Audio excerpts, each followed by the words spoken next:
Welcome to moistcritikal's compilation to fall asleep to relax. Time to let your brain clock out and your body settle in for serious snoozing. Grab your premium slumber gear and prepare for a lady tier drowsiness. If this helps you drift off to dreamland, drop a like, subscribe, and comment goodnight below. Sweet dreams, you beautiful sleepy souls. I'm just extremely excited to show you the worst streaming platform ever made. And that's not an opinion, it's an objective truth. I'm sure you're subscribed to many different streaming platforms, and I'm sure there's some that you feel are better than others, but I promise you there is none worse than what I'm about to unveil to you right now. I just learned about it from a couple of YouTubers who covered it, Curtis Connor and Chad. It's a platform known as Real Short. More like real shit, am I right? More like feel short, because I'm 5'6" and it hurts. Real Short is a new platform that just launched pretty recently. Let's take a peek at this catalog here, because they got some fucking heavy hitters. The Double Life of My Billionaire Husband, Fatal Temptation Between Two Alphas, Goodbye My CEO, Fated to My Forbidden Alpha, My Gorgeous Wife is an Ex-Convict, The Reborn Wife Redemption.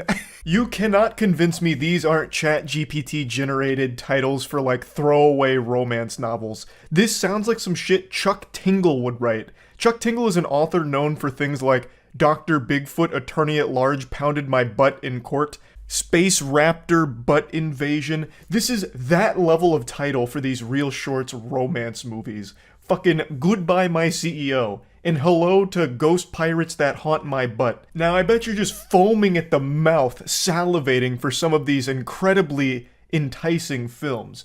But what if I told you that the idea behind this is even worse than you could possibly imagine? It's not just cheaply made movies that cost less than $50 to produce and put on the platform.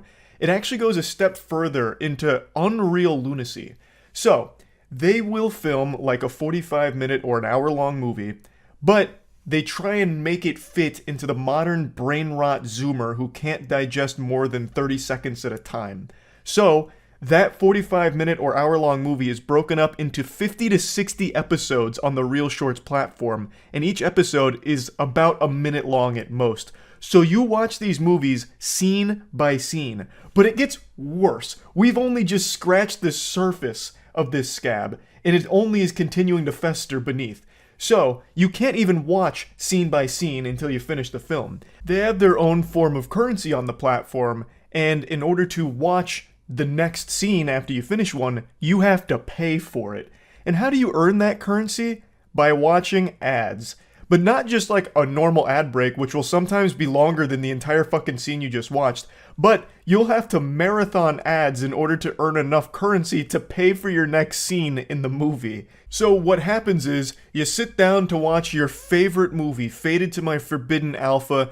You meet Beta Drake and you're like, damn, what's Beta Drake about to do next after the alpha's just fucking flexed on him?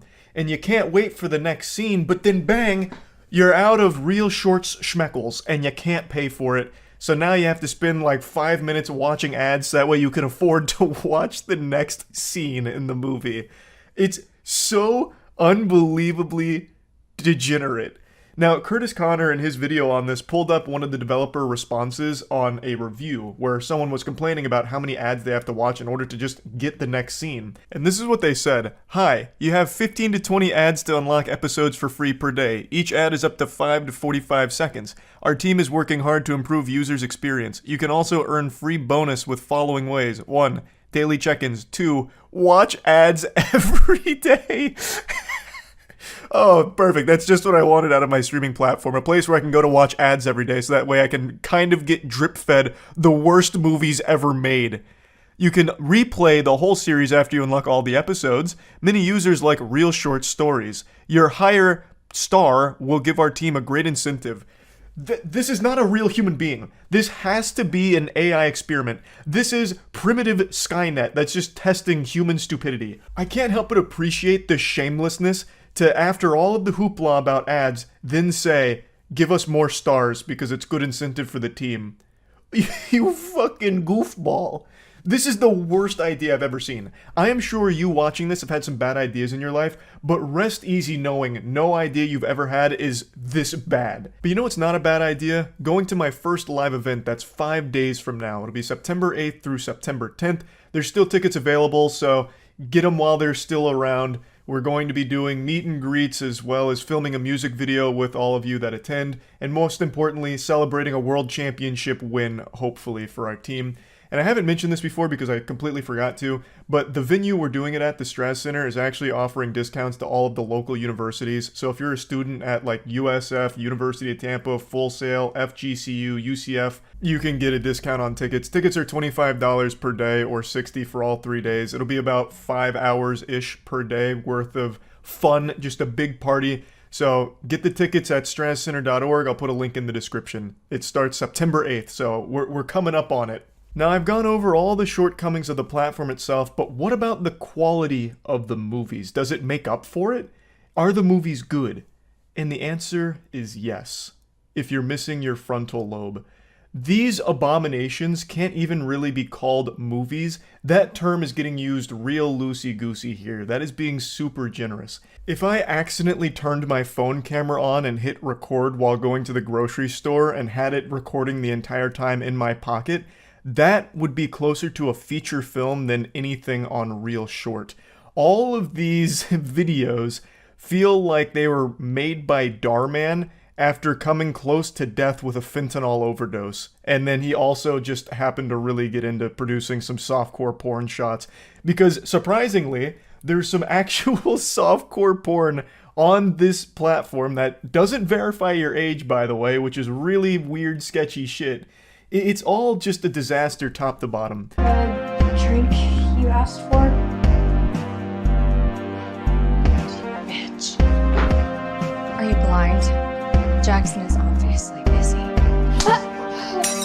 Here's just an appetizer to wet your whistle. This is Faded to My Forbidden Alpha. Curtis Connor and Chad covered this more in depth. I just want to show you some clips from some of my favorites that I've watched on there so far. Everything on here feels like it's directed by Tommy Wiseau if you got really into Wattpad fanfic. So this is episode 1 right here, and they're coming out of the gates swinging.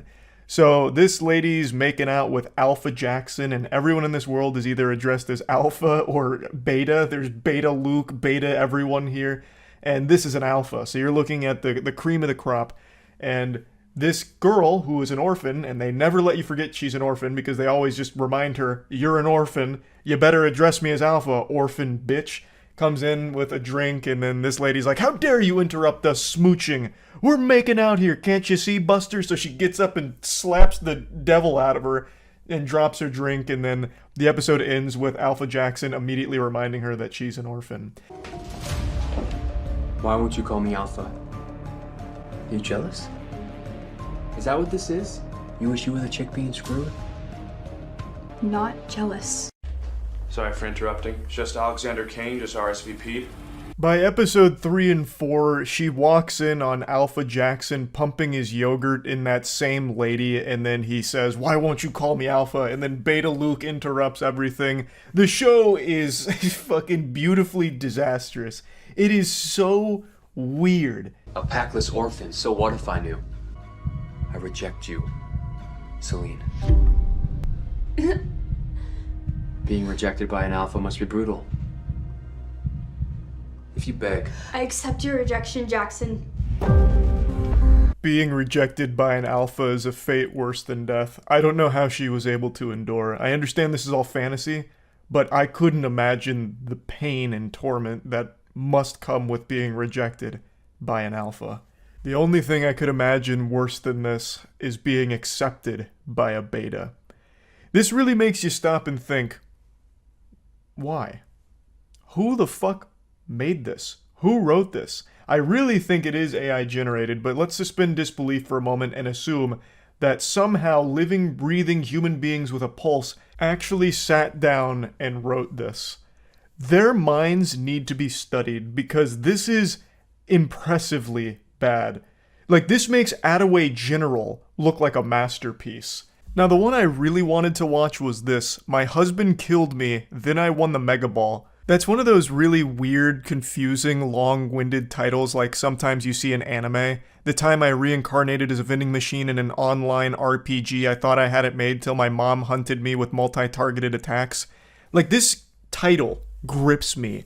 So, she died and then won the Mega Ball. it's an interesting series of events here. Adoria Cummins gets murdered by her husband and is taken back in time. She uses the knowledge from her previous life to get revenge on all of those who wronged her, starting with winning the Mega Ball. Then comes Elijah Snyder, a lawyer who seems to have her best interest in mind, but there's just something about him that seems too familiar. I was hooked. I watched the first episode. I can't record on their app. They actually forbid it. They even give you a message saying you can't watch or you may face legal action on their behalf, which is interesting because they do post a lot of the episodes for free on their YouTube channel. I guess it's just going in-app and doing it they frown upon. But it's all completely fair use to just showcase a couple of scenes here. But anyway, there's no reason to, because after watching the first episode, I was hit with the wall. I was then going to have to do my chores and watch some ads if I wanted to see the following episode. Then I would have once again had to go back and eat my vegetables with more ads to get the next episode. So I didn't really get to indulge in what could have been one of the finest pieces of cinematic beauty the world has ever been graced by, with my husband killed me, then I won the Powerball or whatever the fuck it was.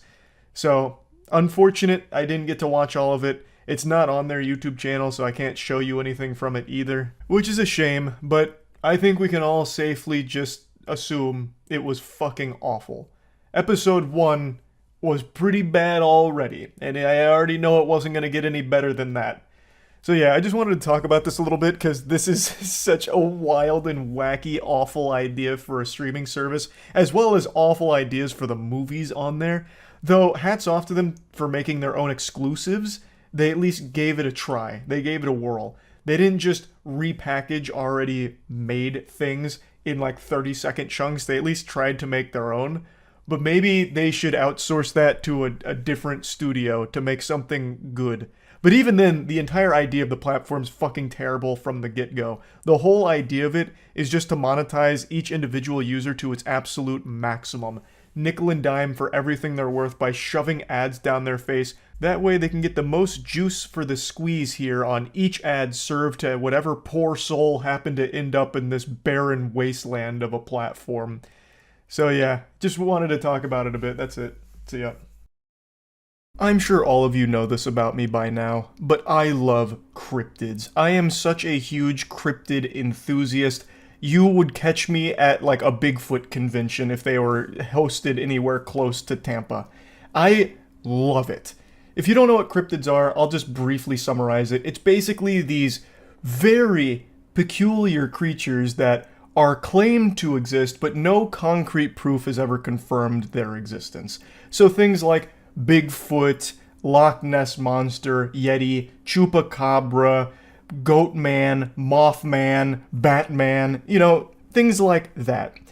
And there's entire communities dedicated to hunting them down and proving that they're real, and they come up with their own fun technology for it, like, a Sasquatch reader, where it'll be like a codename Kids Next Door device. Basically, it's like a fucking toaster with like an antenna sticking off of it that's supposed to pick up on, electromagnetic waves that Bigfoot disperses out or whatever.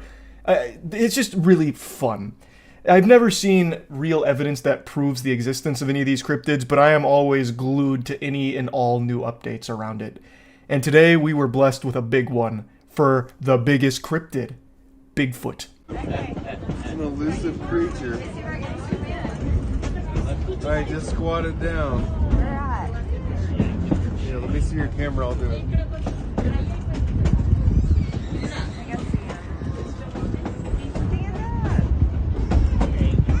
That little bastard thought he could go for a leisurely picnic one afternoon and we wouldn't notice? Hooey! Thanks to technology advancing as far as it has, we were able to capture this moment in glorious 4K. We have technology on us at all times with our phones that's able to record these situations and give proof to the claims that have existed for decades now. We caught this fuzzy fuck face red-handed. He went out there, he squatted down, maybe taking a shit, maybe getting ready to eat. We're not entirely sure yet, but one thing's for sure. This lit the Bigfoot community ablaze. Now, obviously, the cryptid community is no stranger to hoaxes. There's been many frauds out there that have faked footage and sightings and evidence and all of that. But this one, many are saying, is legitimate. So I'll give you a little backstory on it in just a moment, but I do want to say there are different levels of cryptid enthusiasts. There's the ones that will believe anything, even just like a random post on, GameSpot.com forums or something from like a completely anonymous user that says, the chupacabra just broke into my house and sucked grandpappy's cock. Like, I can't believe what I just witnessed with that one. And they'll be like, I knew the chupacabra was out there, and apparently it's a sex offender. They'll just take it at face value. Like, I bet I could reach out here and be like, I got your nose, and they'd freak out like, oh shit, my nose. But that's not the whole community. There's a lot of people that enjoy cryptids that understand that there is a different level of evidence required to prove the existence of the creatures. And in this case, there is a lot of them that are saying, this is pretty compelling. So let's go over the story. So a woman named Shannon, along with her husband, were on a train in Colorado, and they noticed something odd out in the distance. There was this goofy-looking creature going for a little stroll, and her, as well as a few other passengers at the back of the locomotive, took notice, took pictures, took the video. And according to Shannon, they had been naysayers when it comes to Bigfoot, but seeing was believing. Now, even in the zoomed-in photo, it's actually kind of hard to make out the full creature here. It looks like he's entered stealth mode. So perhaps Sasquatch are born with some innate ability to camouflage themselves here, and that's how they've been able to elude us for so long, those crafty little devils. And she states that it didn't cause a big panic or a big uproar on the train, and that if the passengers at the back hadn't noticed it, it would have gone completely under the radar and no one would have ever seen it. So they believe it's a legitimate sighting because it seems like a random chance encounter that they, just happened to see it. It wasn't like a Jack Link's commercial that they stumbled upon. It was nothing like that. It really, to them, felt like they just witnessed a miracle here with a Sasquatch walk. So, now it's time for an expert to weigh in. Me. What do I think about all this? I think this is a bunch of baloney. I really think what most likely happened here is some jokester, a practical prankster, put on a Bigfoot costume and just walked out there hoping that people on the train would see him and it'd lead to a big viral video and it'd just lead to headlines, basically. For no other reason than just to have a little fun. It's not exactly the hardest thing in the world to get a Bigfoot costume and just walk out here into this field. Like, I don't think it's so disconnected from civilization that it wouldn't happen. And even if it is actually pretty far away, there are no limits to the lengths people will go to for a joke, especially something like this. And everything here just really strikes all the boxes of being suspiciously set up. Not by the people on the train. I really think everyone on the train was in no way, shape, or form involved in it as like some kind of big plan. It's just this guy and maybe a couple friends decided to do this because it'd be fun.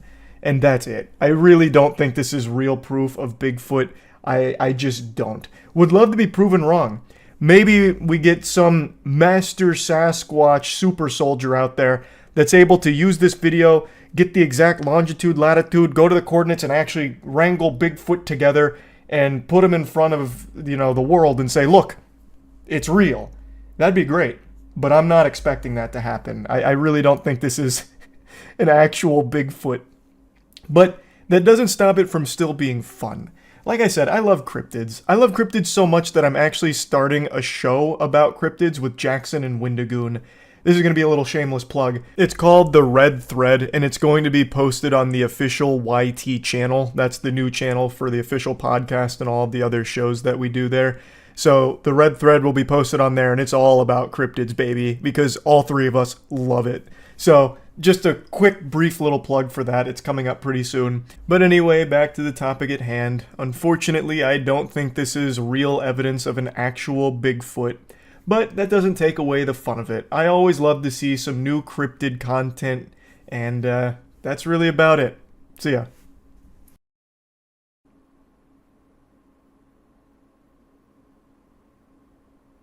Did you think the video was frozen? I bet you did, you gullible idiot. Your weakness offends me. Me blowing a raspberry right there may have even startled you, and if that's the case, you absolutely make me sick, you fool. Let this be an important lesson to you. Don't trust anything. Not even yourself. Your eyes told you one thing, but the truth was very different. They played a trick on you, those lying bastards. So stay alert, stay vigilant, stay safe. But anyway, the video might not be frozen, but I certainly was frozen in disbelief at the picture I looked at earlier today, and that disbelief soon turned to disgust as I cannonballed into a never-ending rabbit hole of degeneracy. And I thought it was interesting, so I figured, let's talk about it. So Ruby Rose is a very popular individual right now, and she posted this on Twitter today. I ran into my #1 spender on OnlyFans, and we are blessed with 2 magnificent pictures here. On the left, it is Ruby Rose posing with her #1 piggy bank dumper. Now let's turn our attention to Exhibit B and we can get the statistics. So he has been subscribed to her OnlyFans for a month and has spent a total of $62,000. 62,000 clams. Now if I may for a moment, I'm going to channel my inner method actor here and do an impression for you. This is his financial advisor upon checking his credit card statements. Thank you very much. I'm the next Jim Carrey, what can I say? 62,000 doubloons he has spent in presumably 1 month on her OnlyFans, I think. I think that's how it works. I don't know if you can spend money on someone's OnlyFans without also being subscribed. So I think he is speed running bankruptcy through OnlyFans purchases. Man's making George Santos look like a small fry. This is wildness. Now let's go back to just the tweet itself. I ran into my #1 spender on OnlyFans.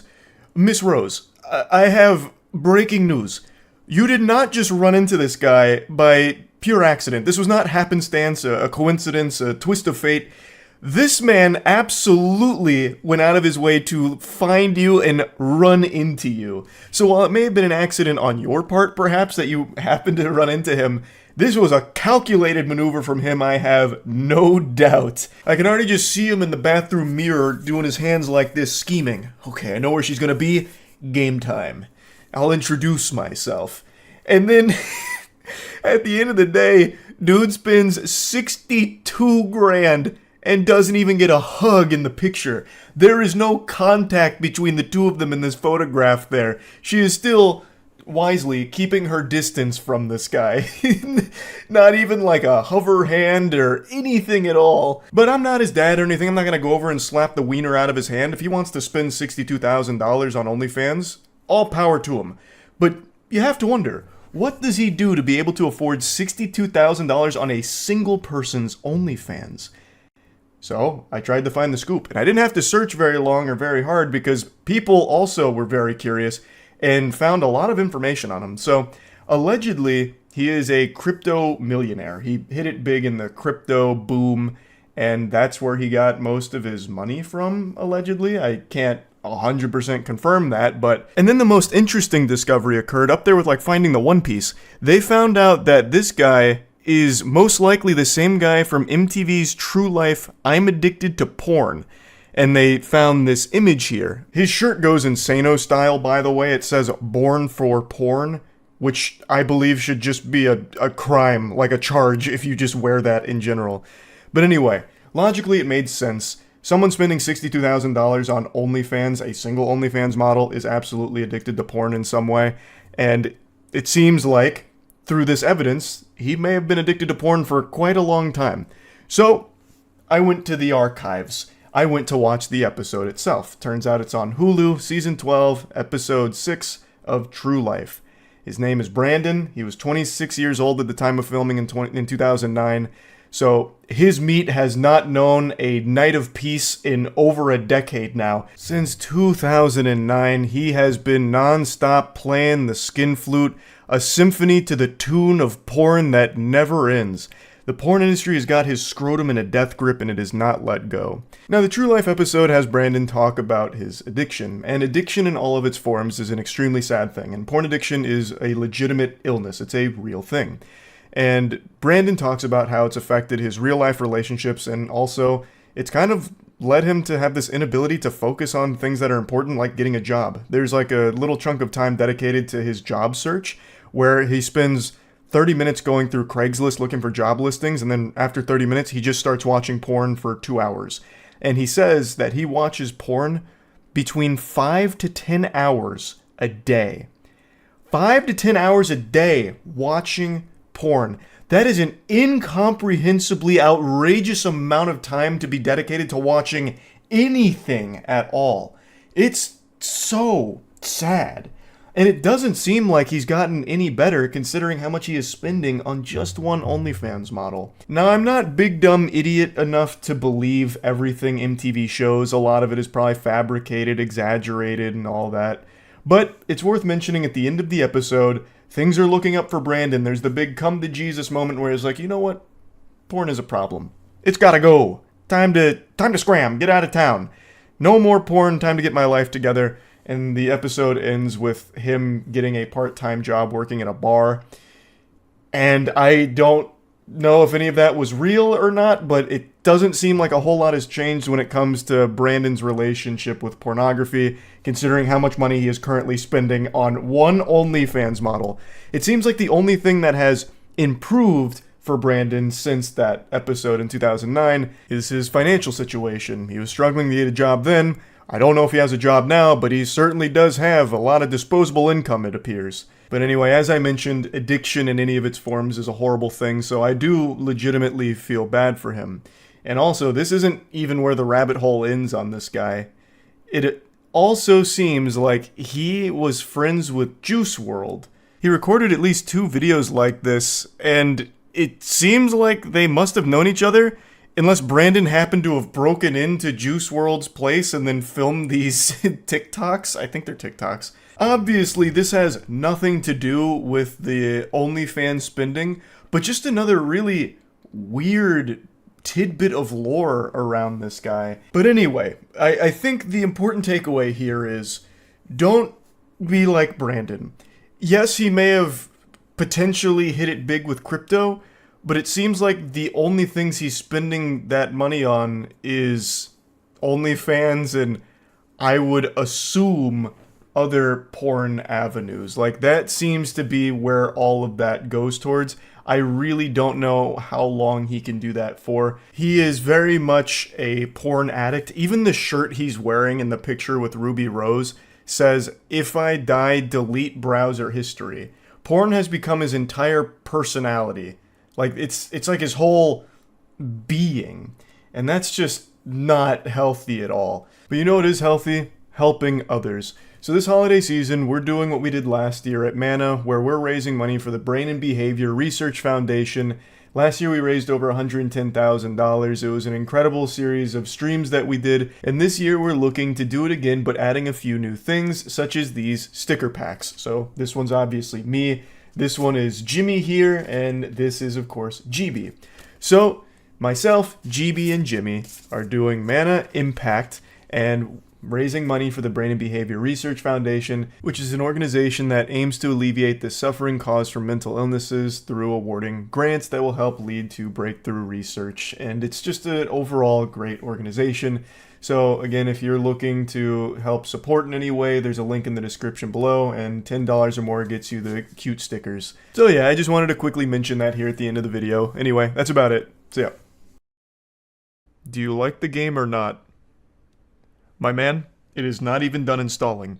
I'm going to be doing Big Mean Guy playthrough. I'm going to be intergalactic douchebag, so we're going full renegade. We'll see how she goes. If Grandma comes into my system trying to bring me a sandwich, she's getting that shit blown up. I want to see how evil you can be. You're ready, boss. Get back up here. Careful. It took him that long to register the danger? And he doesn't mind. Hey, what a forgiving guy. Let bygones be bygones. I respect that. Who are you? You got a few more digs to go before I feel like talking to you. Oh, I don't like that attitude. Hey, watch it! Ooh, now he's kind of smoldering. I like that. That looks good. I'm gonna try and make him look like one of Fluke's Fluglies, maybe, if possible. The Megamind's not looking too bad, though. He's got, like, Crocker's ears from Fairly Odd Parents. I like it. That'll work. Oh, he's cheesing! His gums are kind of poking out through his chin there, but what a great smile. Oh my god, that's gonna look so good in the space yearbook. That's nice. That looks really good. Let's give him a really thin jaw and see if I can poke out his gums even further. Let me see that smile again. Yeah, big guy. Yeah, he's having fun now. Looking good, champ. Looking good. He looks very, like, bruised here. He got into a fight on the mining colony. You should have seen the other guy. Oh, he looks so good in his suit, too. This looks like a picture of fetal development. You know how when they do, like, the stages from, like, zygotic all the way to giving birth? He looks somewhere in between that spectrum. That looks really good.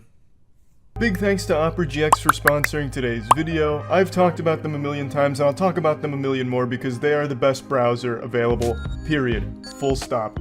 They have endless customization so you can really personalize it and make it your own, and the GX mods are extraordinarily fun to play around with and offer a lot of really valuable features. You can do some silly stuff like changing your typing sounds when you're online in the browser to pretty much whatever you want it to be.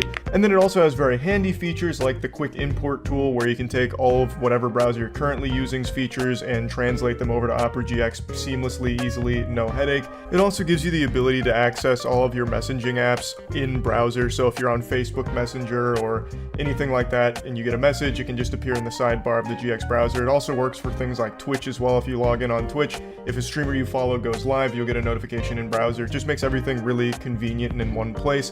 They also, of course, have even more customization available, such as animated wallpaper. There's an entire mod for myself and a lot of other really fun things, such as like this really cool background, and it's just endless amounts of features and fun to be had on Opera GX that no other browser can offer. Plus, best of all, it's not an outrageous resource hog like something like Chrome.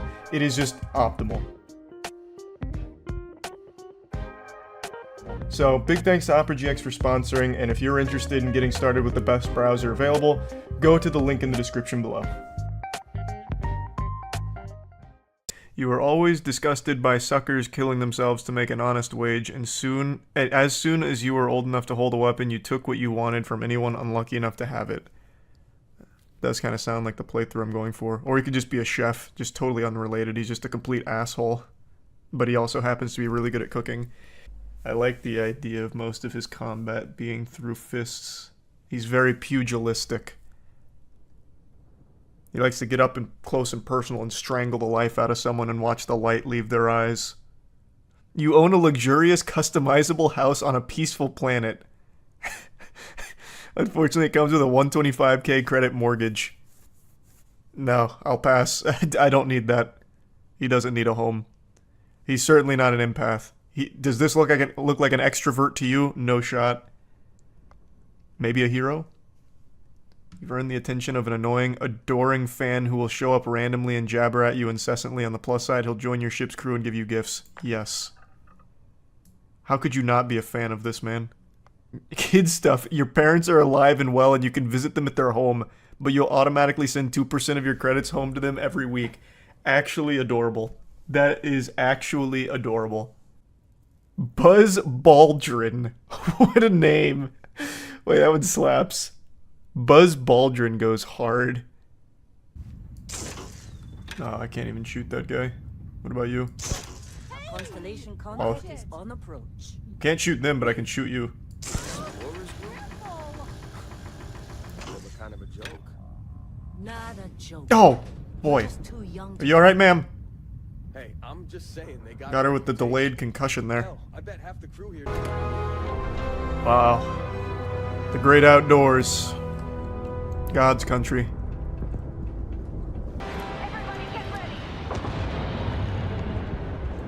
Where are they? Did they activate cloaking technology? I don't see them. Oh, they're directly above me. Those bastards. Come here. I'm gonna try meleeing you. I just gotta... Hold on, I'm trying to find the SP. Outplayed. Oh, he's teleporting. Oh, he's gliding. Wait. He's phasing through the planet. Oh, he's fixed. Come here. Okay, it's not letting me punch yet. There we go. Yeah! Tell your friends.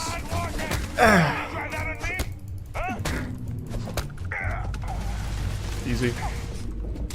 Have eradicated all near. How can I say no to milk?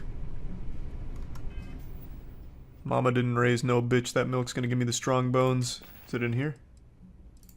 Yeah, there she is.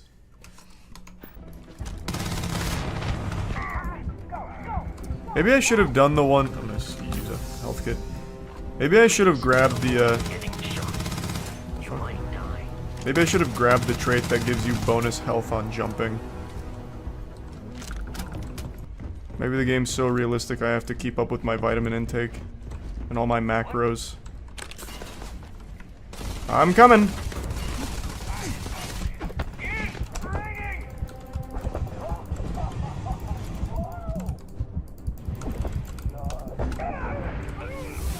Oh, big level up. That was actually a clutch level up. It saved my life, I think. Let's see if he's got the silver tongue. There's no treasure in my ship. See if it works. You're not talking us out of this. That sounds about right. Yeah, don't fuck with Hercules. That's, not a bad point. I'm helping him see reason. There isn't any treasure? We've been trailing that old Constellation ship for nothing? Get out of here. Take your robot and your ship and get out of here. I see you all again, you're dead. That was super easy. I've changed my mind, by the way. I'm still going to kill you. Actually, wait. Can I put a grenade in your pocket? Hold on, brother. Where are your pockets at? Do you not have pockets in space? Well, I'm looking at one. Let me open that. My man, let me open your goddamn pocket. Get out of here. Whatever. Take this, Brogan! Oh, you son of a bitch. Damn you, Brogan! Help me out, Vasco. I'm sweeping his legs.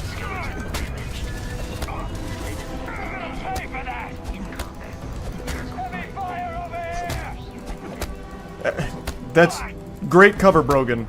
I see why they put you in charge. Okay, gotcha. You next then, eh? A little fisticuffs. I can assure you this unprovoked attack on a United Colonies research facility. I'll show you an unprovoked attack. What are you gonna do about it, huh? Damn, I'm too slick. They'll forget about it in a minute. Just gotta give it some time to cool down. You coming in? Nice. That's my girl.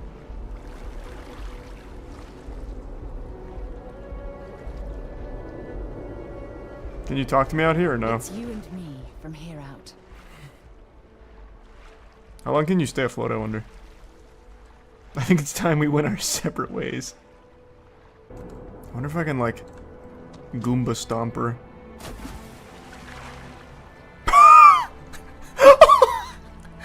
Oh, dude. Sarah! Sarah, come up for air! Oh, God! Oh, you gave me a good spook there, Sarah. Oh, goodness. You old trickster. Old iron lungs Sarah, I'll tell you what. She can hold her breath for up to 20 minutes, they say. And one of the finest breaststrokes in all the land. Excellent technique, Sarah. Alright, look at all my new friends. Hey, what's going on, citizen? Kinda in the middle of something here. Well, fuck you too then. How about that? Gave it over to these things. Sarah, come here real quick. Oh, I'm gonna try something and you can't get mad. Come over here. Been a long time since I... No problem. I wonder if it's line of sight based. So if I go over here and I beat this old man's ass in front of her, will they just believe her at face value or will they need evidence? Let's find out. No way! I am not going to help you murder these people. Yeah, no, she's still shouting from over there. She knew. Oh boy. Now I've made an enemy here. Whoa.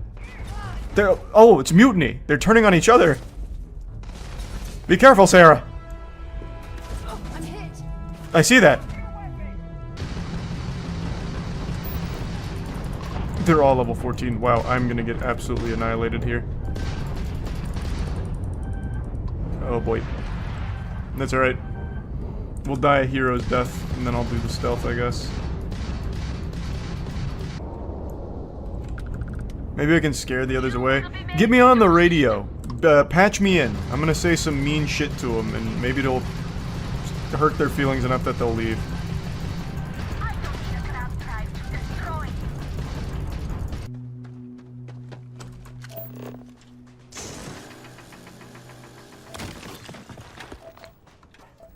I need like a Mako or something to get around quicker. I'm definitely not going 1200 meters for that. This is pretty strong. My character is horrifying looking, so this might be a really good persuasion tactic. You're just that stubborn, aren't you? Okay. Alright, listen here, tough guy. Can you just come back? Trust me. You piece of shit. I've already given plenty of thought to this. Enough talking. I'm not going back, okay? Mission failed. I'll just pay you. Please come back. I could work with that. Thank you. When I'm ready to get home, I'll follow your lead. Man, fuck you. How about that? I'm gonna let you get home. I'm gonna finish the mission, then I'm killing you and taking my credits back. Sarah, you're gonna want to turn the other cheek for this one. Sarah, stop goofing around. We're on a serious mission here. Unbelievable. You follow me, botnet? Goddamn, Sarah. Sarah, you're on a real spiritual journey right now. What is... Wow. Can't say I don't respect it. Alright, yeah, well, I mean, it's fine by me.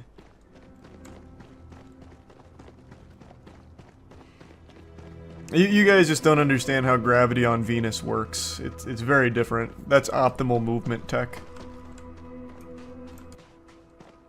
Can't you fast travel? I don't know. I tried doing that earlier, and it took me to orbit, so I figured we'll just do a little exploring here anyway. And look at all that we got to see. 1,000 fucking rocks. Wow. Holy shit, Sarah. Oh my god. She's a superhero. Can she just infinitely float like this now?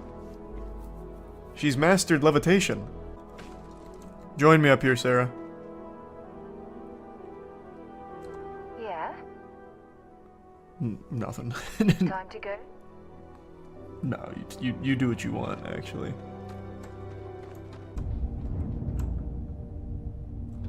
Permission to dock? Oh god, sorry. Oh boy.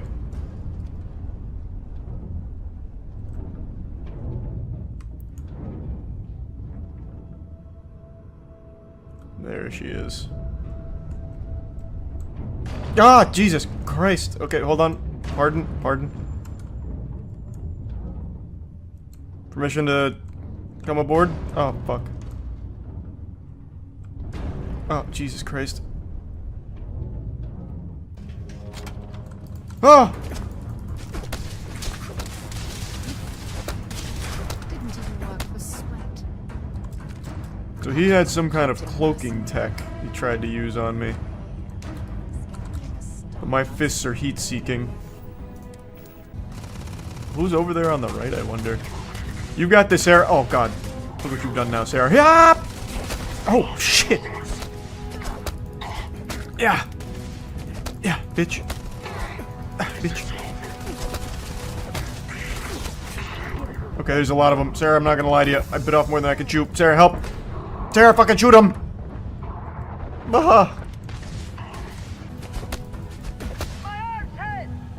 Come back. Don't shoot him, Sarah. I need this kill.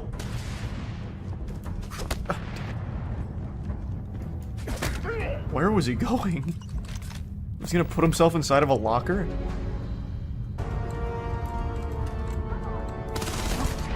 Oh shit, shit! I couldn't get back in. I'm blowing all my meds here.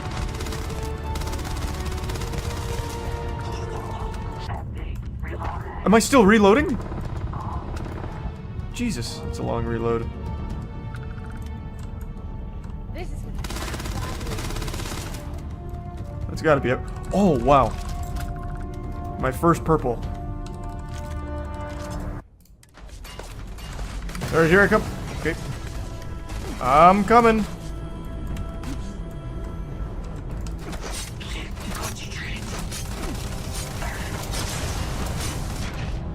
He's still alive.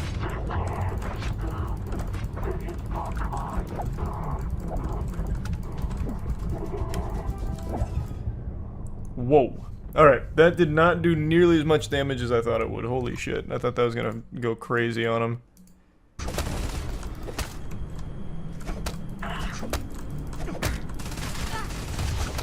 Can you stop taking my kills? Oh my god. Sarah, please. I just need one more.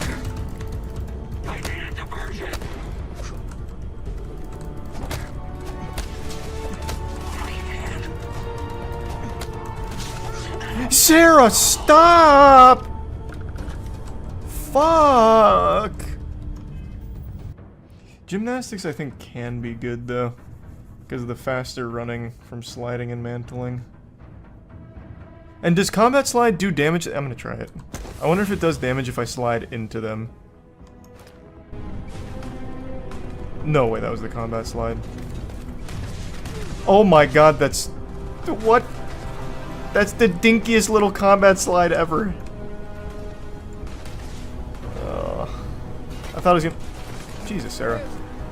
I thought it was gonna be like a really big combat slide. Jesus Christ, Sarah! Well, let me see if this does damage if I slide into them. Now I'm moving super slow from the cryo. Yeah! No, I'm dead.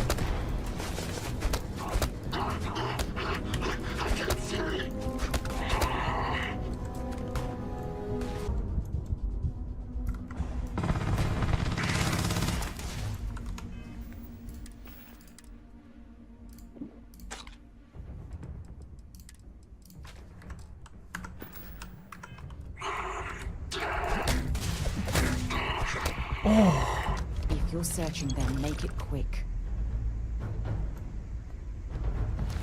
Damn, wait, I just got back-to-back, like, legendaries here. That's huge.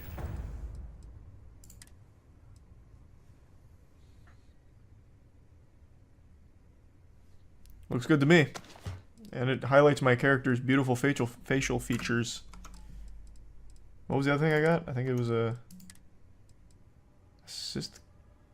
Jesus. Am I glad to meet whoever you two are? Looks like we're all in one piece. Any day you walk away from, right? Well, don't be so comfortable. I might just fuck you up for fun. Hey, I'll trade some weird space rock for a rescue anytime. Hope you figure out whatever that thing is. Let's grab the artifact. What happens if I kill you, Moara?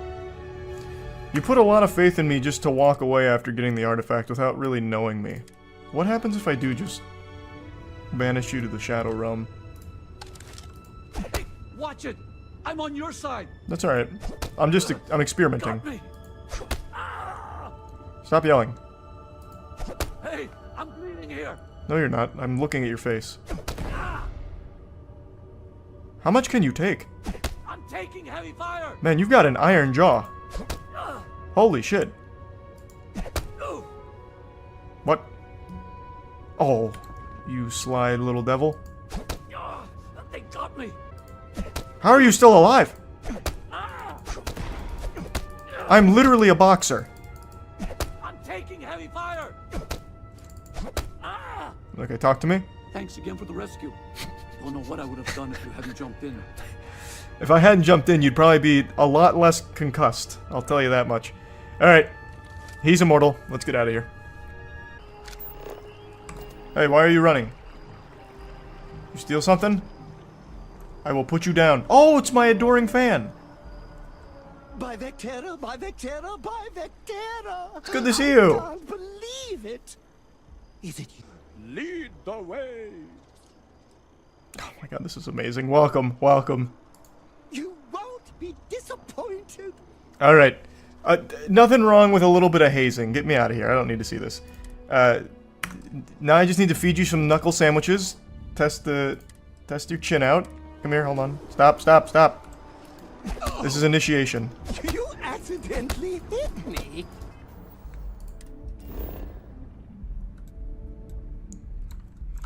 This is the map.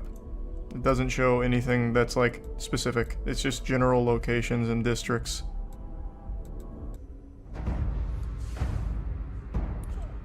Here I come. Hi up. Oh, this is actually gonna be disastrous for my fists. Okay, yep. This is not gonna work. I gotta switch. Oh, that's my friend. Sorry.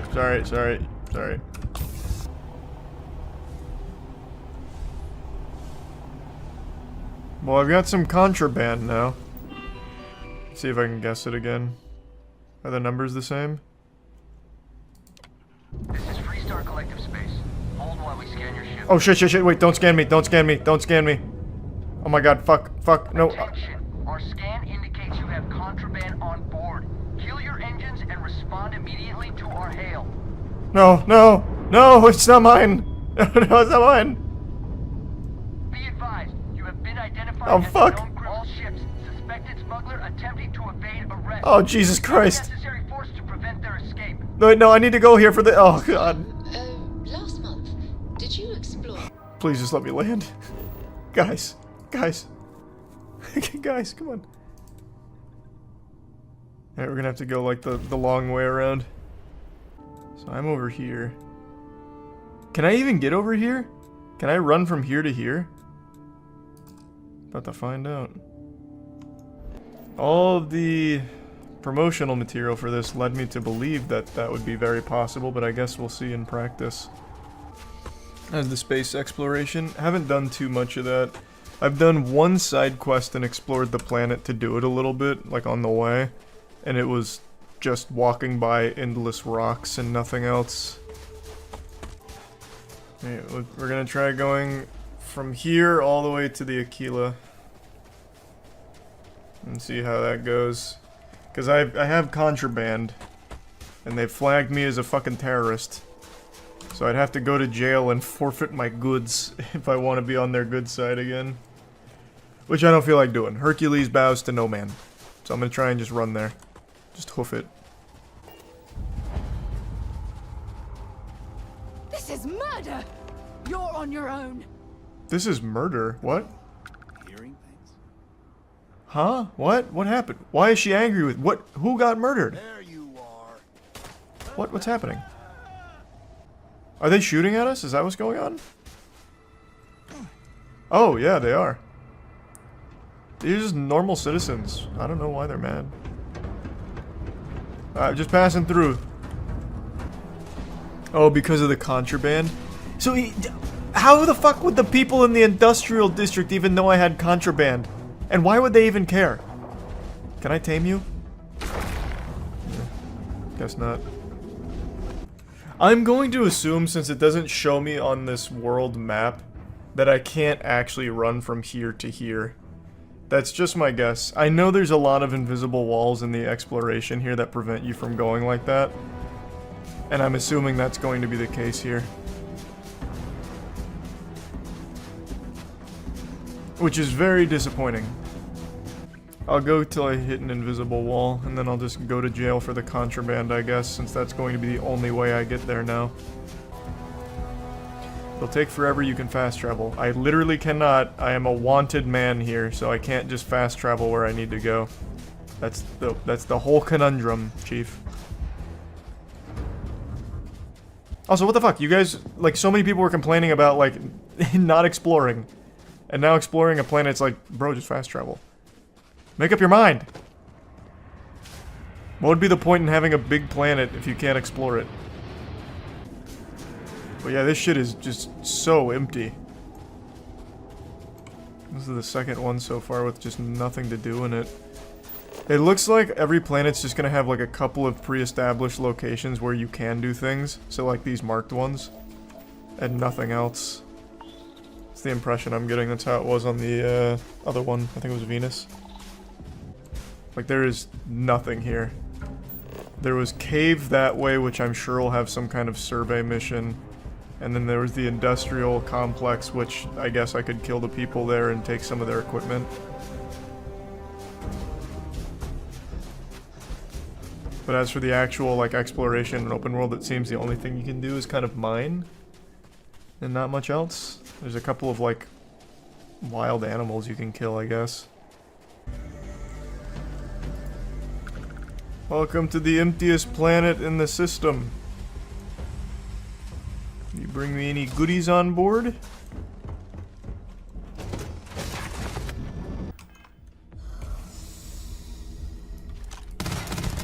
Failure. Unacceptable. Oh my god, let me out!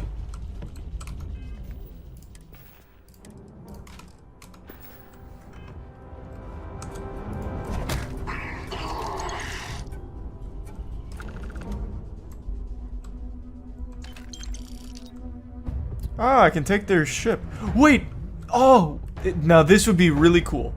If I can take this ship and land it at Aquila, since I don't have any contraband on it, am I still going to be a wanted man? That would be so huge. Would this not be a stolen ship? Well, yeah, but I mean, who'd they report it to? The fucking space hall monitors? Oh, nope, it just put my contraband back on here. Yep, nope, they're just, okay, yep, I'm so fucked. Damn, that actually would have been so big brain. Alright, I'll go down fighting, I guess.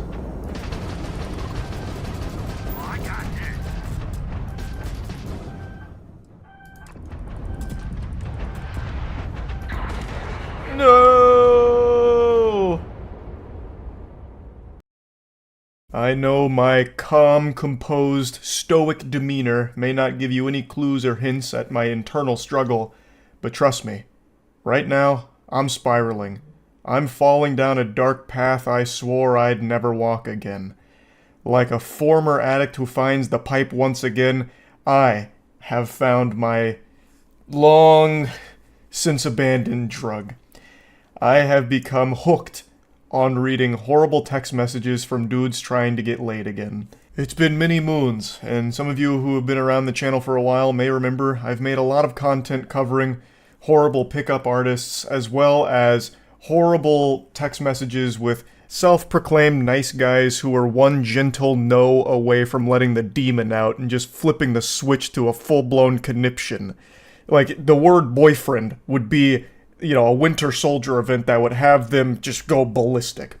And I've made quite a bit of content, both laughing at the absurdity of it, as well as using it as an educational tool, like, hey, don't be like these goobers. But over time, I started kind of petering out from doing that, because I just made so much of it, and I stopped indulging in that kind of content until recently. I could only fight the urge for so long. The werewolf is coming out. It's a full moon, and that moon is nothing but fucking cringe. I saw some text messages today that I've just gotta go over. Now, before we embark on this journey together, it's important that I let you know that these are two college students. As we go through this, you'll probably assume that it's two 13-year-olds, but that's not the case. These are two college students that worked on a group project together, and now we're coming in after the completion of the project. So, they say, I just emailed Professor the final draft, so we should be good. To which the poster says, yay, and then sends a meme, go team. I really enjoyed working with you. You seem like a very sweet and smart girl, and I'd love to take you out sometime. To which they say, that's very kind of you, but I have a boyfriend. Oh boy. She said the phrase, I have a boyfriend. There is no phrase more powerful in the English language than that. The strongest sentence ever constructed. That's like the nuclear bomb here. I have a boyfriend is a phrase, nay, an incantation, more powerful than Avada Kedavra from Harry Potter. And it's just been deployed. So you can already start to speculate where things are going to go south. He responds by saying, "Heh, well, thanks for leading me on," which catches her off guard. She says, "I'm sorry, but I don't think I've done anything to imply I was interested in dating you," to which he responds, "It's just funny how you never brought up that you were taken until now." Which is an interesting thing to respond with, because that makes it seem like he expects every girl that's taken to immediately state that upon starting a conversation with a man. Like they need to wear some kind of sign or some kind of label on their forehead that says, "Currently in relationship, not available, thank you. Try again at later date." Although she does say that she mentioned her boyfriend. "Actually, I did. When I was at your house, I told you my boyfriend was picking me up." Which he's able to counter beautifully by saying, "I thought you meant a boy that you were friends with. Because why would you go over to a guy's house if you're dating someone?" And she says, "Because you offered to host and we needed somewhere to work on our project together. My boyfriend knew and didn't care because all we were doing was working. I'm sorry if I did anything to give you the wrong idea." And then he says, "You let me buy you a pizza." Now, admittedly, I understand where the guy's coming from here. We all know about the law of equivalent exchange thanks to Full Metal Alchemist, and we have something like that in the real world. If you buy a girl a pizza, she is obligated to have sex with you. It's the pussy for pizza transaction. It's as old as time itself. So the fact that he was able to buy her a pizza and he didn't get his winky stinky is shocking. But yeah, anyway, he seems to really put a lot of stock in the importance of that pizza, like that was going to carry them all the way to marriage, like this is a moment she'd remember for the rest of her life or something, that pizza that he bought her. But I'd like to backtrack a bit just briefly. Let's go to the previous chapter where he said, "I thought you meant a boy you were friends with, because why would your boyfriend be okay with you going to a guy's house to work on a project?" And I feel like that's a dogshit perspective that's not unique to just this guy in this situation. I've seen a lot right now where people work under the assumption that if your significant other is doing anything in any capacity with someone of the opposite sex, it means that they're unfaithful to you and they're cheating.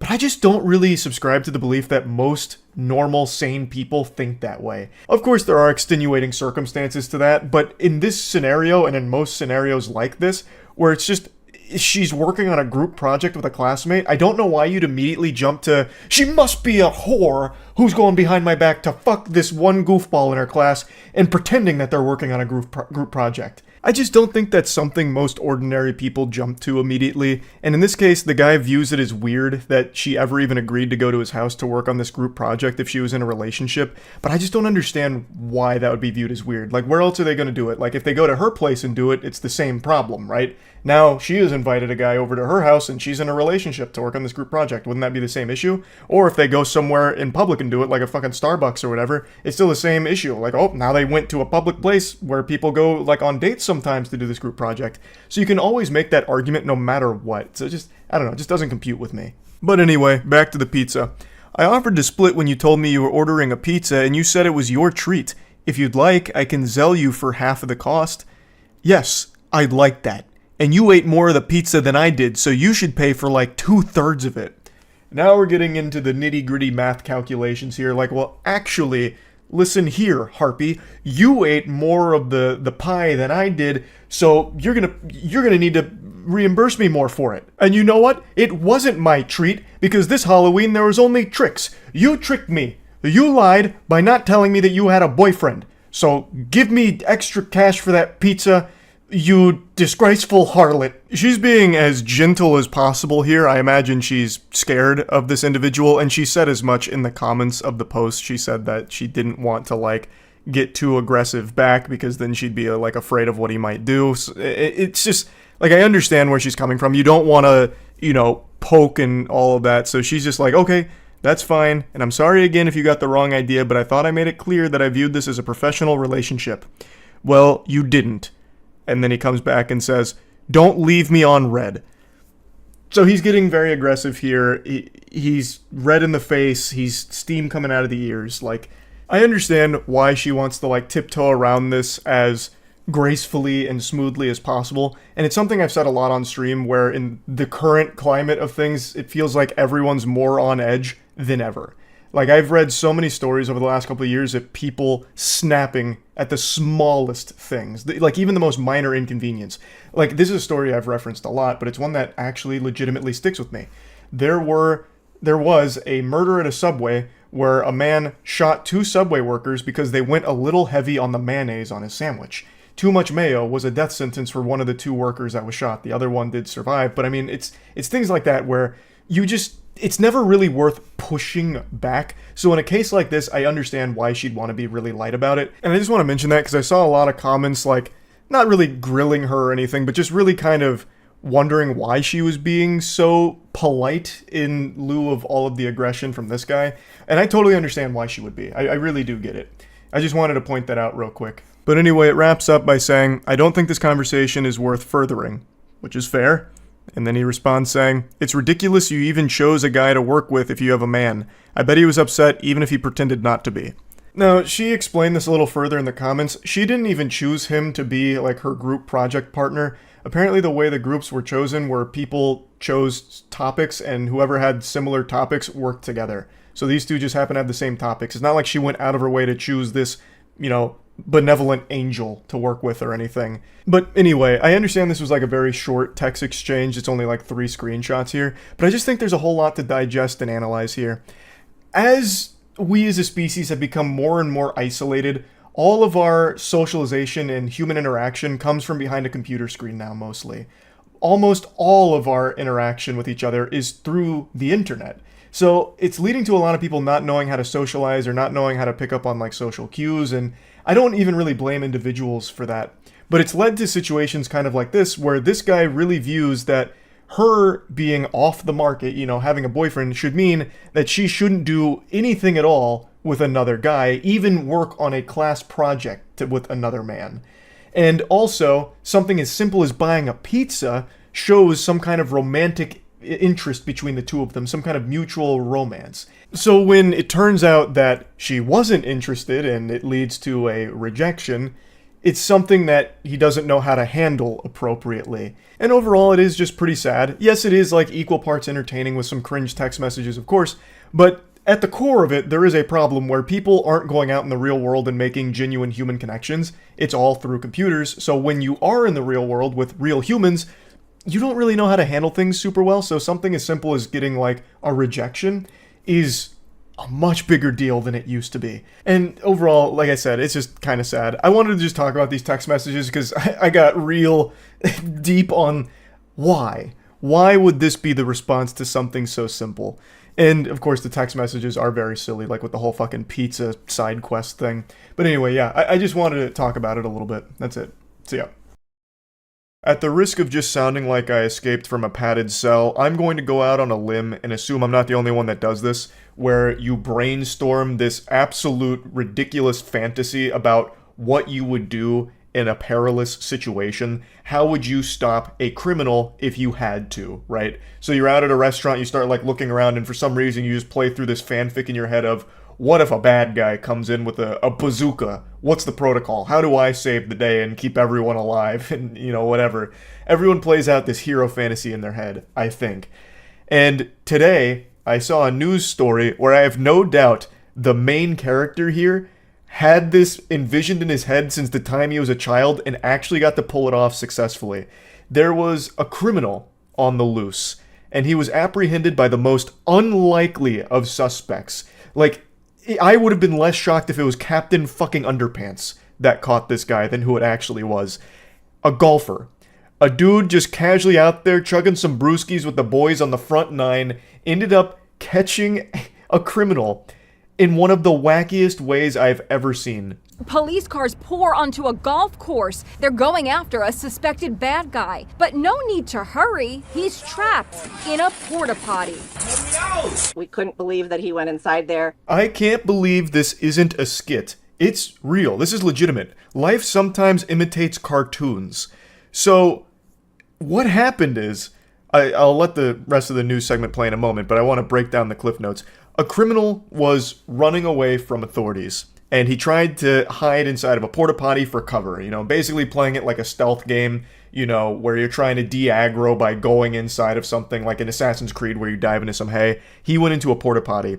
One of the golfers saw this and also saw the authorities were looking for him and took this as his moment of opportunity to strike. So all his neurons were firing and he came up with a genius scheme here where he would tip over the porta potty and trap him inside.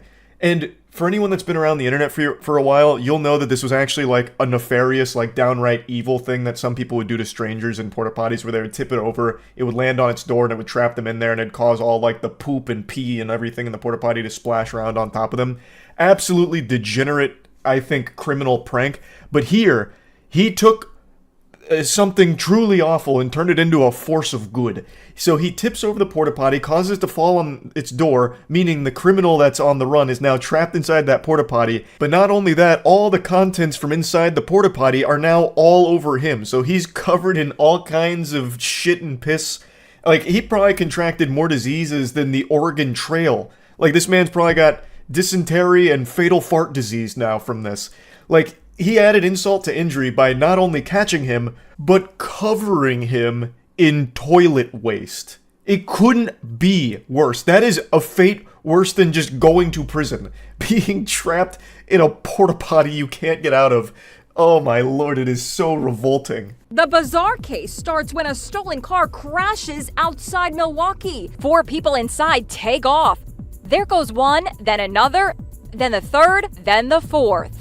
Cops say one of the bad guys ran to the golf course. Not exactly a great place to hide with all that wide open space. So what'd he do? He jumped into a porta potty. Fortunately, a golfer saw what was happening and tipped the porta potty over. I can just picture this scene playing out in my head. The guy who tipped the porta potty over, our savior, his name is Adam. So he sees the criminal run into the porta potty and he immediately gets to thinking, it's time to start stinking. He gets a big smirk on his face, slowly sets the 5-iron back in the golfing bag. He was about to hit a spectacular shot, eagling the par 5, but he says, it can wait. I've got business to tend to. And then just fucking sprints over and blasts the porta potty over, trapping him inside. This guy obviously knew that he had to tip it over onto the door. This is a guy who was familiar with that old awful prank people used to do, and he turned it into a force for good. That's crazy.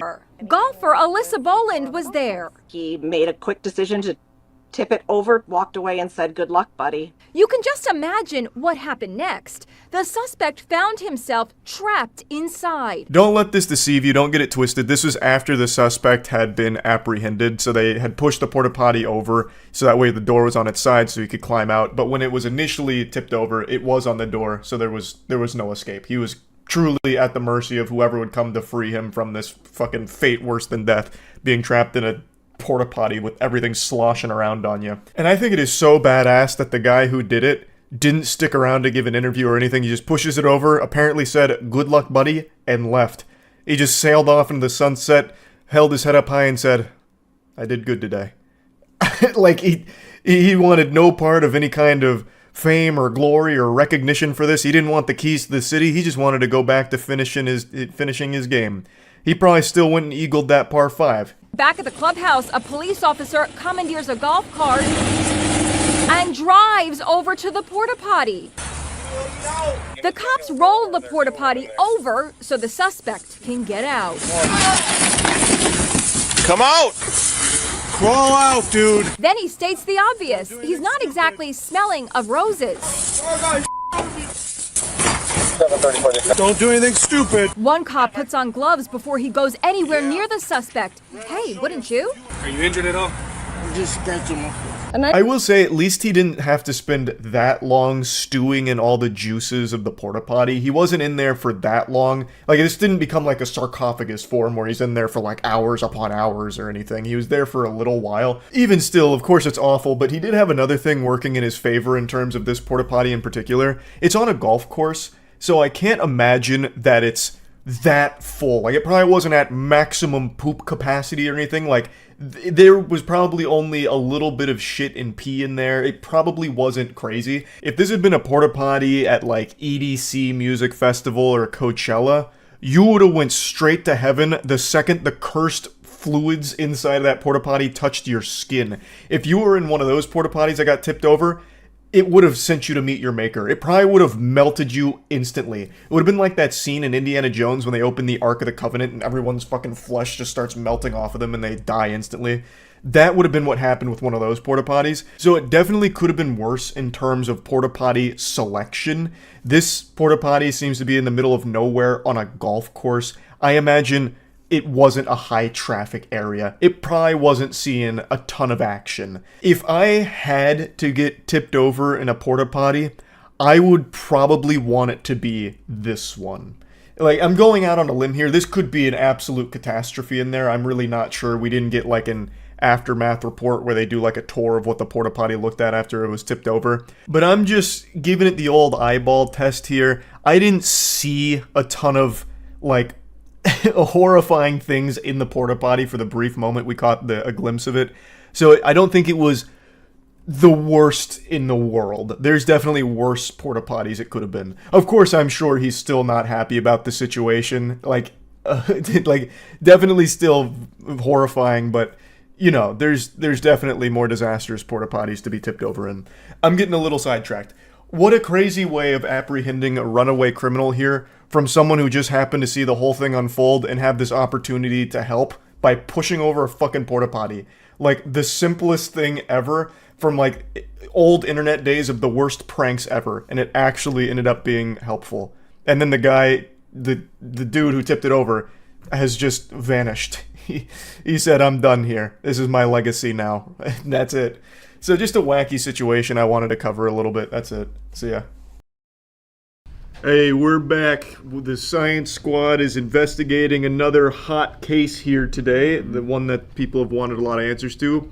We're filming this back-to-back with the Starbucks video, so we're hoping you liked it. If you didn't, we'll get ready for another investigation. I was about to lie, too, and say all the comments on the Starbucks one wanted the Dunkin one, but you debunked me right off the bat. Yeah, I figured honesty is the best policy in this laboratory, so yeah. Yeah, that's why you can see bits of Starbucks coffee in there, but we're going to clean it, okay? Yeah, it won't be contaminated. Here, let me get this out of the way. So what's our hypothesis this time? So I think value per dollar.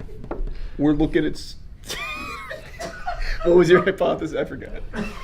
I agree with yours. All right, so my hypothesis that I came up with after the Starbucks video was I expected the variance to be pretty small. Like, you're paying the same, like the milliliters per dollar are essentially going to be pretty close to each other with a little bit of variance, because that just makes sense. What do you think is going to happen? Oh, I just agree with that. You agree? But yeah, that like makes every sense to good me. science team would. We wouldn't be on a team if we didn't think the same. Stop saying it on every tier list that I say the same thing.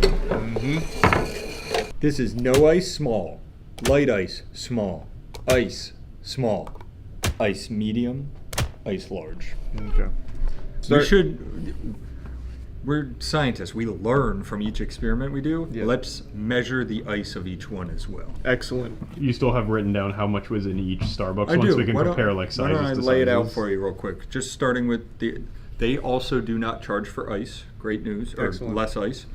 So we've got, starting with the small, $3.73, $4.11, $4.48. So it's cheaper than Starbucks. It is cheaper than Starbucks. Interesting, interesting. You want to start with the small, no ice again? Yes, I think it's important. It's our baseline study. Now, do you want to pick one it probably won't fit in again? No. All right, we're learning, see? Yeah. Oh, yeah. Great pour, great pour. Oh, whoa! What is, it's the meniscus at the top, right? Yeah. Are we sure? Because that's also a part of the body. No, it is called the meniscus. Okay. There's a reason they're called the same thing. It's because they look the exact same. Ah, interesting. He's making up I'm on a groundbreaking scientific discovery here. No. That's fine, that's fine. You're going to have a few casualties. If you want to make an omelet, you got to break a few eggs. All right, so this one is just shy of 450 well, it's more like 425 milliliters worth of coffee. Yep, 425, I would say. Perfect. Now, what does that equate to in dollar per milliliter of coffee? I know the numbers are telling us stuff. I know they're helping, but I don't think I'm doing it correctly. I do just want to put that into the universe. But the good thing is change. Good thing is we're doing the same numbers as the last video without ever seeing the feedback. Yes. So we're making the same mistake again. I think it'd be really cool if the last one results in a lawsuit and then we immediately Yeah, we just doubled down on loss. But I'm doubling down on my math. So tell me what's your formula. I'm taking the milliliters and dividing it by the money. Which should in turn give us, for every dollar spent, you're getting this number. Okay. I mean, to me that makes sense. It makes it's But just math. Yeah, I'm not Oppenheimer. I wouldn't know. 113.94 milliliters per dollar Oh, spent. wait. And then that's much more value than the... Don't flip that like it's behind it. Yeah, I That would make no guess sense on I a guess it sticker. doesn't really matter as long as your math is the exact same every time. Yeah. You're still The you know numbers one's get bigger bigger than and the smaller, other. yeah. You're good. So, Starbucks, you were getting 73. Well, this is no ice. This So is no it's ice, too, This right? one, which I did a little Oh, is this swoopy one? down here. Yeah, 76.92. Oh my god, the value there is outrageously better, Dunkin. Yeah, that's crazy. Let's take this. Oh. That just blew the whole case wide You know open. what? I know we're in the Dunkin' video, but give me the Starbucks logo and scam right on the front. Allegedly. I'm joking. Don't sue us. Or they may already have, and we just don't know Okay, yet. so this Yeah. is 16, so that's the same as like the grande. Wait, it's supposed to be 16 That's ounces? 16 ounces, medium is 24, and then the other one's 32. And I spilled a little. They're So telling you the actual amount you're getting. Well, that was no ice. Well, That that's was no true. ice. It's supposed to be 473. So what's in that bad boy right there? It was 425. Does that have ice in it? No. Yeah, so this one's closer to the true value. But the milliliters per dollar is still really good. Yeah, it's still very high. We are hot on the trail. Right now, there's Dunkin' and Starbucks executives My sweating. phone has been blowing up from the government. They're like, please stop. They can't know this. What percentage of the cup size is coffee? Mmm. Because then if that scales, then that's fair. And also, we'd have to get, if we were deep diving, which we're not, because we're not smart enough for that, we'd have to take the coffee and figure out what percentage of the coffee is water. So you'd have to separate it. Yeah. Well, that doesn't function. But that's subjective too. Stronger coffee, weaker coffee, it's all up to, beauty is in the eye of the beholder. But if you like caffeine, just go by caffeine content. Oh my god. Oh, This is then we need the crazy. caffeinometer out Also, here. if I wanted caffeine, I'd just use code MOIST on Gamer Subs to get that. True. Jeez. All right, so do we want to work with percentages now, or is that too much for No, us? keep doing it like you've been doing it. Yeah, we've got the method. It's repeatable, which we always learned is important in That is science. true. I want to see you guys do this at home.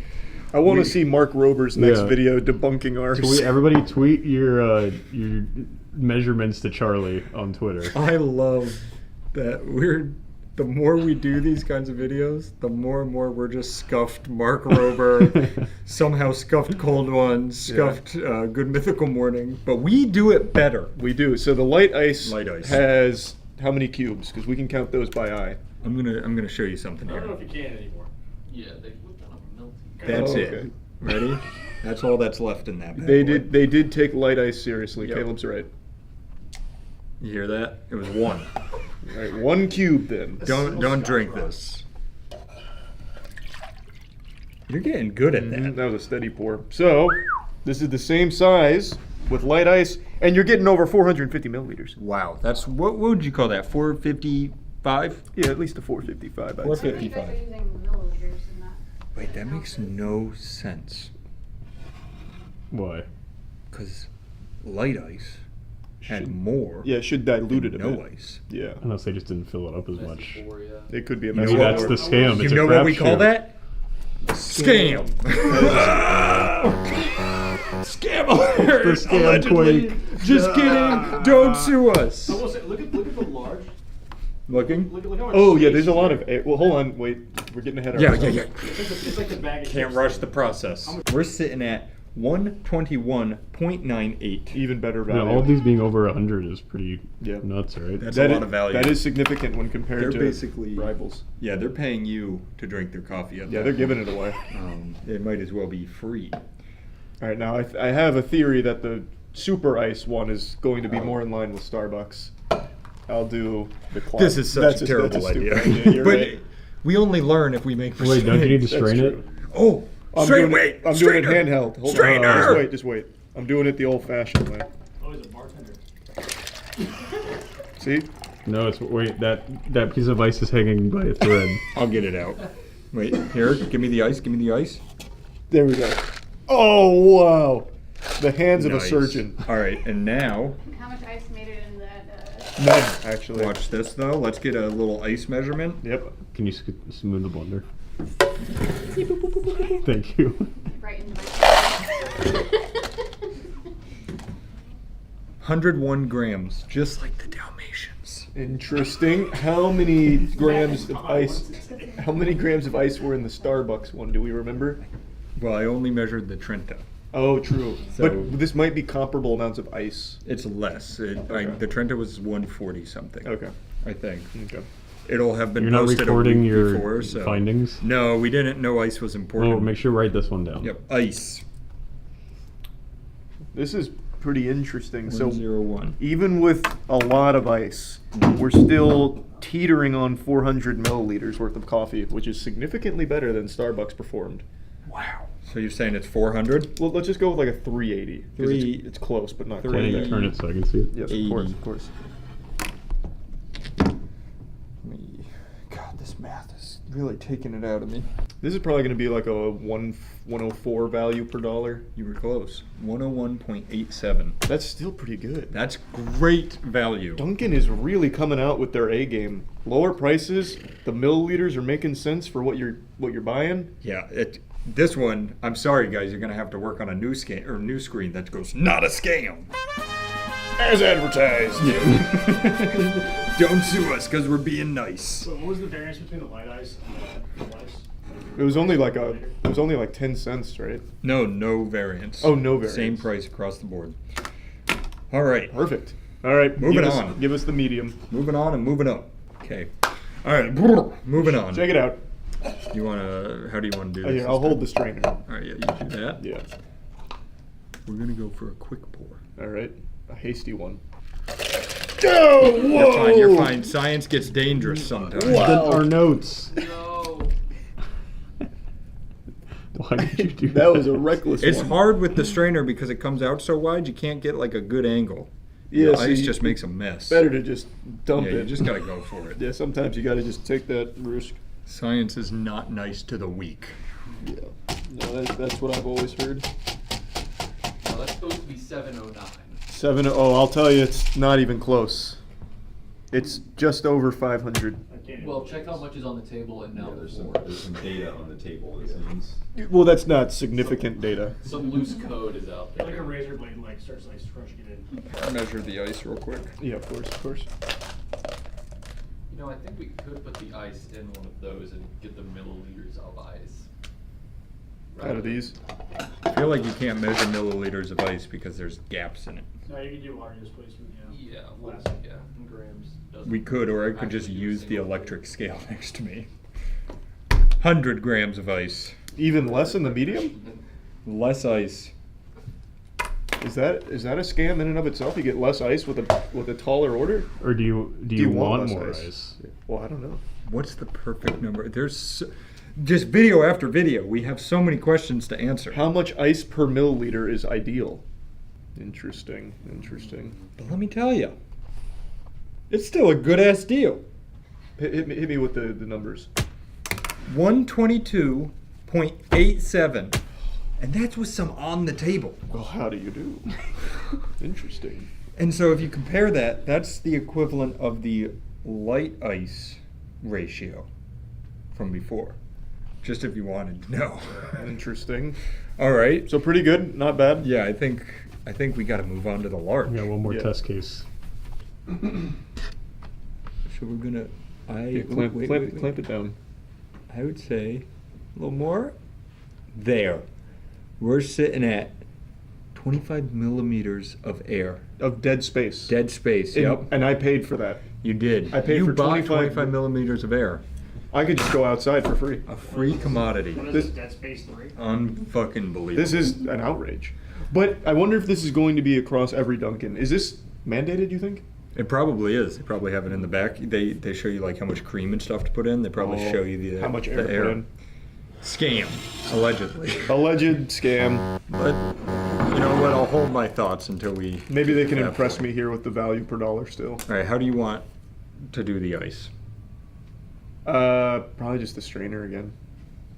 But this time maybe don't do like the aggressive waterfall. Here, I'm gonna let you do it. Yeah, here, I'll show you how I'll hold the real strainer. man pours his coffee. Yeah, show me that.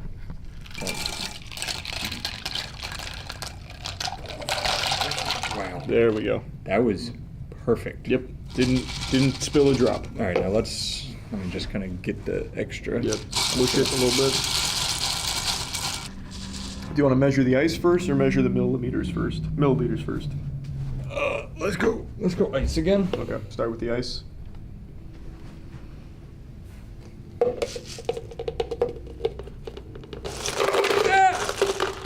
This looks like more ice than the Trenta. You think? Yeah, it definitely does, actually. More ice, more air. I'm starting to feel sorry for Starbucks. Oh, it's almost identical. How much is it? 142. Oh my god. Yeah, that's a lot of ice. That's ridiculous. With the amount of air you're giving me? Yeah, especially with the amount of air. So then, this is 650 milliliters, roughly, of coffee. What's it supposed to be? Oh, wow, yeah. About 950. Oh, wow, what a fucking outrage. What? My favorite thing is that this whole thing is based on just what the cup can hold, and we keep getting so upset. What's the ratio of grams to milliliters? Wait, I've got a little chart here. Grams to milliliters, you do not convert. Yeah, you can't really do that. It's just not a thing. It's still a better deal. What is it? 145.09. I love to hear that. Wow. And how much was this compared to the Starbucks one?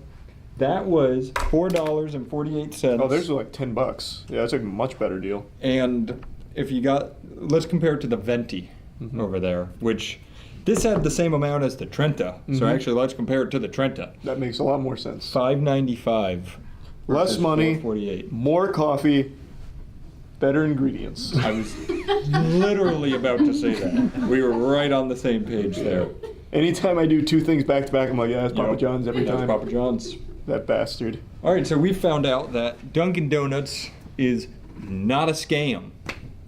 Well, that air, I'm not forgetting. Yeah, the air is a scam. Yeah, you topped me off when I order that.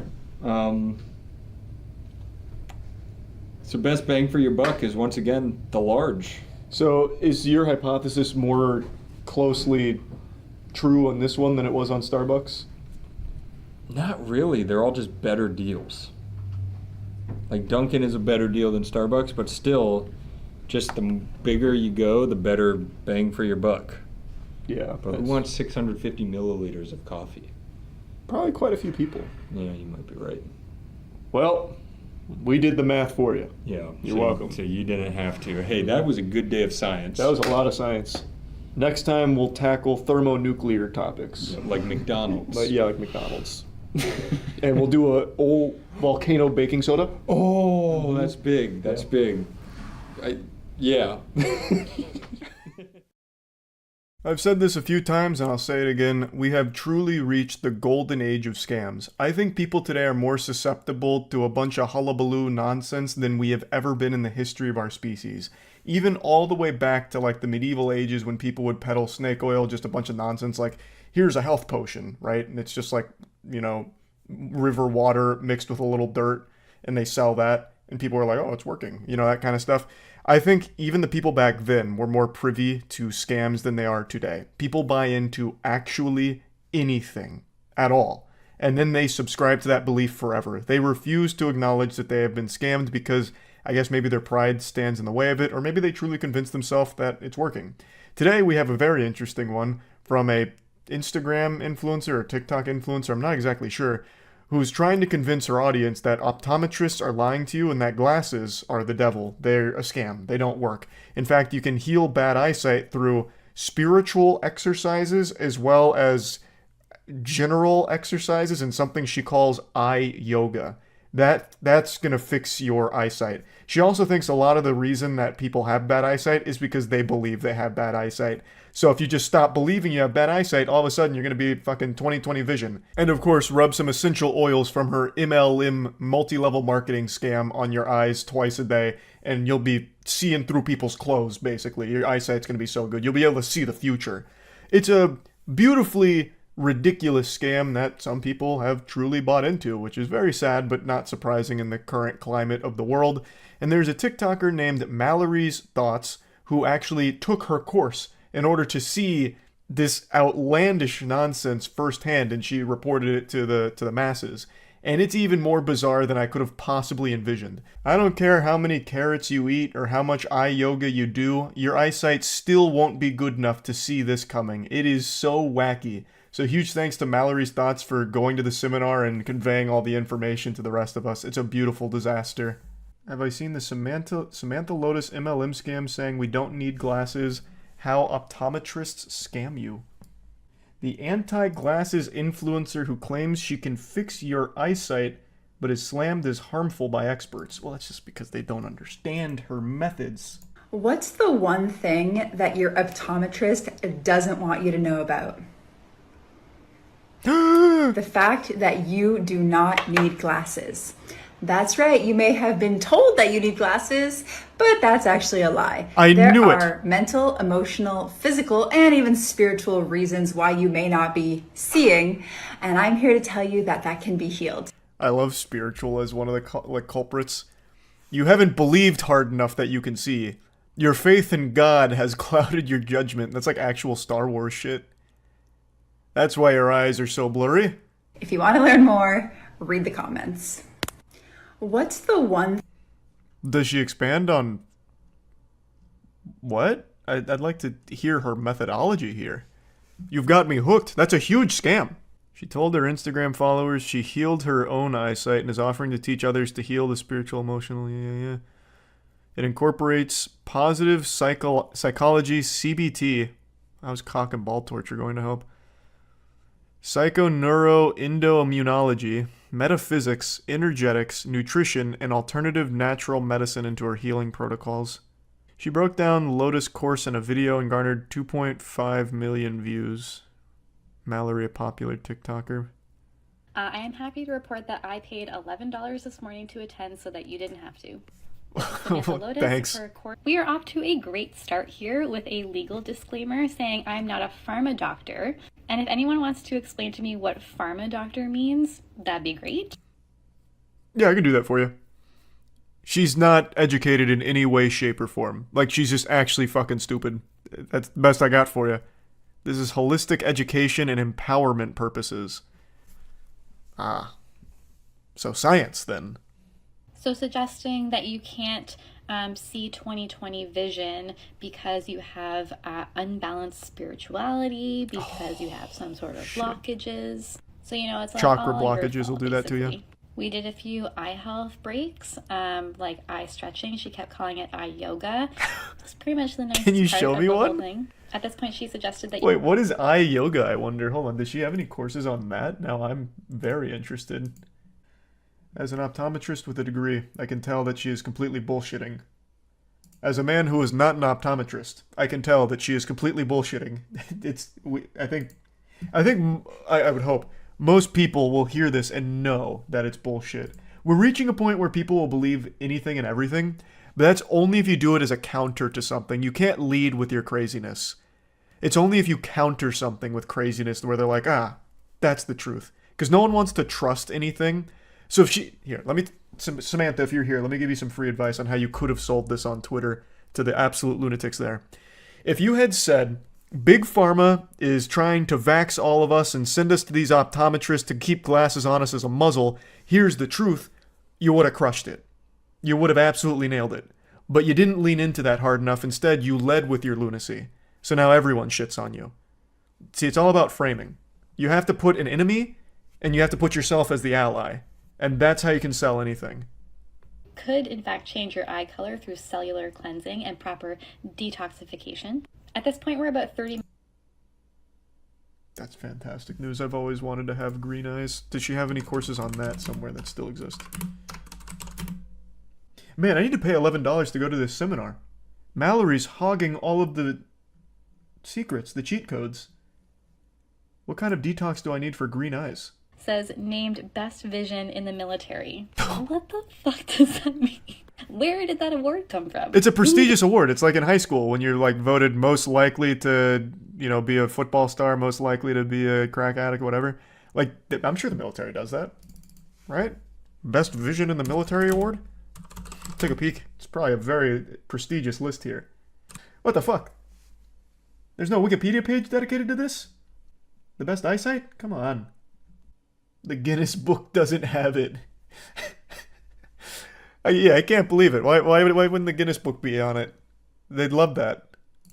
again, this like, you can't see because you just need to let go of the belief that you can't see. And she talked about how like, that's what I was saying. They're just a barrier between you and the rest of the world. And like, what are you hiding from? Then we said some affirmations together. I've always said that's how you fix most things.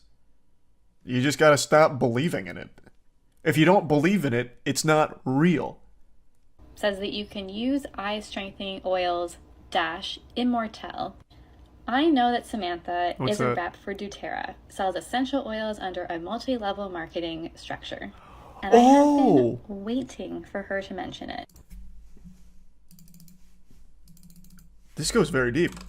I see. So, she has her own MLM scam. So that's what this is all about? Immortelle, Samantha Lotus.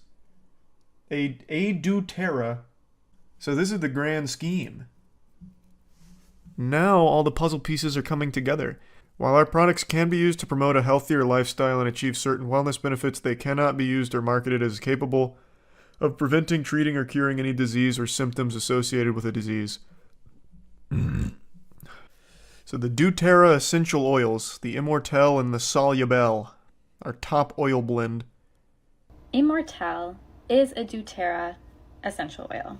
Mm-hmm. And so now Just this whole saw that. masterclass is starting to make sense. It's a Trojan horse to pitch an MLM. It's more than that. You're also paying for the Trojan horse. Very interesting strategy, actually, from Samantha. She's quite the pioneer. And that bottle looks awfully familiar. Oh, it's the Immortelle, Remind you yeah. what this one looks like. Saved his life. Third line from the top, essential oils around the eyes 2 times a day. With I love this essential oil craze that we've come back to. I remember when I was a kid, my mom for a little while was really into the essential oil stuff, and then eventually she's like, wow, this is just bullshit. Because at some point you realize it doesn't do anything.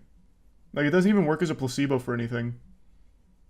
But somehow we're just ignoring all of that now. It's like, yeah, it's not working, but that's because I haven't done it for 50 fucking years straight. Then it'll start working. It's just people now just get so invested in these things because they don't want to be looked at as a fool. You should just cut your losses and realize you've wasted tons and tons of money on essential oils that don't do what they claim for a lot of these scams. I don't think there's anything inherently dangerous about them or anything, but they keep getting marketed as like these panacea, like elixirs that will cure everything if you just use essential oils. SamanthaLotus.com, Natural Solutions for ADHD, the Reality Hacking Podcast. Fortunately, the holistic health model offers a different explanation and more productive solution. Extensive scientific studies have shown that refined sugar, artificial sweeteners, and chemical food additives, as well as nutritional deficiencies, preservatives, and food allergies are all causes of ADHD. Additionally, other correlated causes are stress-related. Where's your solution? Cut out sugar? Come on. Oh, that is your solution. A diet rich in vegetables, quality health fats, organic lean protein, fruit, and whole foods is the key to a healthy brain. So that's how we beat ADHD, is a better diet. Thanks, Samantha. She solved it. ADHD has been defeated. I'm eating a donut. Well, enjoy contracting ADHD, swine. Should have listened to Samantha. What does it say? Ultimate co-creator? What does that mean? Is she God's assistant? What do you mean the ultimate co-creator? Am I reading that correctly? What a title. Ultimate co-creator. A time-space portal where some of the world's greatest leaders, seekers, and game changers come to achieve complete personal and professional mastery. Now, this is something she sells. Our leading-edge clients, tribe, are those relentless in the pursuit of excellence. They are different. Being at peak expression and experience is the drumbeat of our soul. We do not settle or accept mediocrity in any aspect of the human experience. We want the best because we are the best. We embody excellence. If you are here for human and planetary flourishing and are ready to step into the fullness of your power and share your message and medicine with the world, you are where you're meant to be. That said absolutely nothing. So what is it? Is this how you sign up to the MLM? Sacred Money Archetype. What the fuck is this? What class is that in Baldur's Gate? The Sacred Money Archetype. I recognize you. You are here to make waves in the collective. You're at the leading edge of consciousness, bringing humanity forward in your own unique way. You light the way and pave the path, and yet this path isn't without pain. The constant inner urge to innovate, create, lead, expand, and evolve is all too often accompanied by the challenges of balancing health, relationships, happiness, and true lasting fulfillment and freedom. Thanks for recognizing me, Samantha. That means a lot. What an interesting rabbit hole. All because she doesn't believe in glasses. And thinks optometrists are lying to you about glasses being real. Or necessary. Good evening, everyone. It's your superstar of sunshine here, delivering some positive news for a change. I'm gonna be serving you a holiday ham with a side of smiles this season. So let's start with something super simple, but also something near and dear to my heart because it happens in my home state, Florida, on my turf, on my sacred soil. Some hooligan, some heathen, decided to meander down here and make a ruckus. And while this sounds like negative news, it has a happy ending. So, a tourist from Pittsburgh came to St. Pete, which is a place very close to where I live here in Tampa, and actually visited a location I'm pretty familiar with in St. Pete, where he was rambunctious, disruptive, and just an all-around menace.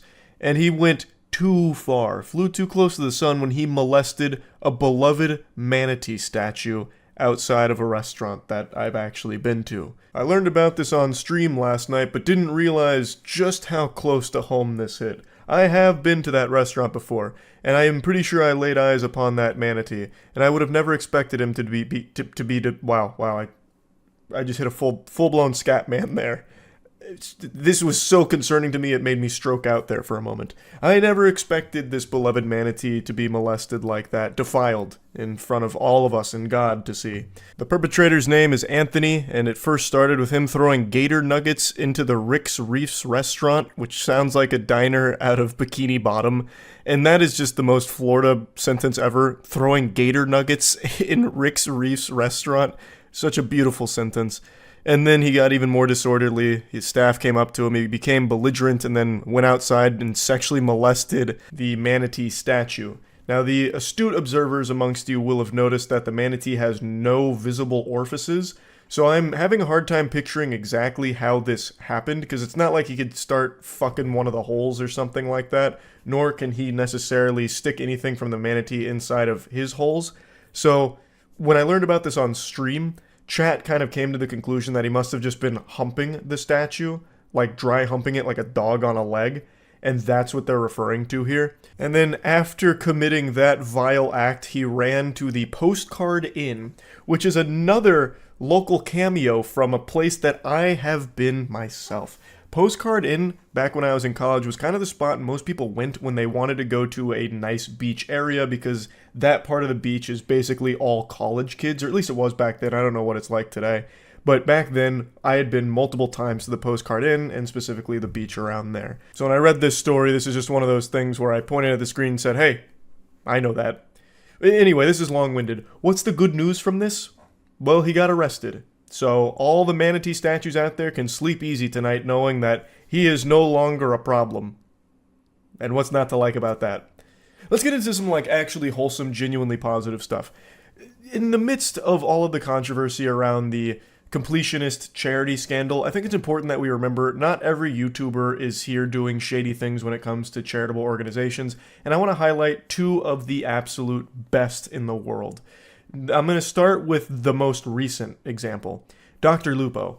As of right now, he is doing something called Build Against Cancer, and it's a fundraising effort that Dr. Lupo is well known for. His charitable work is well documented and extremely effective, extremely great stuff. And on day one here, he raised $500,000, more than $500,000. It was $530,000 on day one for the Build Against Cancer stream. I'll go ahead and play you a quick clip there. $532,008.69. Nice. Nice. Do me a favor. When you go to bed tonight, please remember that if you contributed in any way monetarily or socially, or were just here, that you contributed a big way, and I appreciate the heck out of you, your families, the viewers, every single one of you. It doesn't matter if you donated $1, if you donated $10 or $10,000. every single dollar goes to a good cause. Indeed, it does go to a good cause. This helps benefit the St. Jude's Children's Hospital. And as of right now, the Build Against Cancer fundraising is actually over $800,000. So it's just an amazing thing. To see a YouTuber bring together a community to benefit a genuinely great cause is always so nice. Almost $900,000 raised here in the last day. Just a huge fucking W all around. And I think it's important that we remember that the negative headlines are the ones that garner the most attention, but it doesn't necessarily mean that that's the norm. I feel like it's extremely common for people to lose sight of that, and I understand why. Information is constantly blasting your ass every second of every day. The stimulation never stops. It's just this million miles per hour machine, and almost everything that you're consuming is extremely negative. So it makes it very, very easy to cast this blanket of assumptions. When you're reading these headlines like, YouTuber has this shady charity situation going on, or these streamers are getting paid to do charity streams, it's not genuine, it's inauthentic. It becomes easy for people to just assume that content creators only use charity as like a marketing vehicle or some kind of PR stunt, or they're paid for it. When that's just not the case for everything. There are content creators that do incredible charitable work, and Dr. Lupo is one of the shining examples of that, and I just wanted to highlight what he's doing right now because I'm always really happy to see it. It's just something that puts a big smile on my face and really warms your heart, because who doesn't want to see some good in the world, especially when it comes to everything in the current climate of things where it's all overwhelmingly sad and miserable. And of course, I dabble in the most unhinged of tragedies, like fucking awful romantic texts and weirdos doing horrible things and other revolting stories. But it's always nice to remember that for the most part, there is a lot of positive stuff happening as well. It just doesn't garner the same attention because people just brush it aside. They'll be like, oh, thumbs up, cool. Now let me go get mad about something over here. Let me find something to get upset about. The positive stuff doesn't pop the same way the bad stuff does, but it doesn't mean it's not there. So I just want to highlight a little of that. So I want to move on to something else. Another charitable fundraising event that I'm sure all of you know of. It's Jacksepticeye's Thankmas. Jacksepticeye, a couple weeks ago, had Thankmas, and they raised over $6 million. 6 million clams, 6 million bones here. They were able to raise in a single day, about 8 hours worth of streaming. Like $6 million is a fuck ton of money. That is no small amount of money, and I really want to point out how insane that is to be able to do in a single day. Thank you so much. I really appreciate it.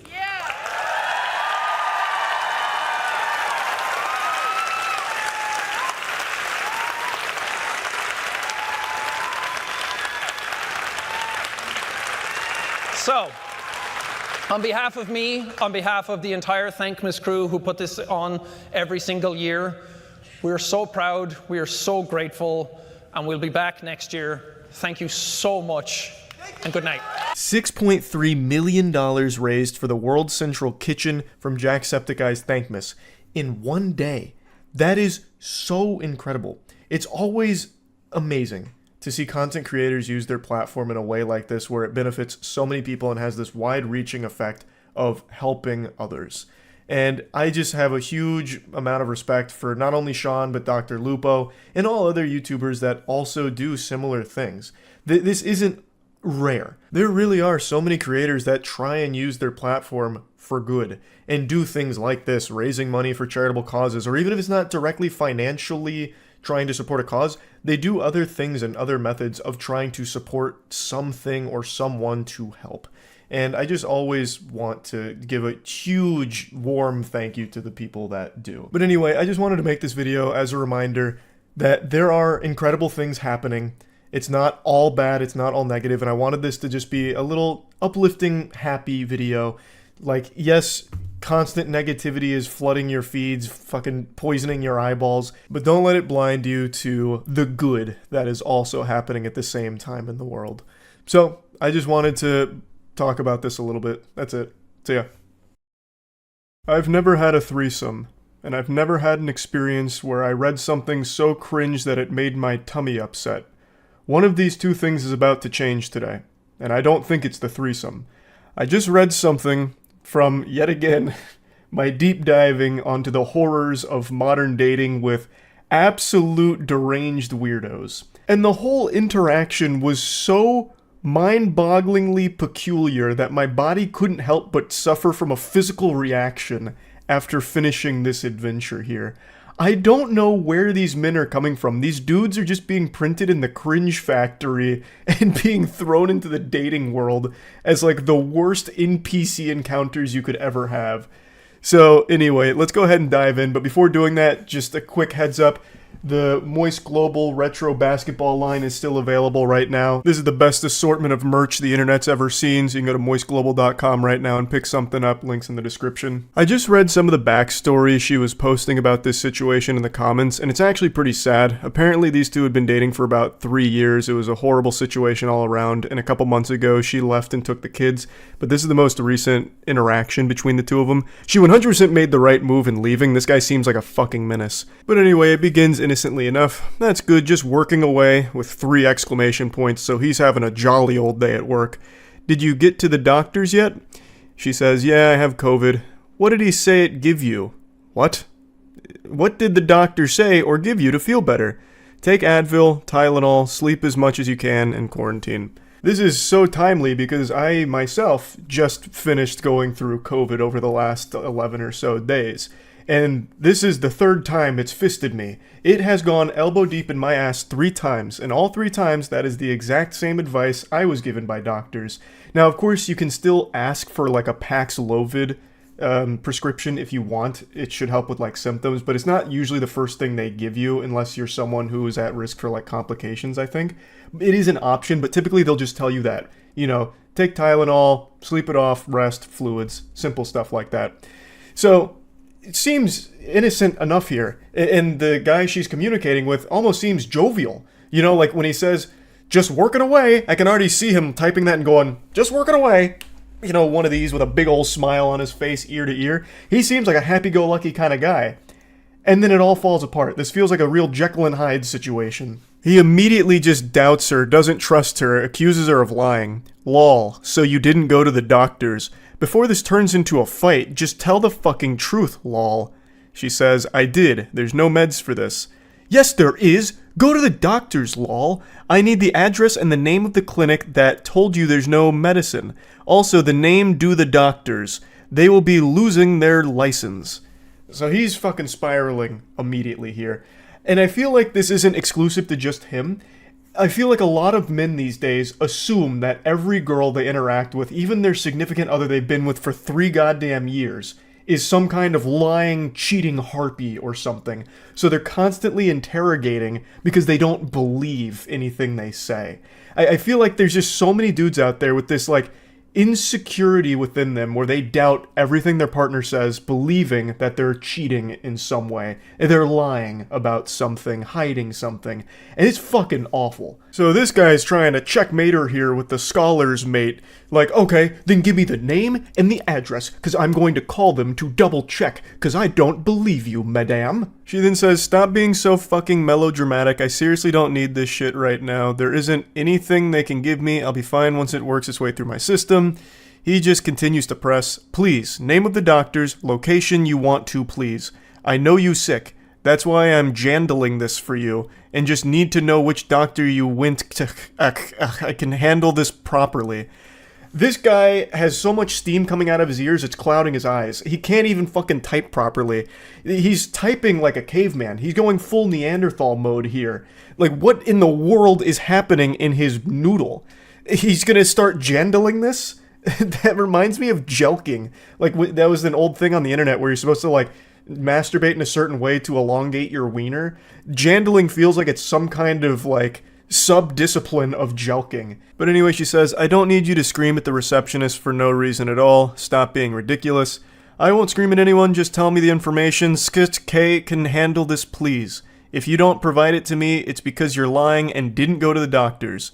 There's nothing to handle. So just tell me the name of the doctor you saw. This douchebag is making so many typos, it looks like he's trying to transcribe the Scatman. Skibbity-deep-boop, scout-up, skibbity-skibbity-skibbity, I can jandle. It's like ridiculous how crazy he's going because he's so angry. I don't know why he'd even think she's lying about this. He admits that he knows she is sick. So why would she lie about going to the doctor? Well, like, what the fuck thought process is that?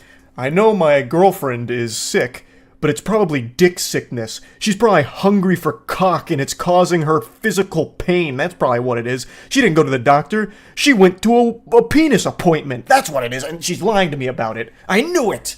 It continues to just get out of control. She says, lol, I shouldn't have to prove to you anything. I'm sick, I have COVID. She's absolutely right. She doesn't have to prove anything here. She doesn't need to try and, like, defeat his delusions. That's not her responsibility here. She's done nothing wrong. And he just continues, you're not proving anything to me, lol. There is medication for this. I know for a fact, as I know someone else who had COVID last week. There isn't, unless you're old as fuck or have an autoimmune disease or your lungs are shit. Otherwise, you just carry through like normal fucking virus. Yes, there is. Let me call the do it. And I will get you proof. Where did you go, baby? That comes out of nowhere. After all of this, he hits her with a where did you go, baby? I can already just tell from reading this shit, this guy is extraordinarily manipulative and a completely insufferable person to be around. But anyway, she goes, I went to a walk-in and frankly, I'm not going to allow you to cause a muck over nothing. I'm going back to bed. What walk-in clinic? If you don't tell me, I'm don't with you. Because I'm not a ducking idiot and I know you're lying, haha. You have 3 minutes to get me the address of the walk-in clinic or else. So now man's out here setting a time limit. He's dropping the ultimatum. You give me the name and I will hunt them down. Out here like Liam Neeson about to track them down with his particular set of cringe skills. I guess his thought process was he just wants to confirm that she actually went to the doctor because for some reason he doesn't trust her even slightly, even though they've been together for 3 years. I also imagine if he did call them, he'd start yelling and screaming and causing a big hoopla because he seems like that kind of unhinged, deranged lunatic that would do shit like that. But anyway, the 3 minutes to get me the address of the walk-in clinic or else, that's it. Buy more chances for you. She says, fine, be done with me because I don't want you yelling at someone for no fucking reason. He says, no one's going to get yelled at. You're just nothing but a liar and KM Jot a fucking idiot. I wouldn't have even called them, but everything you say is a lie. And you think I'm an idiot and you can fool me. Anyway, joke's on you. Enjoy. Hope it was worth it, kid. His use of exclamation points and emojis is absolutely infuriating. But even more so than that, the cherry on top of the shit cake is him saying, hope it was worth it, kid. He's speaking like he's back on Xbox Live in a Call of Duty lobby. What? Hope it was worth it, kid? Oh, God, sickening. But clearly the reason he's using the emojis and the exclamation points is he's trying to put on this strong, masculine front that none of this bothers him. This is the biggest mistake of your life. You're going to regret this. But me, I'm laughing. I'm having fun with this. This means nothing to me. So much so that I'll drop a laughing, crying emoji and 5 exclamation points. Haha, not hurting me. She then says, lol, joke's on me because I'm sick. Great joke. Love that for myself. Love that I feel like I'm being dragged through the mud, fire, literally feel the worst ever. Great support, thanks. Joke's on you because you lost the best man of your life because you'd rather lie than tell the truth. Leave me alone. What the fuck? Oh my God. It's just so painful reading this. It's so fucking sad reading this, knowing that not only have they been together for 3 years, but I guess also have kids.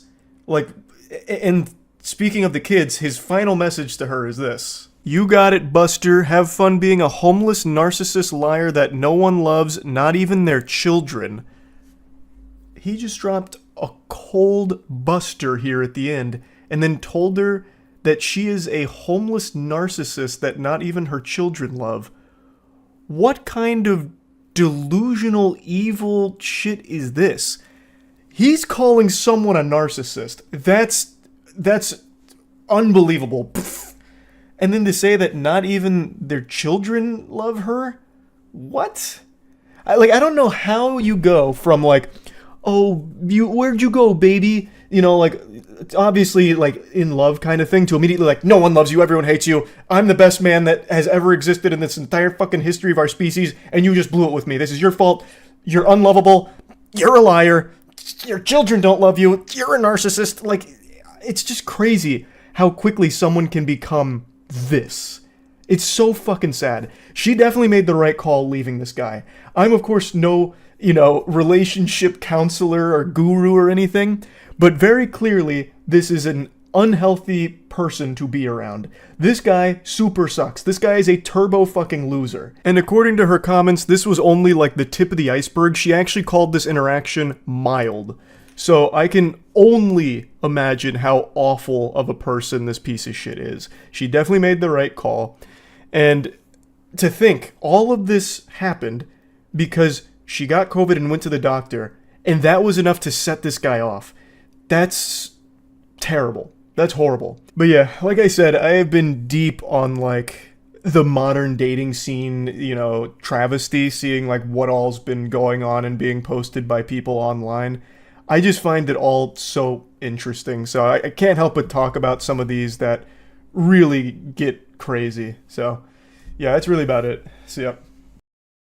This is a video that is long overdue. I am so tardy to this party. I've been sitting on this topic for so long it's got squatters' rights. This is like when they made Zoolander 2 15 years after Zoolander 1 and nobody cared about it. But I still just feel the need to finally mention the Illuminati situation. For most of 2023, Illuminati has been this constant source of agony. There was an unreal amount of information that has come out and continues to come out about Illuminati, all of which is very bad. And as a result, her career as a YouTuber has reached a screeching halt.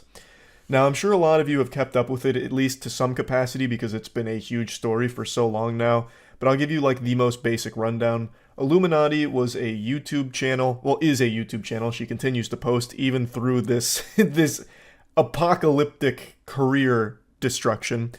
Her channel is dedicated to making video essays, mainly on like a variety of topics. She was known for how quickly she gets out the video essays, and also them being pretty high quality still. She grew pretty quickly and got very big. I think at her peak she had around 1.7 million subscribers, and things were smooth sailing. She was popping off, constantly recommended in the algorithm to people. And then in April of this year, her ego got the best of her, a victim of her own hubris. She made a call-out tweet against Legal Eagle, a very well-respected YouTuber and a fucking lawyer too, by the way, claiming that Legal Eagle's team had stolen her editing style. So, not Legal Eagle editors broaching my editors to take my video style when they didn't give up the info, they literally copied it, and by the way, I have the messages from my editors and found an email from them too. Just changed the color from purple to blue, huh? Interesting.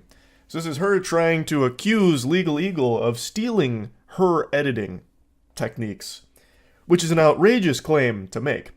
And she didn't realize she brought piss to a poop fight. Legal Eagle was easily able to dismiss this shit and dunk on it, which really ruffled her feathers and forced her into a panic. So she tried desperately to backpedal, making an apology statement, claiming she should have reached out to hash it out privately, but it was too late. This set in motion what would be her YouTube career demise, because after this, the holes in the ship started to show, and it began to sink. She was then faced with numerous other allegations, ranging from abusive behavior, mistreating employees, just being an absolute menace to work with. Multiple victims of her came forward to showcase what Illuminati was like behind the scenes and some of the things she was doing in real life to make them miserable. Like, so much, I don't even know where to start. You could fill an entire fucking library section with just textbooks on this Illuminati lore. It has been so much, and it's constantly being added on to. Like, there's constant, like, patch notes here where there's, like, new updates to this story with new victims coming forward with their own accounts of Illuminati and what she's done to them. It's just a never-ending flood of information about how awful of a person Illuminati is. If you just search Illuminati's name on YouTube, you will get hundreds, if not thousands of videos going over and chronicling all of the allegations, all of the evidence to support the claims, and all of the terrible things that have come to light from this, as well as a lot of video essays on her downfall, because it is such a rare phenomenon to see someone as popular as her sink their career in this way. It doesn't happen often. The only other example I can think of is Boogie, and that happened slowly and gradually over the course of many years. Hers happened over the course of a few months, because that's how much came out and how disgusting a lot of it was. It is wild. So I talked about it on stream a little bit, as well as gave my prediction on what I think she's going to do in the future, because as of right now, she is still just trying to bury her head in the sand and keep posting videos to try and squeeze as much as she can out of the channel while it still's around, while there's still some people watching. She's trying to get the most juice from the squeeze here, trying to suckle the last bit of milk from this titty. And I wanted to share that prediction I had, because I do think it's a pretty strong one. It's not backed by any scientific evidence or anything, just my own game theories I've cooked up here in my head. But I think it's a pretty likely course that she'll take once she realizes that she can no longer suck her audience dry like a vampire, once they all stop watching, which she is rapidly getting close to that point. I never caught up with the full depth of the Illuminati situation. All I know is that I've never seen a channel go from as popular as she is to where she is now. So she must have done some really deplorable stuff. I know it started when she accused Legal Eagle of plagiarizing her editing style, got biblically fucking clowned on for it, and then from there a ton of people came forward revealing how toxic and mean she is behind the scenes. And then she recently had a whole special segment in H-Bomber's video on plagiarism, and then she also got an entire video from H-Bomber specifically on her plagiarism, because all the shit she does is basically lifted from articles or documentaries. But other than that, I haven't dove into the 5 or 6 hours worth of cumulative trash she has done. It's a lot.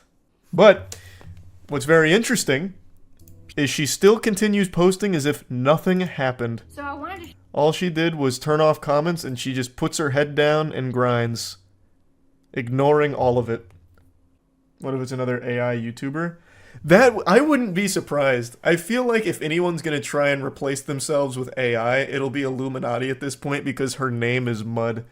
She is ruined. Nobody supports her. So she would definitely stand to benefit from buying Kwebbelkop's AI Keys to the Kingdom and make herself an AI tuber. It's Sunny V2 with a voice changer. Yeah. Here, I'll make you a prediction. Here's what I think. I think Illuminati will continue this trajectory for maybe 6 more months tops. After that, she's going to start another channel using an AI voice model in order to keep doing these same kind of videos, but start fresh and hope people don't connect her to it. That's my guess. Because before all of this came to light, she was getting 100 to 300k views per video. Then everyone learned that she's an absolute insufferable person that's done horrible things, apparently. And now no one watches her. But if she did the same shtick with an AI voice on a fresh channel, she'd probably get away with it. Like I just said, it is so much to cover. I never even took the full plunge. It's just, she's this reoccurring villain. Every 3 weeks or so, there's new information about something fucked up she's done or is doing. It's this constant snowball that never runs out of snow, gathering steam.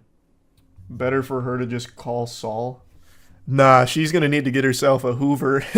She's gotta relocate and disappear.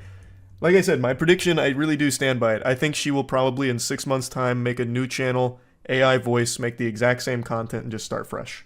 So go ahead and clip it. Make sure you remember my prediction, because I stand by it. I really think she's going to be one of the first YouTubers other than Kwebbelkop who is going to try to go entirely AI video based. That is the direction I think she is going.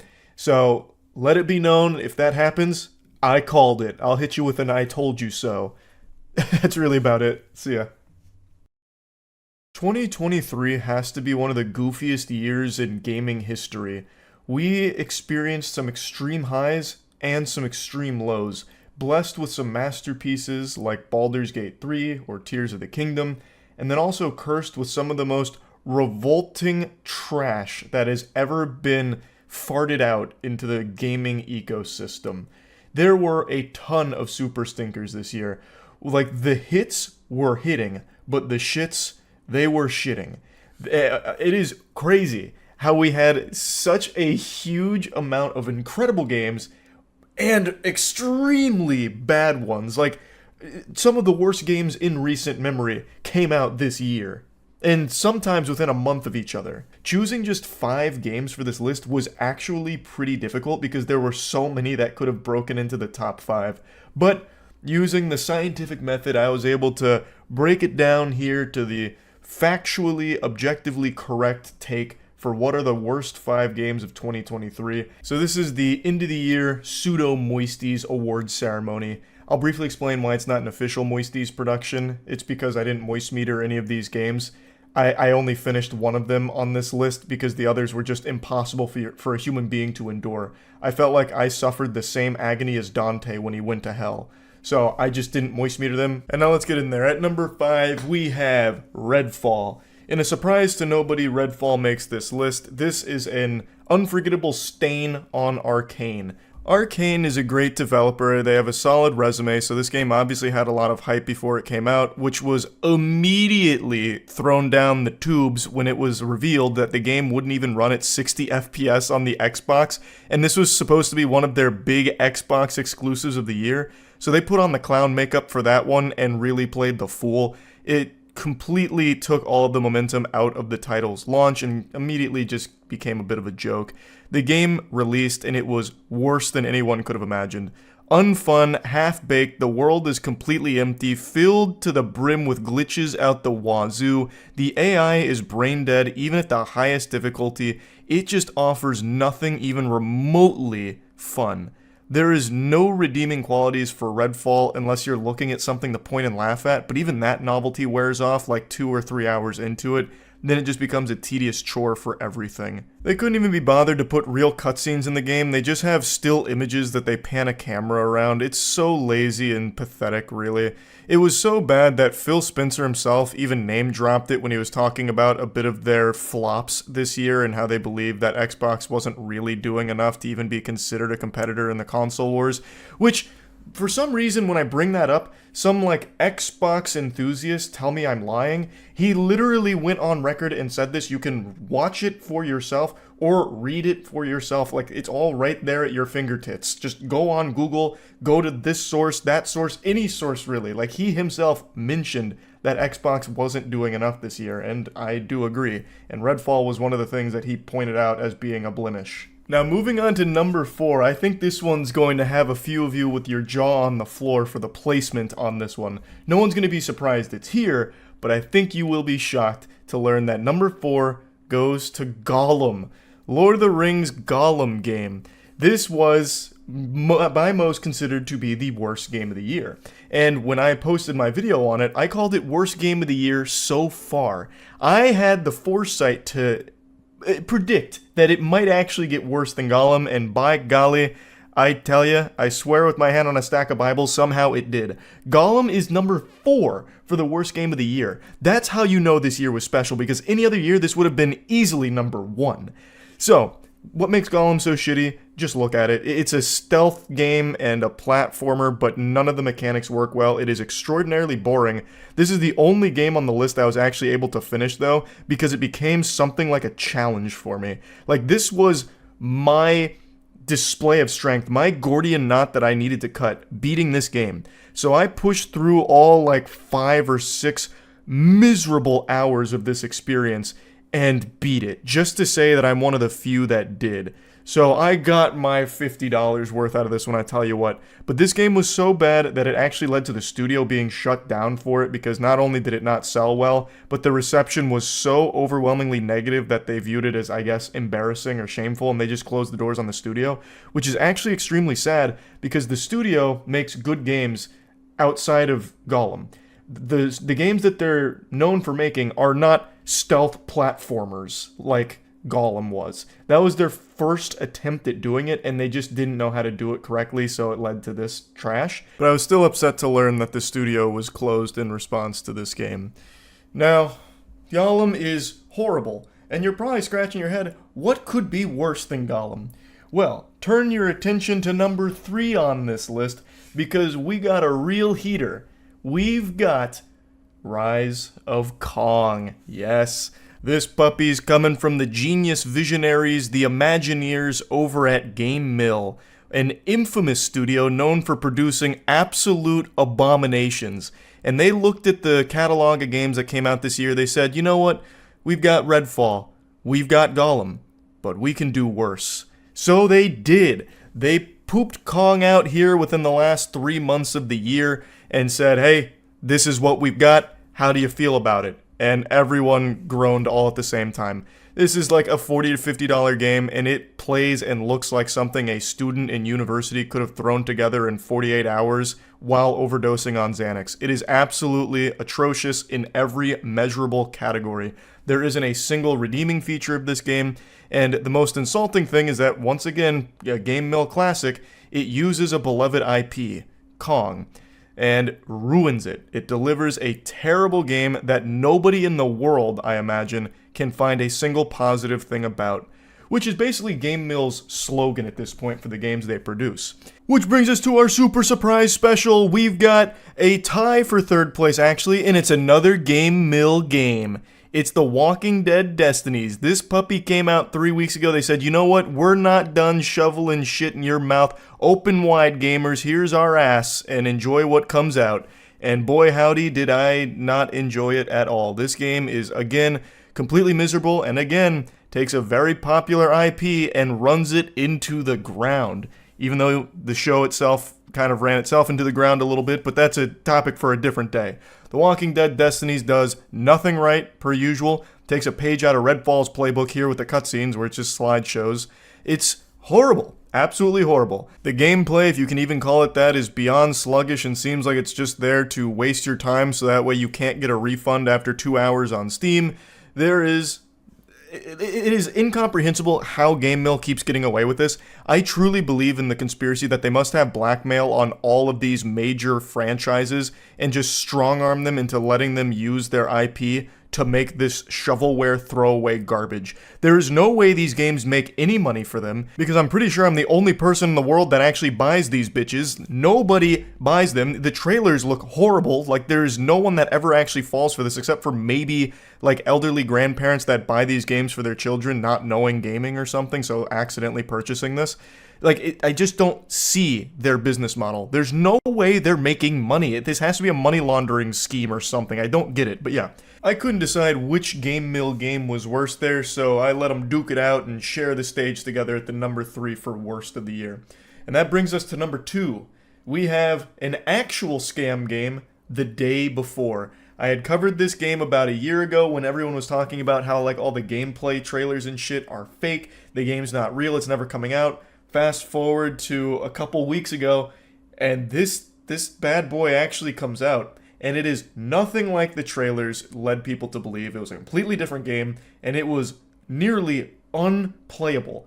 There was nothing in there that even shared the same DNA as what they were showing throughout the last year or so. From the most wishlisted game on Steam under a false pretense to one of the most universally hated games when it dropped.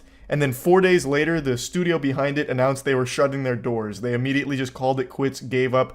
They had their cake, they ate it too, they made their influx of cash off this and then said, alright, we're sailing off into the sunset, dropping this broken pile of garbage, this dog shit on everyone's doorstep.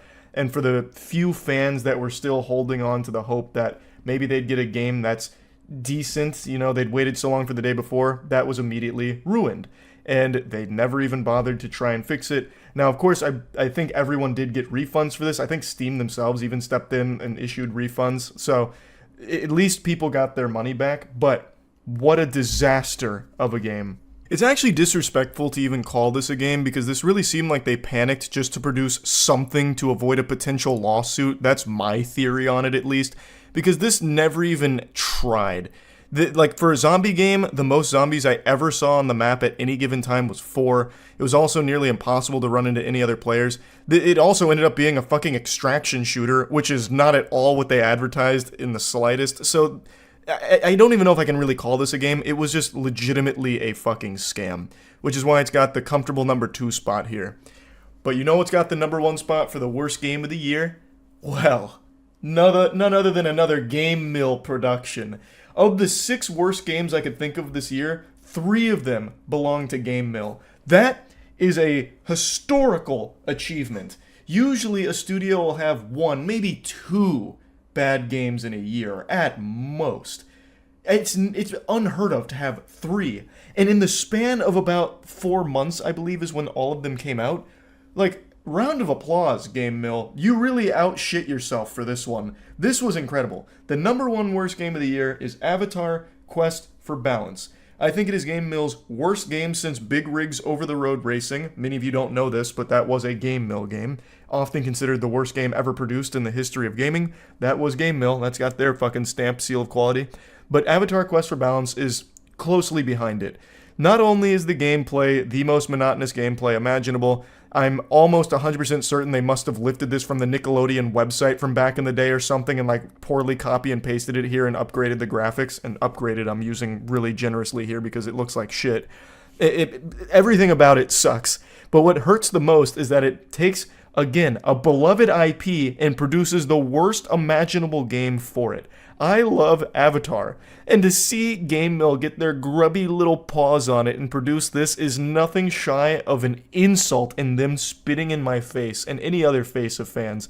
And the worst part is, I know some kids got this game as a present for their birthday or for the holidays or something because Avatar's on it and in the name, and it's $50. They're charging $50 for this trash.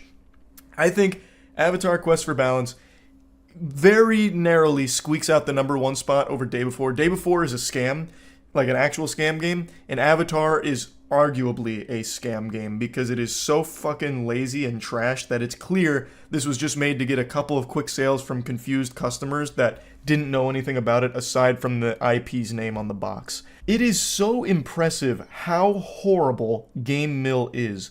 And I'm pretty sure they do it on purpose. You can't accidentally make games this bad. Like I said on stream every time I play a Game Mill game, it is immediately apparent that they are not using like assets that you'd buy on the marketplace for the engines they use. Because if they did, their games would instantly look better. They are going out of their way to make their games look and play worse than if you had just purchased some cheap assets to throw in there. Like, it's incomprehensible to me. What a year Game Mill had. What a fucking year. Oh, and I forgot to mention, in Avatar: Quest for Balance, half of the gameplay, like, it's divided up. You'll do, like, some of the worst puzzles ever, and then some of the worst combat ever, and then you go into Subway Surfers. They actually just have Subway Surfers. That's how shameless this game is. It's horrible. I think it deserves the #1 spot for worst game of 2023. Unfortunately, I don't have a trophy for you, Game Mill, so there's nothing for you to collect. But if you want to celebrate this impressive feat, this accomplishment, if you want to celebrate it on your socials, I can whip you up a graphic or something. It'll say your winner, which is of course a throwback and homage to Big Rigs Over the Road Racing, and then it can have your 3 horrible games that made this list for the worst of the year. Really impressive stuff. That's about it. See ya. Hey, I'm back in the art studio after 9 long years since college, and I'm be putting Matt through the ringer here. We're drawing from memory.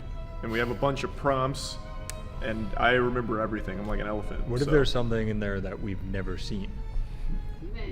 That'd be very sad. I think it's like general stuff like dog, cat. So Charlie's going to draw first, and then we're going to draw 5 images, or draw a prompt first. Yes. He's going to pick something, and then we will draw 5. We'll do it 5 times. Bring Charles the chalice. Let me start drawing something cool.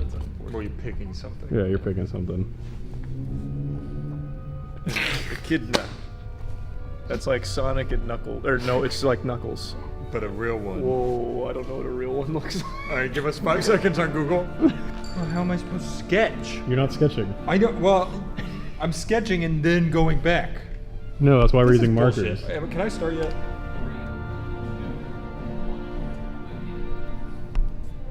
I'm going to use all my classic techniques here. Yeah. Well, that looks like a potato. Echidnas are fucking stupid. I mean, they're not smart. If they were, they wouldn't be echidnas. They would have been humans by now. Yeah, agreed.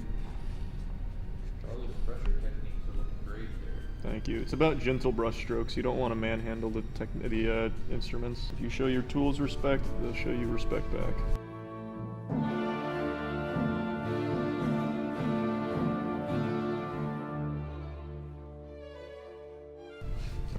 tail? Shit. That's kind of like an artistic decomposition of what an echidna is. It's deconstructed echidna. Yes. Yours looks like Cyndaquil. It's pretty good, right? Yeah. Oh, Tombow is the brand. What are you struggling with over there? The markers themselves. An artist that You stay on your side, okay?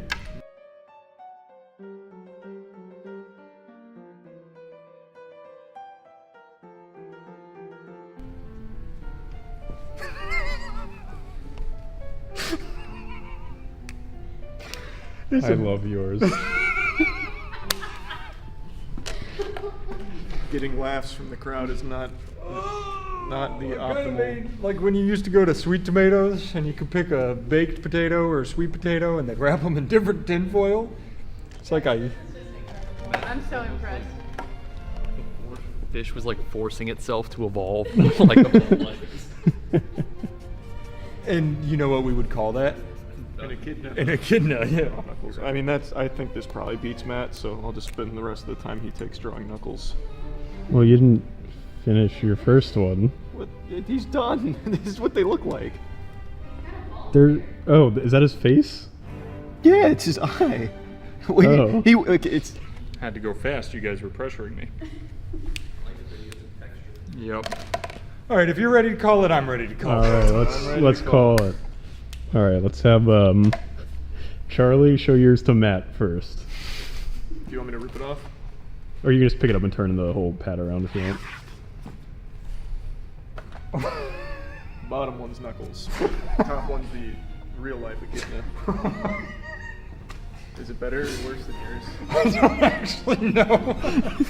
I think it's pretty good. It's really hard to tell. It's really sad. I looked at yours and I was like, this fucking idiot, I clearly won. And then I looked at mine and I was like... All right, here, you can put yours down. Let's see. Let me see yours then. Tough guy. Damn, that's close. What's the green stuff? I gave him goggles. And is that his face down there? Or is that his nose? Well, this is his eye. This is his little beak. Oh, nose thing. He has a beak? Well, it's more like the nose. I'm gonna go Matt personally. Yeah. Matt kind of clears. All right, so Matt wins round one. Interesting. Woo! All right, you can switch to a new Let me tell you, page. the rush of winning an art competition is unmatched.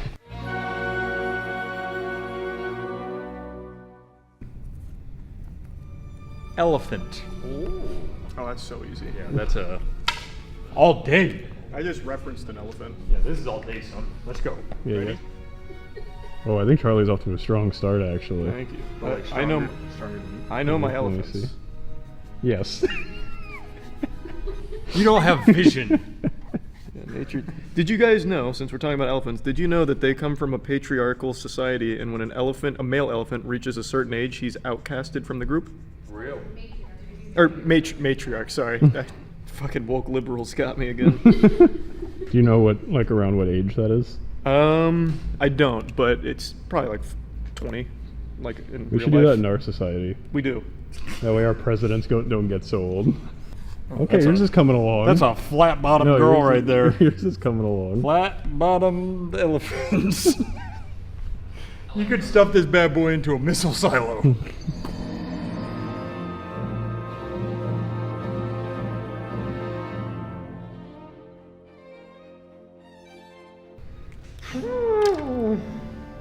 Was that an elephant sound? Yep.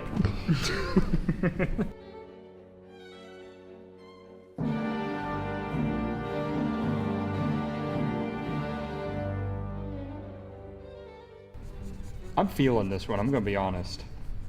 If you beat me on this one, there's absolutely going to be corruption at play, because this is a great elephant. I don't want to say it, but my elephant's kind of hot. That's good. Well, I don't want to say it. What else comes with an elephant? Maybe a little like shading or something. Yeah, you have time. You can improve upon your Alright. quality. If you say so, I'll color it in. I'm done. I bet your stupid thing is turned to its side, isn't it? It's not turned to its side, it's just the way it was standing. All right, I think I let's. bet your stupid thing is Who head wants on, to isn't it? show theirs first? I'll show mine first. Hold it up for me. Is that flames coming out of his trunk? It's water. Oh, shooting water. Charlie's also only has 2 legs. Oh, because he's Well, perfectly. I see. Okay. Like most elephants stand like this. Like, get me head on. Ready? Yeah, no, I got you. Yeah, you can't see his legs. Can you see my legs? No, I can't. Well, I mean, yeah, but no. You couldn't. No, okay. Great work. Thank That's you. a huge improvement from the I echidna. agree. Mine is a lady elephant. You can tell by the bows. You're not even taking this seriously. What do you mean? Are we not supposed to draw female animals? Not in this house. All right, I'm sorry. I broke rule 1. All right, come stand. What's the council's decision? I really wanted to go with Charlie, but then when Matt flipped that around and I saw the bows, that's just precious. That is a flat ass. I mean, not everybody can be blessed with junk in the trunk, so. Yeah, I gotta go back in. Oh, Matt wins round 2 as well. Okay, I see. I've never won anything with art. They don't appreciate perspective art. Perhaps I'm going too highbrow. I think it was lost on them, you know? Yeah, I'm on your side. I would have voted for you.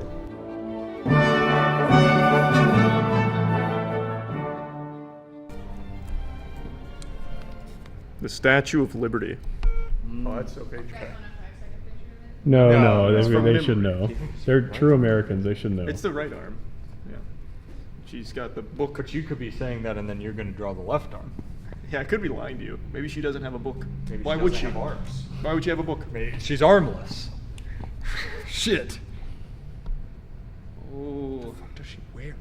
Just remember the Schoolhouse Rock. Yep. Lovely Lady Liberty. Yep. With And then- her book of recipes. Thank you. And the only one she's got, the Great American Melting Pot. You can simply fit right in. Doesn't matter This is where helping. you're from. Keep going. She's pretty curvy, right? Like she kind of had it going on. You're like your elephant. It's crazy how Her well waist the is snatched. I know that Schoolhouse one. Rock. Yep. I gave her a cowboy. All right. That's kind of cool. How does anybody in New York not wake up with a? Come on.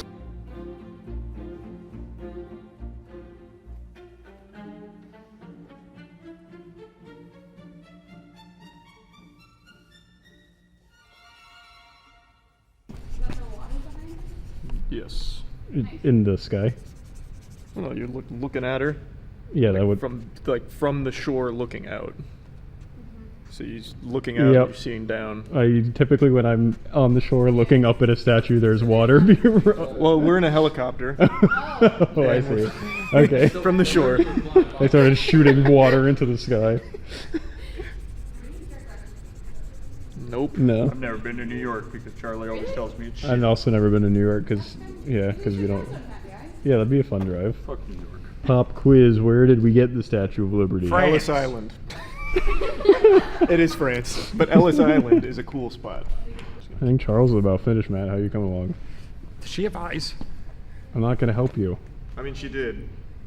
Till the goddamn Liberals. communists poke him out. Yep. She probably has blue hair now.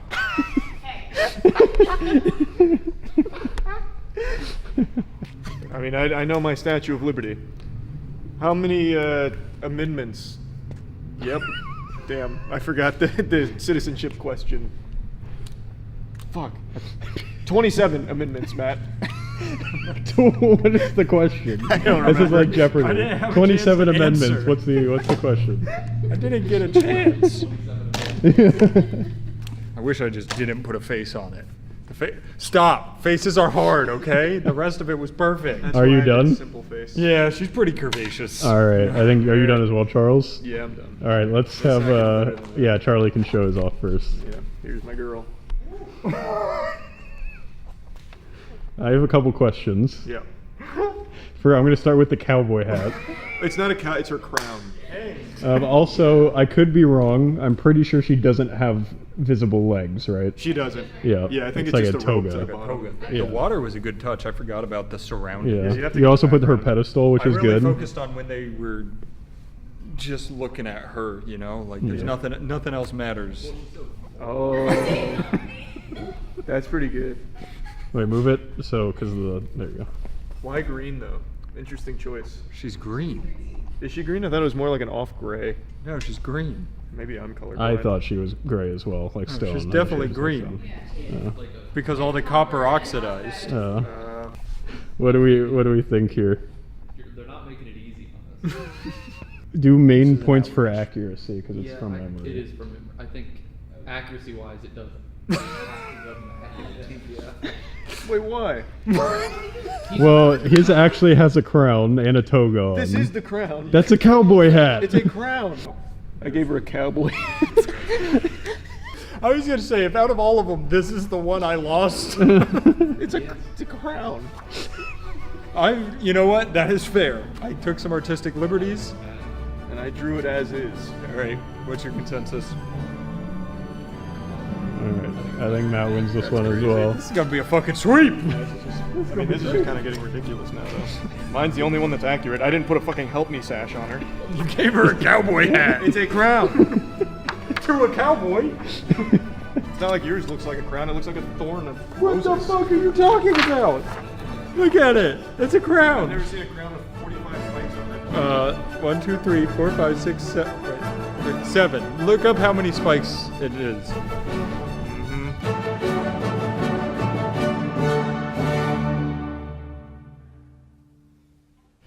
The Eiffel Tower. We're going to the other side of the ocean. I only know this one because Lizzie McGuire... No, she didn't. She went to Spain. When I pulled this one, I thought it was going to be easy. This is really bad. What if I do, like, looking up? Charlie's just trying to lose at this point. Oh, that's a good perspective piece. I like that. Have you been underneath the Eiffel Tower before? No, I saw a Mr. Beast video once, though. It is from memory, so. You think Charlie's been under the Eiffel Tower? I don't know. Yeah, I don't know why you would think that. Okay. Is that the ground? This is, so you know all those Instagram pictures people take from the, I don't know, park nearby or whatever, where they look on at the Eiffel Tower and they all stand on it and do this on it? Yeah. That's what I'm doing. Okay, yeah, but what is that? This is the grass. I It think is you are the correct. Leaning Tower of Pisa, No, they but did it's it- fine. They do, yeah. Or is it that? I don't remember what they do with it, but yeah. They do something with it in the park nearby.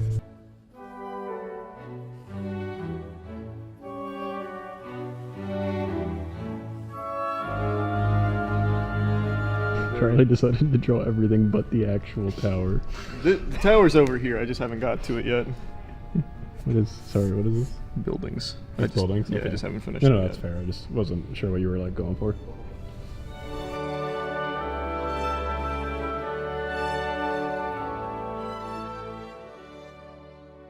I think I'm done. I'm only just beginning. I don't think mine's getting any better than this, I'm going to be honest. You know what? Quit while you're ahead. Yep. If that's what you want to call it, I agree. I think. Yep. I think you'll be fine. I could do a lot better than this, okay? Well, Charlie's adding a bunch on the extremities. Do you want to add some scenery to your... You might want to. I like how you drew land and then decided to draw your people floating above the land. Danny, you don't understand. So we're looking out. We're seeing all the buildings on the side. We're seeing happy couples eating nearby. Yeah. And it looks into ultimately the Eiffel Tower down the middle. Gotta pull away from the camera for a second. We need to start adding incentives or disincentives to lose, otherwise Charlie We really just do. does this every We really do. time.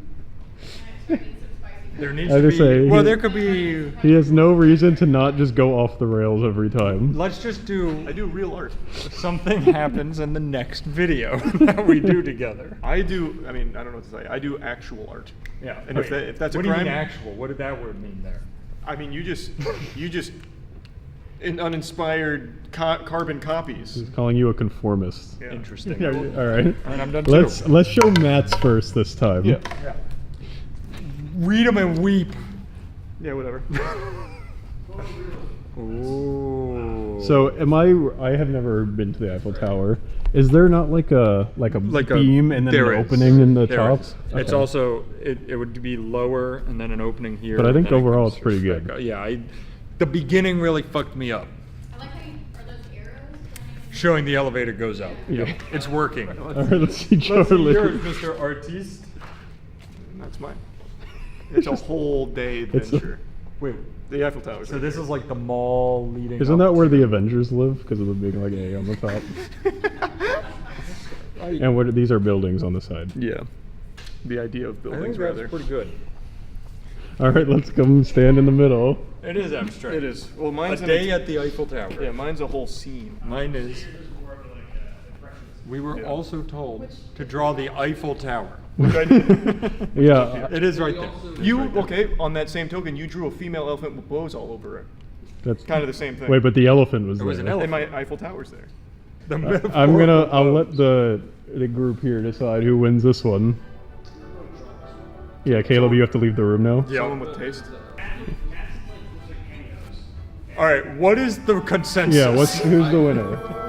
Charlie didn't even draw the tower. It's right there, Chelsea, Danny. step in. Take control. No, All right, you know what? It's just it a goes simple- to Peyton. Yeah, It's just a simple yeah, building. you can be the commissioner. This is a tough one. I like Charlie's perspective, and I do like that he has the tiers on the tower. Okay, well, that's a loss for you, Matt. Unlucky. Well, now you've made a mess. I forgot we still have one more image. All right, here, I'll let the audience pick it. I would have loved to see you. If you have time after, you can just like for bonus points. Recreate the Mona Lisa. Oh, there we go. That's a good one. That's a good one.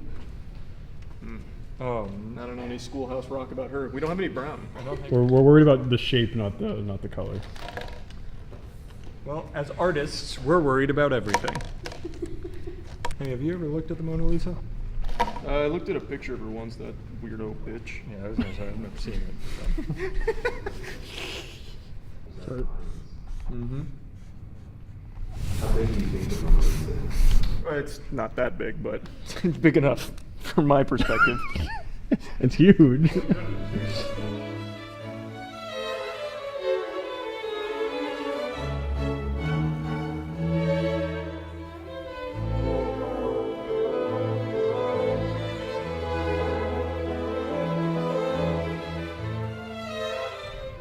There's a theory that it was actually the artist doing a self-portrait. Did you know that, Matt? Who did the Mona Lisa? Oh, holy shit, who did the Mona Lisa? I was gonna say, wasn't it a guy? Yeah, it was. What was his- Michelangelo or whatever? No. It was definitely, I know it was Michelangelo. Leonardo DiCaprio? Oh, yeah, Da Vinci. Nice. Yeah, that makes sense. Yeah, I knew it was one of the Ninja Turtles. I think I know what you're doing. 5 minutes? Man, time is We've flying. barely begun. You want to know how long it took that guy to make the real one? At least 12 minutes. Yeah, there's scenery. Yeah, there's a whole scene behind Yeah. her. There's like rolling hills and houses, I think, right? Like in the background. Is there? Like I think she's on isn't she like on a bridge and there's like hills No, and she's stuff in like the she's on background? like an open balcony, isn't she?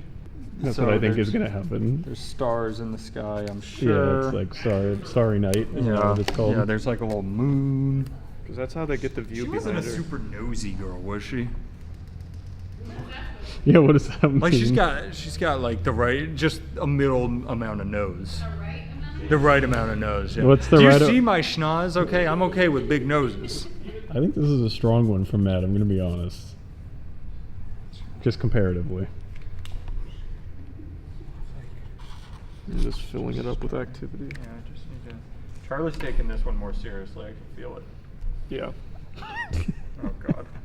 Are you done? You got a minute left if you want to make any final touches. No. When something's perfect, you don't touch it anymore. That's You're fair. right. What was I thinking? Are you done too? Yeah, I'm done. I think Charlie should show his first Okay. because I think you have a special presentation. Oh, okay. Yeah, mine's just like the Mona Lisa, as she currently sits. Oh, wait, is she sitting? Yeah, she's got her Is hands. it not just a bust? No, she has her hands on her lap. Oh. Yeah. Those are the environment protests going on. Oh yeah, the climate, this Just Stop Oil campaign getting rolled through. Let me get the eyes following. Pretty good. Yeah, it's right? uncanny actually. Whoa, that's pretty good. All right, ready? So let's see if the eyes follow. They do. That's crazy. That is so nuts. Shall we? You guys want to show them the actual picture? Yeah, it's If you guys had combined the two, you'd actually have Yeah. a perfect painting right now. Oh wow, she does have arms. Oh, that's the Mona Lisa. Not zoomed out a little bit. What's the council's ruling on this one? I think I like Charlie's. I think he did a good job with the face. Charlie got her. Mine is just my face, so that's really hurtful. Yeah, this is I feel like we have another situation where Matt did a complete one and Charlie is not. Boy, how is Matt's the only thing not complete about mine is the background. He didn't even put her fucking arms on it. What's the final decision? I like Charlie. Yeah. Sounds like Charlie's the winner of this This is one. the only one I would have sided with Charlie on. The fucking Mrs. Lightyear, whatever the hell it's called, Statue of Liberty, was some bullshit. Hey, I didn't win on the Mrs. Lightyear. It was the Eiffel Tower. Wow. But I was frustrated. Art really takes it out of you. What a good fight, though. Great game, great game. Crazy. Oh, that was fun. That was fun. I like Art.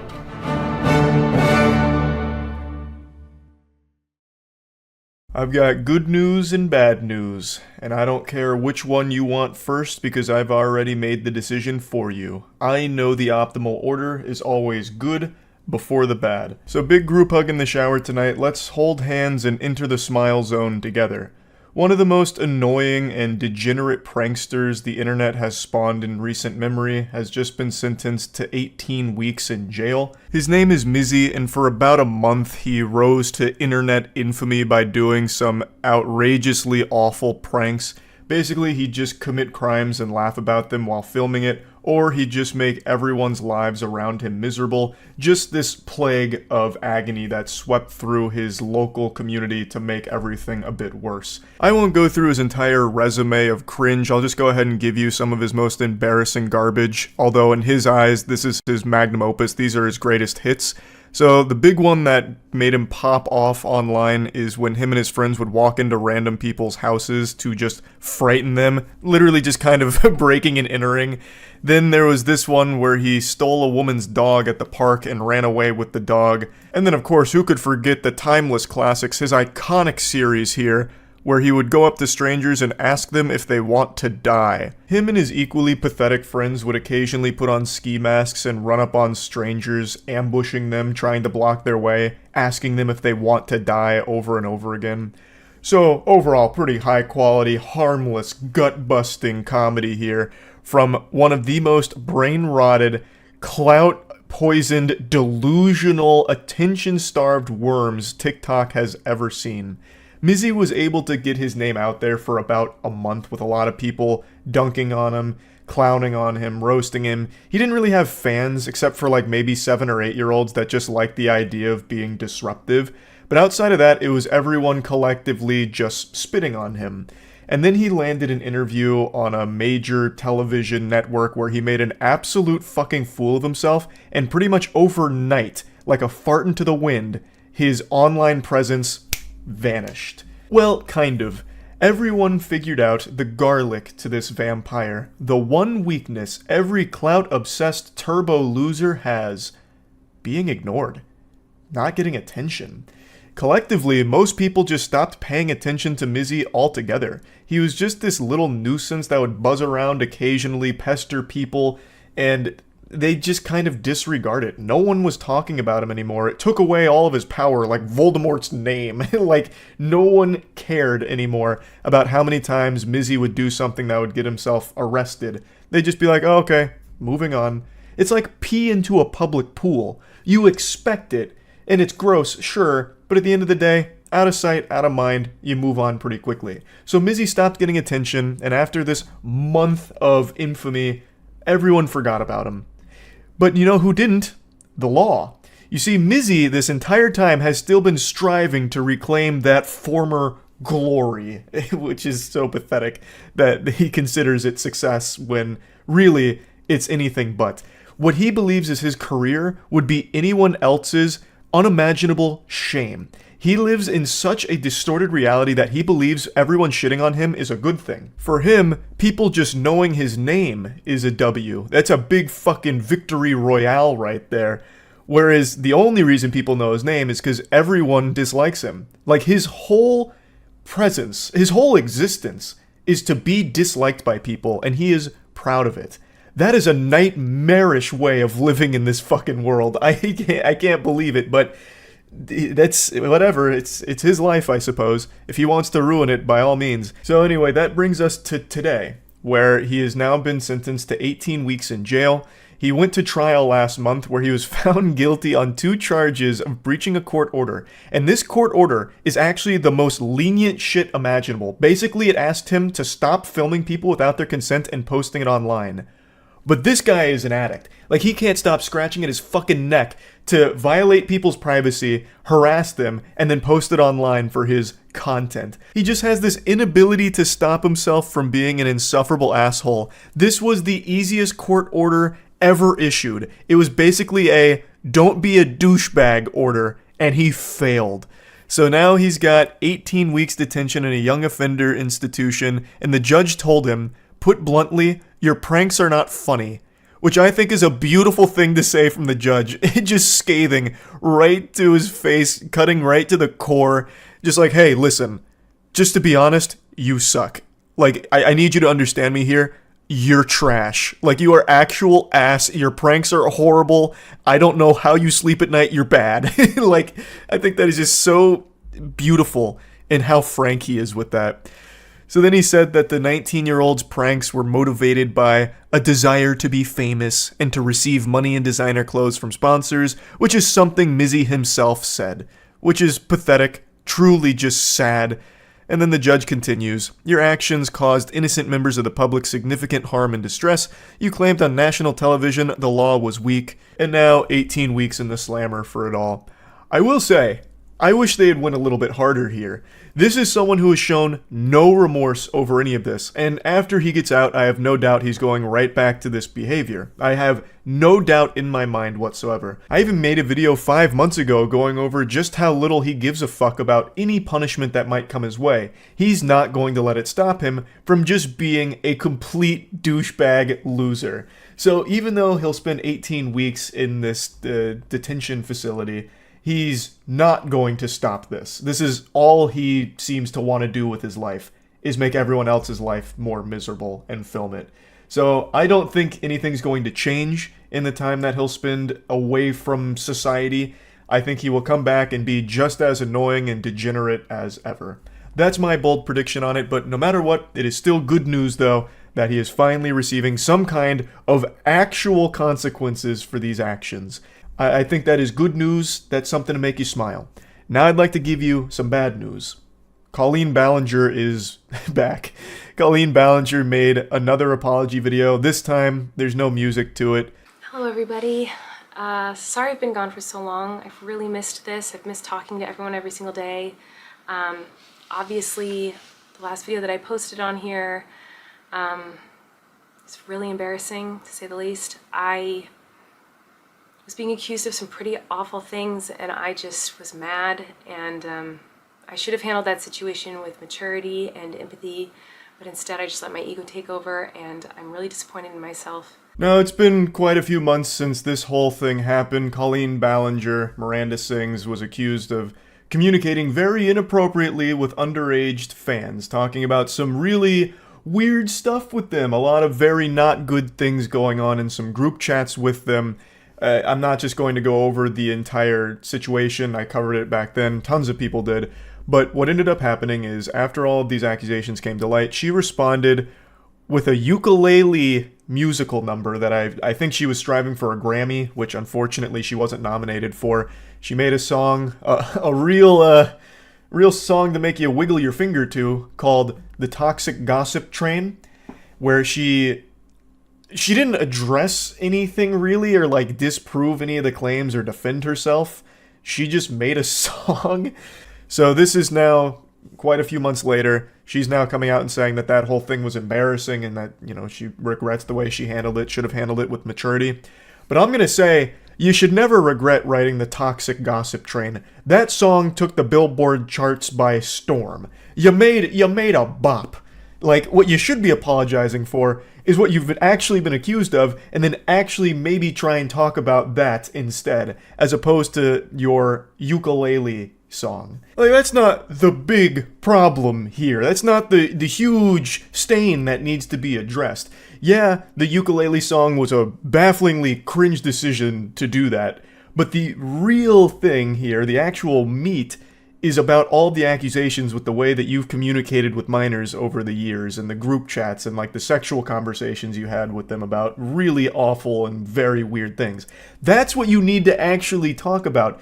Over the last 15 years of my career, there have been moments where I was immature and inappropriate with some of my comedy, and there were times when I did not put enough thought into some of my fan interactions, and because of that behavior, people got hurt, and I am so sorry. I never wanted to hurt anybody, but it's clear that I did, and I feel so terrible about that.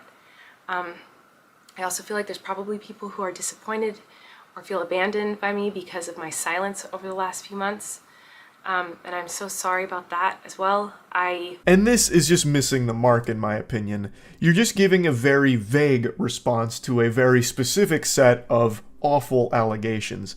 By just delivering this blanketed, I went too far with my comedy, made some mistakes, hurt people, I'm sorry, you're not really doing anything besides just trying to move on from this as quickly as possible and hope that the bare minimum here is enough for an audience to stick with you. After she posted this fall vlog, she's now posted an additional, I think, 3 or 4 videos since now. She's doing daily posting again. So to me, this all just seems like, fine, I'll just reluctantly say I'm sorry. Hopefully an audience will stick around for a little bit, and I'm just going to start bombarding them with a ton of content to flood the rest of this out so that way people can just forget about it. That to me is what this comes across as. The accusations that have been made against her, as well as a lot of the things that have been brought to the public eye, are pretty awful. Like, it's not something that you can just, like, you know, wipe away with a statement like, it was just comedy that went too far and it was a mistake. Because, like, it doesn't seem like there was anything comedic about it, or even, like, supposed to be comedic about some of the things that have come out. It's just, like, pretty deplorable. Like, I feel like it warrants more of a direct tackling of what has been discussed and talked about. You know, like, just a more thorough explanation, I think, is warranted for the victims that have been affected by what you've done. This just seems very, like, I don't know the right word, but it seems very disingenuous and sincere, perhaps, where it's just trying to do as little as possible so you can continue to try and have your Colleen Vlogs channel do daily content and have an audience. So I'm going to do everything that I can to make sure that I create a positive, kind, inclusive, safe space online with my content. And if you want to be a part of my journey online, I would love to have you, and if not, I completely understand. I do not expect anyone to welcome me back with open arms. I don't expect to change anyone's mind with this video. I just wanted to come on here and say that I'm sorry, and I wanted to try to show people that it's possible for someone to grow and learn and be better after making mistakes many, many years ago. So that's what I'm going to do. I'm going to try to vlog again, and today I'm just gonna... I cut out a little section in the middle there where she was talking about how, first and foremost, she's a mother, and she was explaining why she hasn't spoken on this sooner, and also that she's been trying to listen and learn from everything with what everyone's been saying. And then eventually it leads to this, where she talks about how she doesn't expect to change anyone's mind, but she hopes that she can try and prove that you can make up for past mistakes, and her path forward is vlogging. So then she transitions this apology into a vlog, which I think is a really weird decision to make. I don't know why you wouldn't make this 2 videos. I mean, maybe because the apologies is only like 3 minutes long, and it's not specific, and it still doesn't even directly talk about any of the accusations. It just tiptoes around all of it. It really feels like the apology is more of like an avoidance thing, where she can just loosely talk around the subject and say that she's sorry for it, without ever needing to explain herself or what happened or her actions or intentions or anything behind all of it. So it really seems like the intention was get the I'm sorries out and hope the audience is receptive to it and will stick around to watch the vlogs. And her gamble paid off. she was right. She knew her audience. If you read the comments, it's nothing but overwhelming support for her, and the views on her vlogs are great. So, yeah, I'm still a bit stunned by the comments here. A lot of them are saying, this is what you should have said to begin with. We forgive you now. Now we understand. It's all good. What the fuck? She still didn't say anything. Like, did you even watch the video? She still said nothing. It's like, the second she said, I'm sorry, everything else went out the window as if it never even existed. She has still not even said anything about any of the actual accusations or anything about it. She just loosely said, ooh, those jokes didn't land. Bit of a mistake, and I know people got hurt. Sorry. But yeah, I mean, I guess she doesn't need to. She will, I suppose, continue to do just fine here without ever actually talking about all of these things.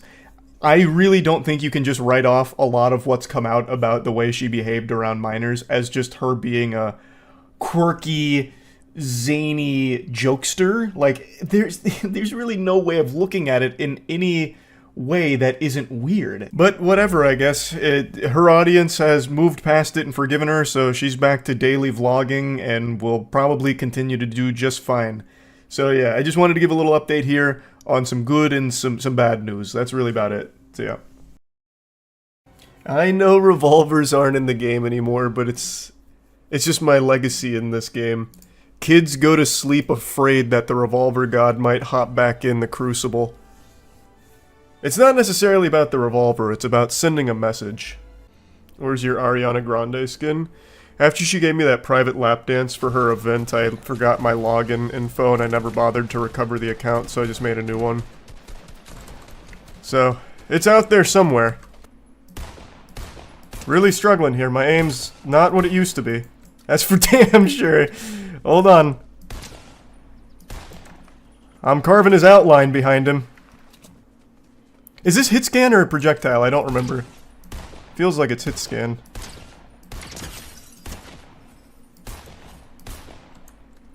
Oh. I don't know why you kept jumping around. Just go inside, brother. Just go inside. I can't hit you inside. I can't hit you at all, really. You gave me 1,000 chances. Go home. Their parents won't discipline them, so it's up to me. I'm breaking up the pizza party in class. Where are you kids at? Okay. You really blew it, kid. Playing against Chat GPT? No, worse. Children. It's Bronze 3, man. Another one. I'm stacking up chug jugs. You see? It all worked out. It's like little Amazon Prime delivery drones here with these kids. The Revolver God is truly back and more nightmarish than ever. These... God, it just feels so silly. They have school tomorrow? Yeah, they should focus on their academics because gaming's not going to work out for them. I'm teaching them a hard lesson early. Their parents will thank me. Ugh. Oh, God! All part of my master strategy.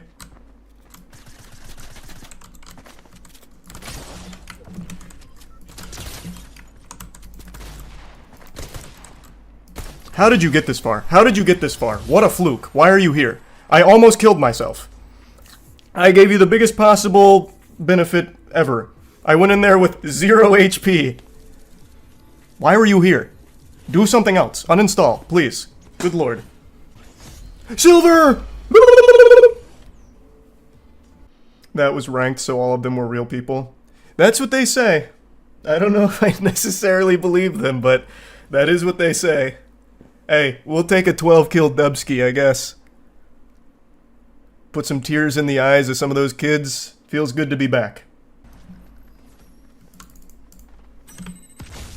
Okay. That's not how I remembered it. I thought it went through walls when it blasted you. Clearly not.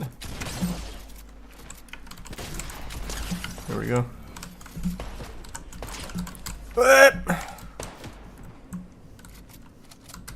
Who dares?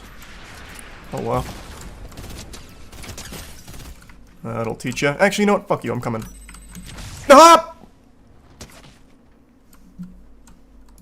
Count your lucky stars. Oh, I got him with that? Why? Oh my god, stop playing Fortnite. You should not be here. Oh, go to detention. Please. Yikes. How are you gonna let me kill you with a grenade like that? Yeah, I am a bad man. Where'd he go? Oh my god. That was close.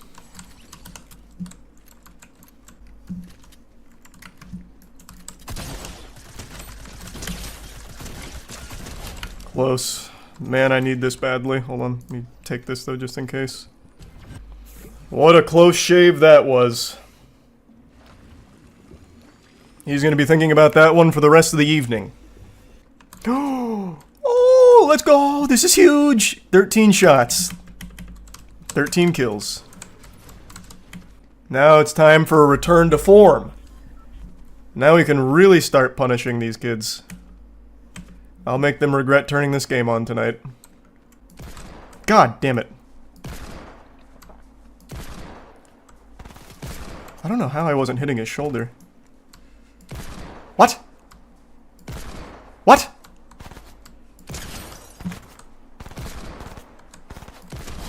Okay, 1 shot, 1 kill. Huge! It feels so good to be back. Yeah. I really thought I'd be hitting his shoulder there, though, in my defense. Like, I could see his whole fucking clavicle poking out from behind the tree. And I thought I was fucking slapping it with those deagle shots, but I guess not. The first 11 shots were warning shots. Well, yeah, I mean, yeah. Obviously. I was letting him know I could get him at any time I wanted. You think that'll keep you safe from the Revolver God, kid?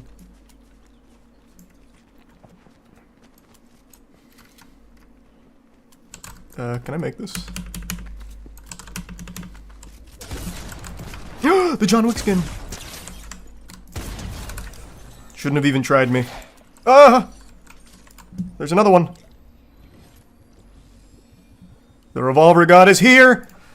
He rides again, born anew, like a phoenix from the ashes! Ah!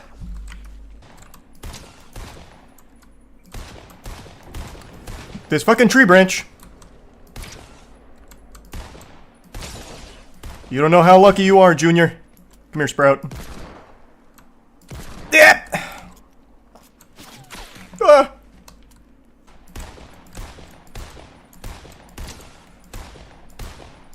I know you took damage from that.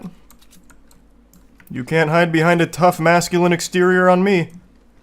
I'm coming. Oh no, my god, I'm so embarrassed. Oh my god, I'm so ashamed. Don't fucking look at me! Don't look at me!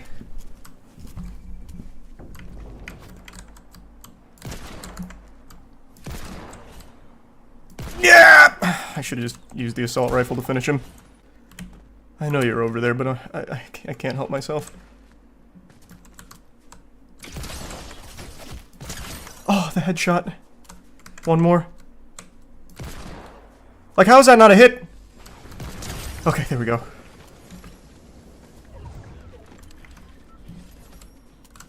I'm really trying to finish this with just the revolver, or just the hand cannon. Closest thing to a revolver we've got. Oh.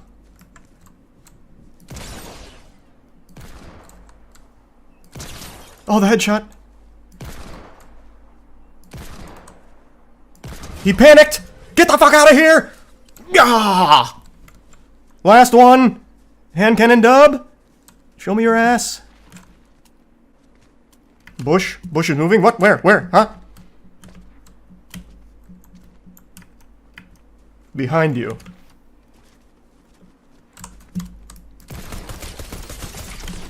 That is the saddest moment of my life! I didn't know you could do that. Fuck! No! My hand cannon dub! Shit. I'm chasing a little hard for this. I feel like I'm going to regret it. Kidding. No regrets. Ever. Ah! What the fuck? Up! Jesus! The kids ganged up at me at the lunch table. Said I saw your TikTok follower account. You're cringe. Is this man just running in circles? What is happening? Is he having a psychotic episode? Oh god! Wow, that melted me. Whoa!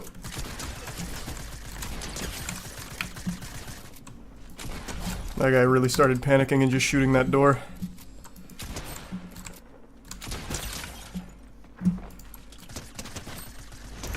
Oh, the boogie bomb! Oh, mama! What a throwback. Haven't seen that puppy in a while, I remember that. Actually, check this out, I got a big brain play. Fuck this guy.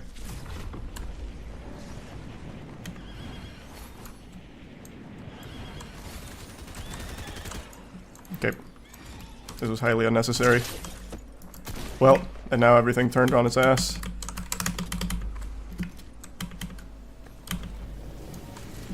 He took that, right?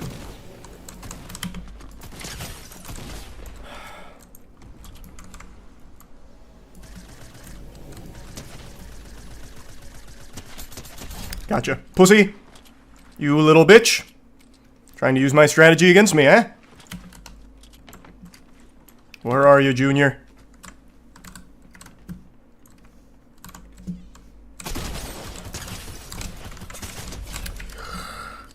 Ooh, that was a close shave. What was this? Suppressed assault rifle. That shit was eating me alive.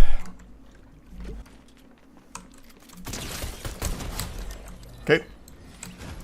I'm really piling up the bodies in this room in particular. Wait. Oh my god, wait. Is that a hand cannon? I think it is, right? Isn't it?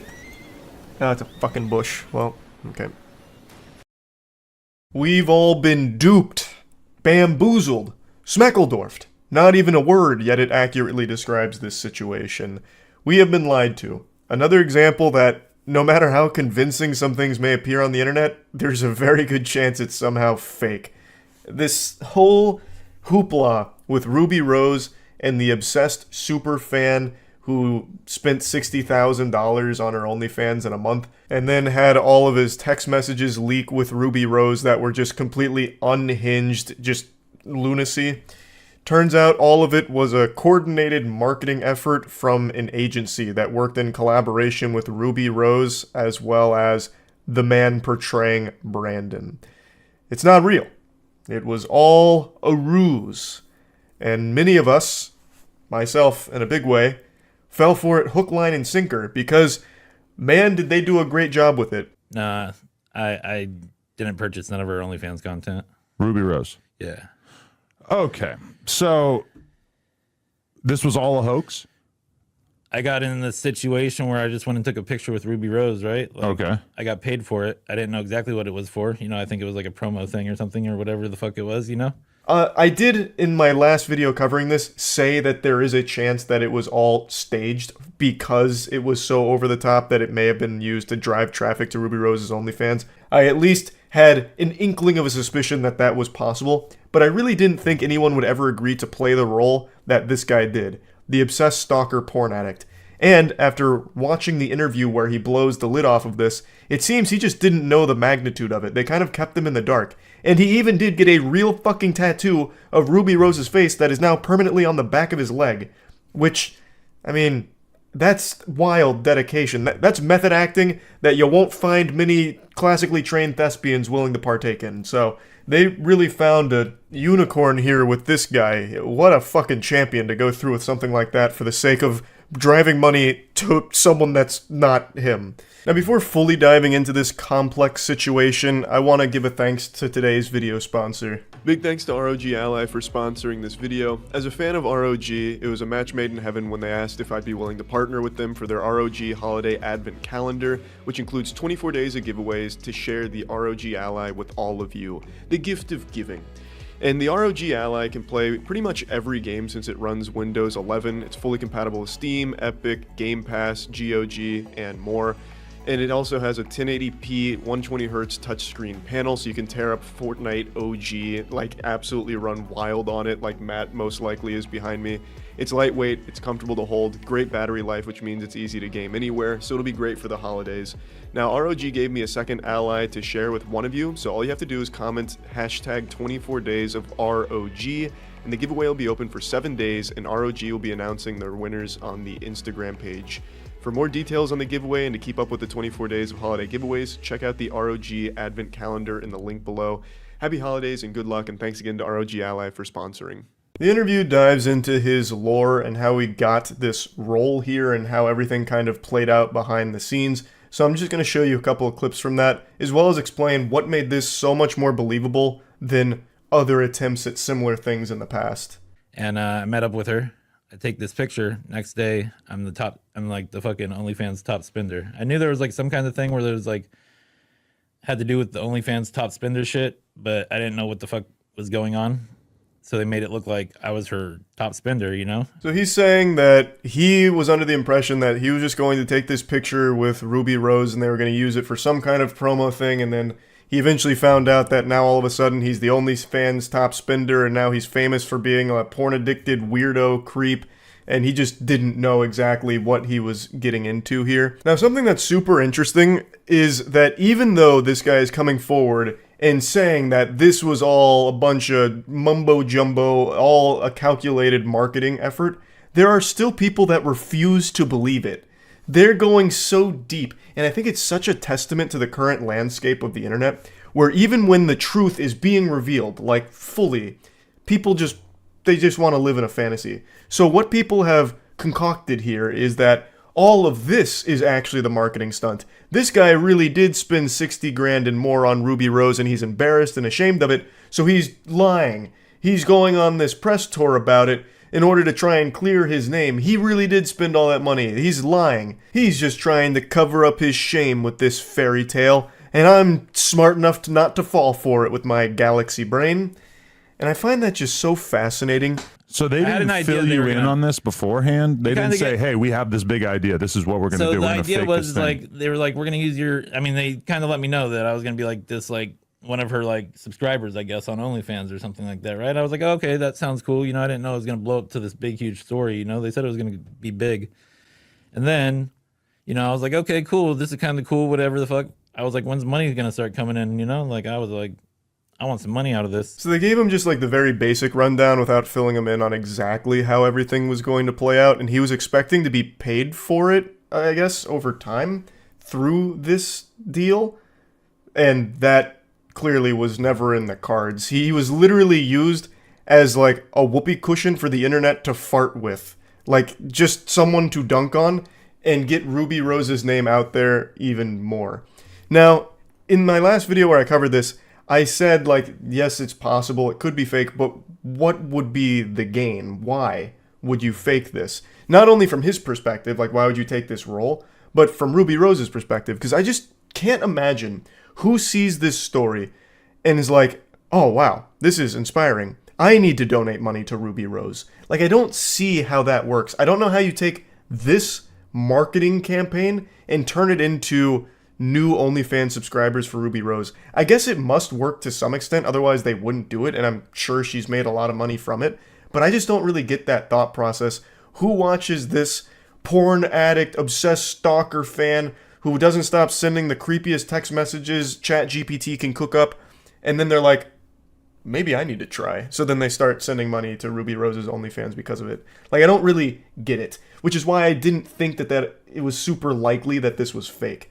But it was, clearly. But how are you going to get paid for it? And you're saying that they didn't tell you beforehand that this was going to be the storyline? Well, I knew there was this OnlyFans and like the person's the top spender, but I didn't know the story was going to come out to be bigger than what the story is now, you know? Like where I'm like the obsessive guy who's in love with her. And all so the this shit. $60,000 number was fake? It's a real account, but it's not me. So he's claiming that the account is real, it just isn't him that did that. Now that's a little interesting because I feel like it's probably just a fake account. Like, I don't think there's anybody out there that actually did genuinely send $60,000 to Ruby Rose. If the account is real and that money did get sent to her, I have no doubt it's her own money that was sent to her from her team. Someone on her team made an account and just sent 60 grand of her own money to her. And OnlyFans, of course, is going to take a cut, but I guess they were just going to chalk that up to a marketing expense. Like, if the account is real and it's not just a fake Photoshop screenshot or anything, or a faked video, then that's probably what happened. There isn't actually someone there that sent the 60 grand since it's not him. What's the next thing that's going to happen? And then I did say we should like get some kind of tattoo going, like I'll get her name or something tattooed on me. I didn't think I was going to get a portrait. Where's the portrait? On the back of my leg. Okay. So now so first I'm the top spender, and then it comes out to me being, I didn't know I was a Bitcoin billionaire, I mean, I have some money, but I'm not like, what do I think's a good price for the tattoo? Now, I was like saying 15 to 20K, Now, he really did get an authentic tattoo of Ruby Rose's face firmly planted on his body. Now, he said he asked the team for at least like 15 to 20 grand for it, and then he went on to say like he has some weird tattoos, so it wasn't that big of a deal to him. He even said, like, down the line, if someone asks, he'll just say it was his ex-girlfriend or something. So he, I'm assuming, got paid for that tattoo. He then goes on to say that they never told him about the whole, like, crypto billionaire angle or anything like that. So he went to a weed shop and someone brought it up, and then it started to hit him like, okay, this is kind of a big deal now. So this is where the most important part comes up. To me, where it really sold me on this being a genuine case of a porn addict obsessed stalker that is sending unreal amounts of money to his fixation, Ruby Rose in this case. This is the most important piece of the puzzle.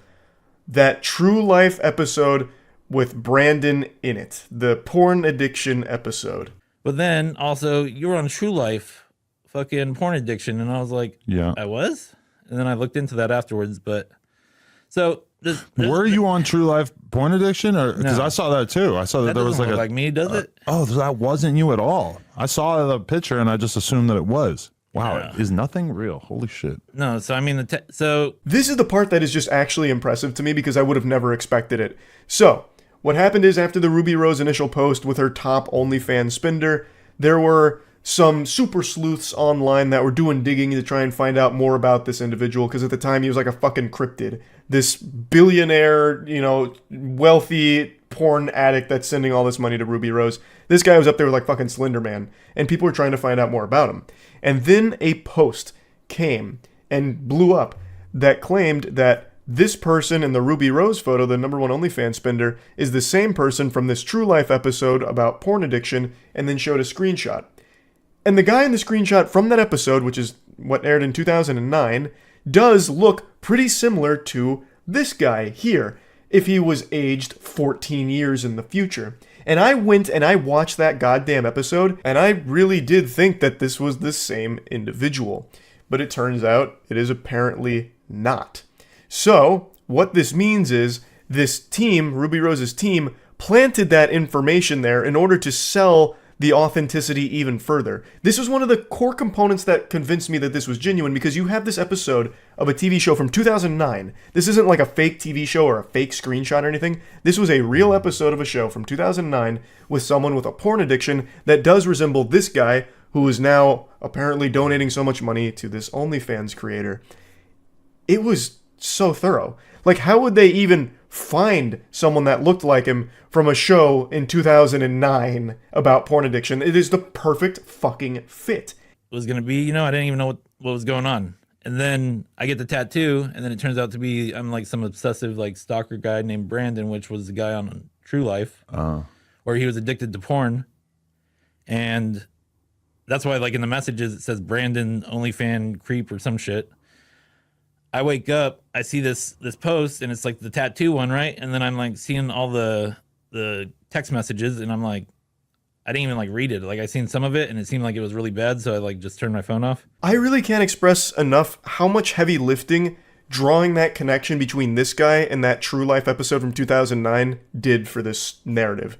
It really did make it so much more convincing. Because as I mentioned in the last video, those text messages are so over the top that it almost does feel satirical.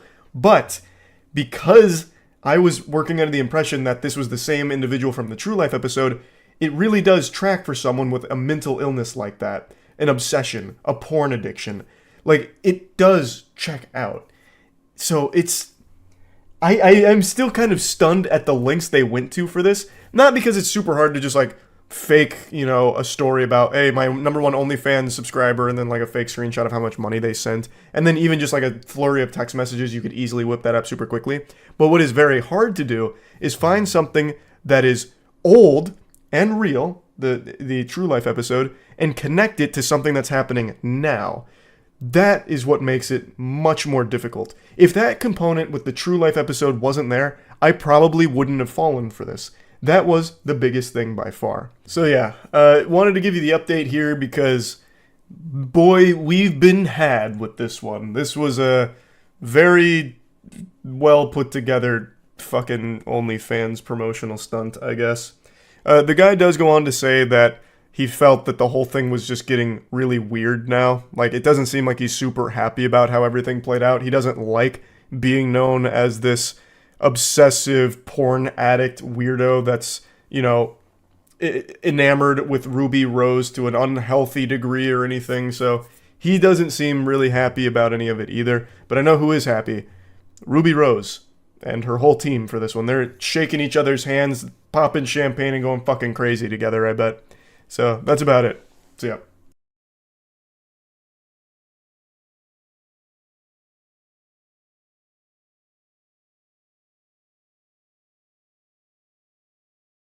I am so tardy to the party on this subject, and I'm downright ashamed of myself for being this late. I need to be more educated on alpha male boot camps because this is glorious. A lot of YouTubers have talked about this recently. It's called the MDK Project, the Modern Day Night Project. And basically, you pay $18,000 to spend 3 days getting blasted with a hose and digging your own grave while being yelled at. But you know what? Let's go ahead and hear them out. How much does this project cost? The project is $18,000. However, this is not just for the 75-hour experience, but also a 12-month in-depth coaching and mentorship program that focuses on developing an even higher level of personal excellence, self-mastery, leadership, and even more financial freedom. More like the lack thereof financial freedom, $18,000 in the shitter for this, and all you do is get a monthly Zoom call with some goofballs that'll just bestow upon you the wisdom of drop shipping. But, sorry, there's still a very important sentence here. But the cost of not experiencing the project and mastermind and not becoming the leader, husband, and father you're meant to be is much more expensive in the long run. I'm convinced. Sign me up. I'm losing money by not investing in this course right now. $18,000 to get shot with a hose sounds pretty good when they put it this way. Because I wasn't thinking long term, right? It's $18,000 now up front into their piggy bank, but think about 10 years from now. It's going to cost me so much more money by not having that experience, because then I'm not going to be the leader and husband I was meant to be. Because as a leader and a husband, you're always getting hit with hoses. So we need to learn how to defend ourselves and how to become a real man. And the only way to do that is by taking this 3-day course where you just get waterboarded and yelled at. And also the Zoom call is a nice cherry on top. Who doesn't want a monthly Zoom call with the boys, especially when they're as successful as these gentlemen here? Look at this star-studded cast of superstars. World champion athletes, special operation vets, world-class thought leaders. Which, by the way, I love that term, a thought leader. I think about success. I'm one of the best people in the world at thinking about being successful. You need to learn from my thoughts. I know it has a real definition, but it's still so fucking goofy that they advertise that here. And of course, 8 to 9 figure generating entrepreneurs. And also, the head honcho is going to share with you the same empire building strategies that he used to create multiple 7, 8, and 9 figure companies from the ground up. I'm just going to go ahead and tell you the Krabby Patty secret formula even without investing the $18,000. Hopefully this doesn't get me sued. I imagine those galaxy brain lucrative strategies all revolved around taking advantage of desperate, vulnerable men that are willing to pay $18,000 to LARP as some kind of soldier for 3 days under the impression that it's somehow going to make them a better man or a more financially successful one. I'm just spitballing. I'm sorry. I don't mean to break the magician's code, but I think that's probably how he generates so much money, is by exploiting that desperation. These men are sadly the coin block, and he is Mario, constantly jumping up to pop a few extra coins out of there. He is selling to your insecurities, and you're buying in a big way. He's making a ton of money off of this shit. But you know what? Maybe I'm being too harsh. Maybe he's got a good heart here, and the lessons at the MDK program are invaluable. So let's go ahead and take one of their big selling points of the 3-day experience that's going to shatter your self-doubt and limiting beliefs, gain clarity in your life's work and purpose, heal from trauma that makes you feel broken and unworthy, and dig deep into your past to uncover the experiences holding you back. Let's see how they help tap into that and help you heal from trauma, for starters. Shut up! One more fucking word, you're gone. I'm not fucking around. Shut up, stop rolling your fucking eyes, stop asking for fucking electrolytes, and be a fucking man. I don't give a fuck what you do when you're home. You are not impressing me here with your little fucking machines and shit. You're good because you have all these fucking comforts. Shut the fuck up and be a team player and go fucking join your team. You say another fucking word, you're gone. That just healed my trauma witnessing that. That was worth every penny of the $18,000 to go there and get fucking yelled at for, I don't know what. Talking about some kind of machines. I don't know if this guy was building drones. He must be like Jimmy Neutron with all kinds of inventions that he's letting loose at the facility. I don't know. I don't know what he was getting yelled at because it wasn't very clear. He just keeps telling him to shut up, even though the guy hasn't said a word or anything at all. He's just standing there taking it. Look at his shirt. Are we lying? It's just water, Kowalski. Stop being a little girl. The more you do it, the more you're gonna fucking get it. Get the fucking down. It's water. You were just in the fucking ocean. This is fresh water. You grew up doing this as a kid. Everybody on your feet. Yes, instructor. I don't know why they're so fixated on water. I think they just saw that in an action movie one time and were like, damn, we've got to integrate this into the program. Because like half of the clips they showcase is just them spraying the people with hoses. And then like occasionally pseudo waterboarding them. Imagine paying $18,000 to get waterboarded. What an experience. And also half of these videos just have them laying on the ground, either crawling around or just getting sprayed with water, or having them get hit with waves in the ocean as they lay on the beach. Like, they are laying down more often than a vampire in a coffin. Like, what is this supposed to teach you? They just to lay down and take punishment forever?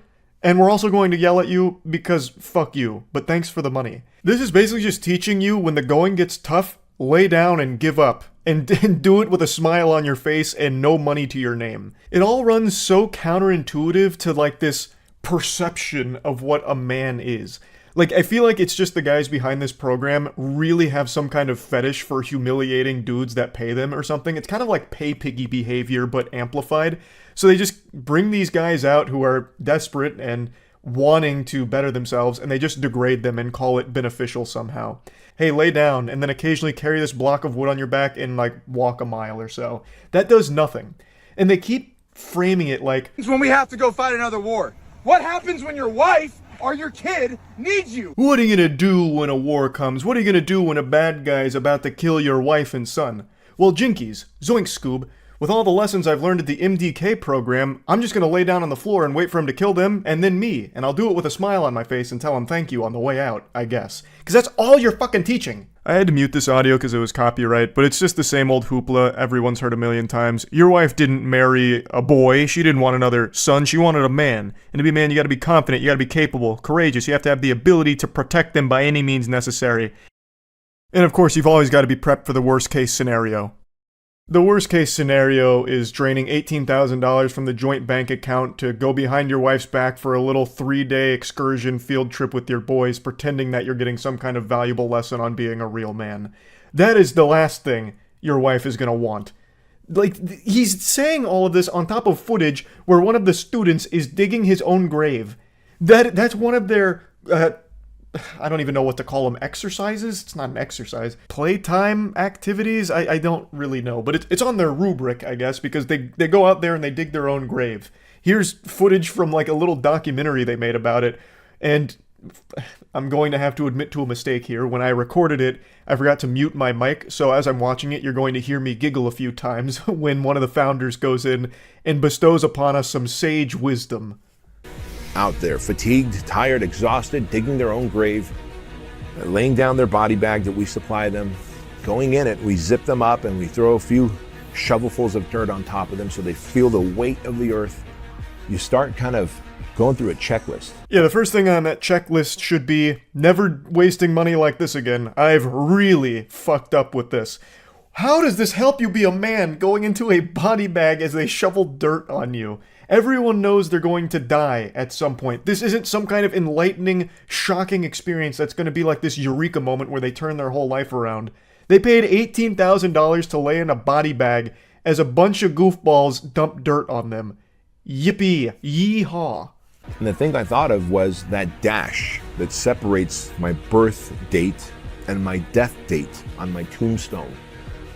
And in fact, that dash is the only thing that matters.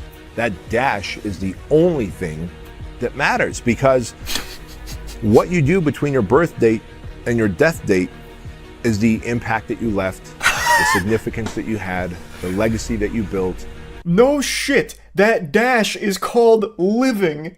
He's trying so hard to be deep. He was trying to find something profound, and he's like, birth, death. But what about the in-between, the dash? Wait, that's where life was. And that's where you start to think about your legacy. Like, obviously! Oh my god, yes! That dash is when you were alive. You were born, you died, and in between, you lived. So fucking obviously that's what you're going to think about, is the time you were alive. He is saying nothing. You were paying $18,000 to this malfunctioning chat GPT brained loser. Cleansing your soul right now, gentlemen. Fucking paid for this. You want to be here. This is where you want to be. Put your head down and quit. Put your head down or quit. Get it back. Put your head down or quit. You know what? Stand up. Stand the fuck up. Hey, don't break your chain. Hey! This program seems more like it's mermaid training, like trying to teach them how to become fish people like Atlanteans. It's so water-focused for some reason. It's like all they have over there, I guess.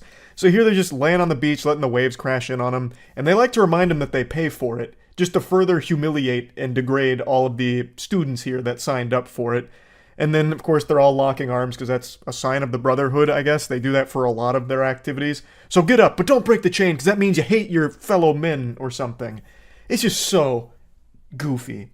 And sad. I legitimately feel bad for the people that are dumping $18,000 to do these courses because they are vulnerable men that are getting preyed upon by con artists. This is not anything that is going to make anyone more successful, stronger, or better. This is just $18,000 you wasted. Now, of course, it's not easy. I'm not making the claim that it is. But you know what else isn't easy? Getting waterboarded. But you know what it doesn't help you do? Be more successful. Just because something's hard and you do it doesn't mean that you benefited from it. You know what else was hard? When I sprained my ankle and then still decided to play basketball anyway. And you know what? I played the worst game of basketball of my life. I shouldn't have played in that game. And that's a lesson I learned. Like, hopefully all of these students will going forward, that what they experienced wasn't easy. Getting blasted with the hose, being pseudo-waterboarded, endless amounts of just nonsense, just to be uncomfortable for the sake of being uncomfortable, accomplished nothing and did nothing to improve their life. They just wasted money. And there's so many courses and so many guys just like this that keep exploiting these insecurities right now to make money on the back of men that are just really trying to find ways of bettering themselves. It's fucking tragic, honestly. It really is rough. So, I just wanted to talk about this a little bit. That's it. See ya. We're entering into an age where people just don't know how to socialize. It's just this inability to appropriately communicate with one another in a healthy way, and it's led to a lot of confusion and, frankly, a lot of unhinged weirdos in the dating scene, it would appear. I have become way too invested in reading these horror stories from people that were romantically interested in one another or even went on dates, and then all of a sudden things go tits up over nothing because people are just disconnected from reality and perpetually on edge, it would seem. Like, I am so deep into this rabbit hole, I understand how pathetic that is on my part, but I can't help it. It's just so fascinating. Like, it seems like you'd have better luck finding your soulmate in one of my streams, like by just communicating with someone in the chat. Like, you probably would meet a more compatible match in solo queue League of Legends than you would on a dating app right now. The people in fucking solo queue League are more mentally stable, less hostile, and less weird than the people I'm seeing that are meeting on like Tinder and Bumble and all that. Today, this post kind of popped off on Reddit. I fully recognize a lot of these can be a bunch of, horseradish, but I like to suspend disbelief anyway. Plus, it's a weird thing to fake because you don't get anything out of it besides Reddit karma, I suppose, which is the most useless currency since Monopoly money. So anyway, the story is this girl's friend was going on a date with a gentleman that she had met online who seemed really cool. They agreed to meet at this restaurant, and that's where the story begins. So she says, I'm on my way, to which our gentle sir tips his fedora and says, K, which already feels a little hostile to me. This is their first date. I feel like you can't just be dropping a K like that. It just seems a little aggressive, but maybe I'm reading into it too deep since I already know how the story plays out. She says, are you there yet? No, I'm going to be a little bit late. No worries, I'm here. I'll be in the far right corner. He finally arrives. Our protagonist makes it to the scene. He kicks open the doors. He says, I'm here. I don't see you. To which she describes her location. I'm next to the big plant in the back to the right when you first walk in. So she's providing him with directions, coordinates, so that way he can go walk over and they can begin their date. But the date never really begins because you see, something has already gone awry, even upon first walking into the establishment. He drops this bomb on her. He says, piss off, out of nowhere. Actually, from out of left field, the curveball, which catches her off guard. She goes, I'm sorry? I'm really confused right now. As most people would be, because he hasn't sat down at the table, she hasn't even seen him yet, and he's angry about something, fuming, furious, steaming. Well, what went wrong? Let's start to speculate a couple of things. Perhaps this is an Ed, Edd n Eddy situation when Ed gets the rock in his shoe and it just puts him in a bad mood.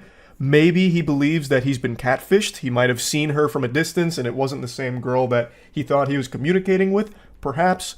But what if I told you the reality is something none of you would possibly guess? It's actually super easy to improve your social skills and increase your odds of getting laid. All you need is to shop at moistglobal.com and get the new retro basketball line. It's that simple. An incredible assortment of beautiful items available right now at moistglobal.com. Go ahead and get yourself something. Who doesn't love retro basketball gear? We tried to stay as true to all the material and all the designs of the classic basketball stuff that we all grew up with, so hopefully you enjoy it. moistglobal.com, the link's in the description. His rampage continues and he explains himself.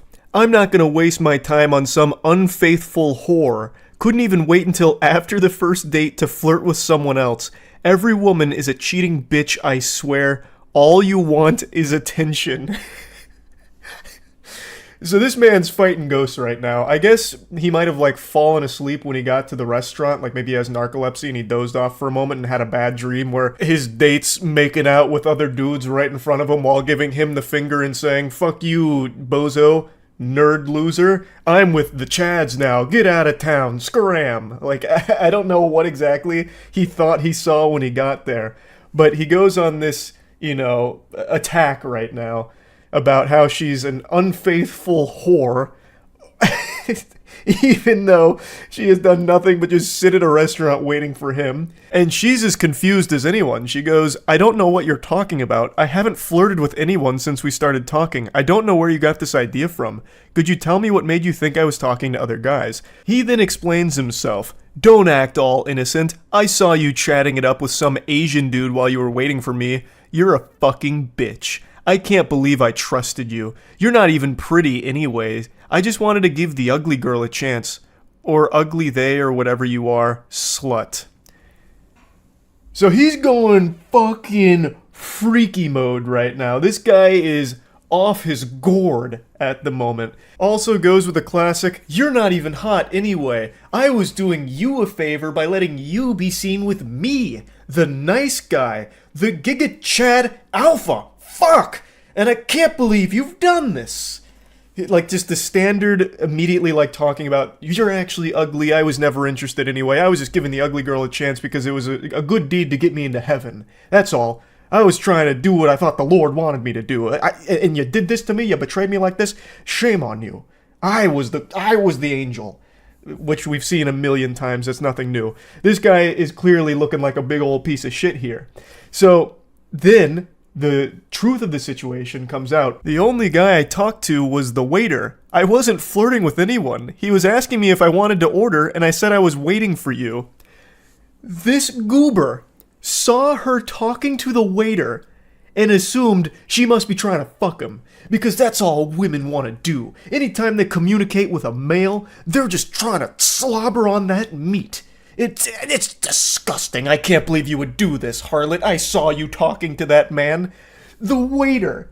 That's what this is all over. That's what caused him to have this massive meltdown, tears in eyes, fucking whiny temper tantrum fucking blow up, because she talked to the waiter who was asking if she wanted to order. That's so crazy. This lunatic, this absolute goofball. It continues. She asks, "Why are you acting like this?" He goes, "Whatever, slut. Lose my number. You'll never find another guy like me."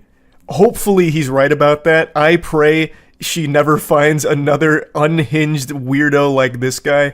That would be for the best. Hopefully nobody ever finds this guy or anyone like him. That is just a curse I wouldn't wish upon my worst enemy. Ruined your chance with the best dick you had ever had. I bet that Asian guy is small.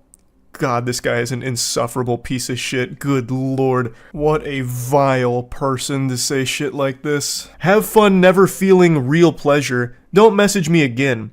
He'll leave your fat ass and you'll come running back to me.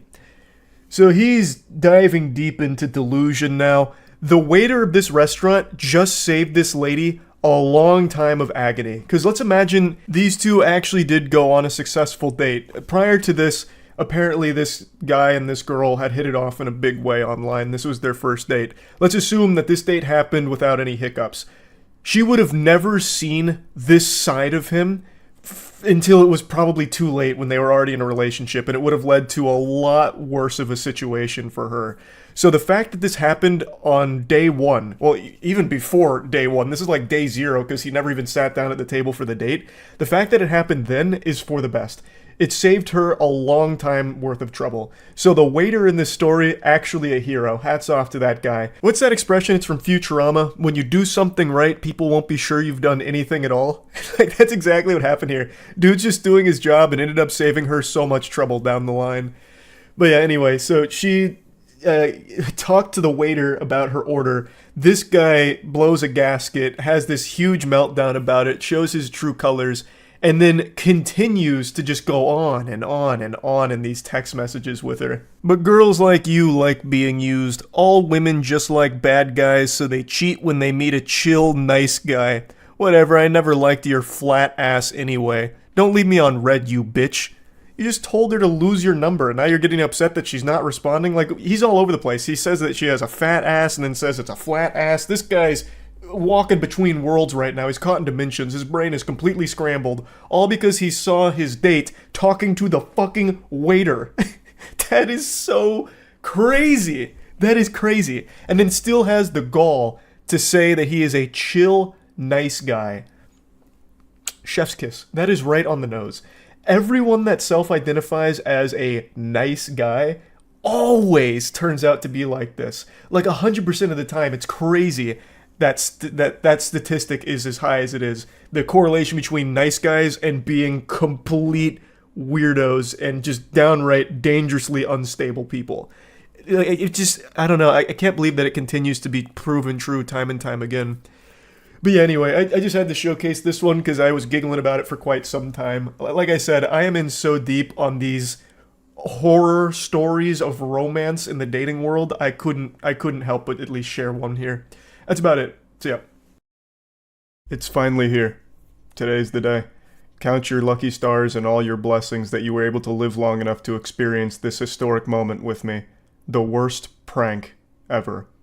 An achievement that I don't bestow upon anything lightly, but once I go over this with you, I think you all agree. This is the worst prank that has ever been done. Behold the glory of the sucker punch prank, where a man on TikTok suffering from a terminal case of clout delusion is claiming that his series of attacks on strangers in a park is actually just part of his highbrow comedy series of pranks. I'll break the prank down for you because it's a pretty complicated one. So he went to a park and then sucker punched 2 strangers in the back of the head, and then threatened them with a gun, and then asked for one of their cell phones. Are you laughing? I mean, how could you not be? Really, timeless classic humor, really. I mean, that's a gut buster. That's some side-splitting comedy. He's been arrested for it, to no surprise, because he went up and just blatantly assaulted people and is calling it a prank. And then he even did an apology press tour, where he was interviewed after the fact. Let's go ahead and take a peek at it. We're learning more about one of those social media pranks that is hardly funny. A 19-year-old runs up on 2 unsuspecting people and sucker punches them in the back of the head. Yeah, this is not a prank. He just blatantly runs up and assaults 2 strangers while his friend is filming it. Well, he's regretful. Honestly, I didn't expect him to answer the door, much less come out and talk. But tonight he says he regrets the behavior so many are now condemning online. I'm not omniscient, but I'm going to tell you with 100% certainty, the only thing he's regretful of is that he's getting punished for it. That's it. He doesn't regret the actions. Park, where he's accused of randomly punching strangers. Do you regret it? Yes, I do. 19-year-old Alfred Lewis spoke with me about how he feels about it now. You know, I just made a mistake, and everybody makes mistakes. It's incredible how quickly that statement made me want to puke. I've never gone from feeling okay to ready to just expel bile like a fucking exorcism quicker than that statement. I've just made a mistake. Everybody makes mistakes. You fucking assaulted 2 strangers. They could have easily died from this. Blows to the back of the head are extremely dangerous. Sucker punches are extremely dangerous. You combine these 2 cowardly forces into this unholy fusion dance of degeneracy. What fucking mistakes are you talking about? This is planned, premeditated assault that you filmed the crime of. It's fucking crazy how dumb people have become. And dangerously dumb at that. This is the video in question, first shared with KHOU 11 via the Nextdoor app. In it, you can clearly see Lewis striking a man in the head from behind before he turns around in shock. Obviously, sucker punching is a super cowardly thing. I think the second you throw a sucker punch, you lose your right to call yourself a man. I think it is one of the single biggest bitch-made things you can do that instantly loses the respect of pretty much everyone in the world. But this guy takes it a step forward. This fucking coward not only throws a sucker punch, he throws it to the back of their head. Is there a single bigger pussy on the planet?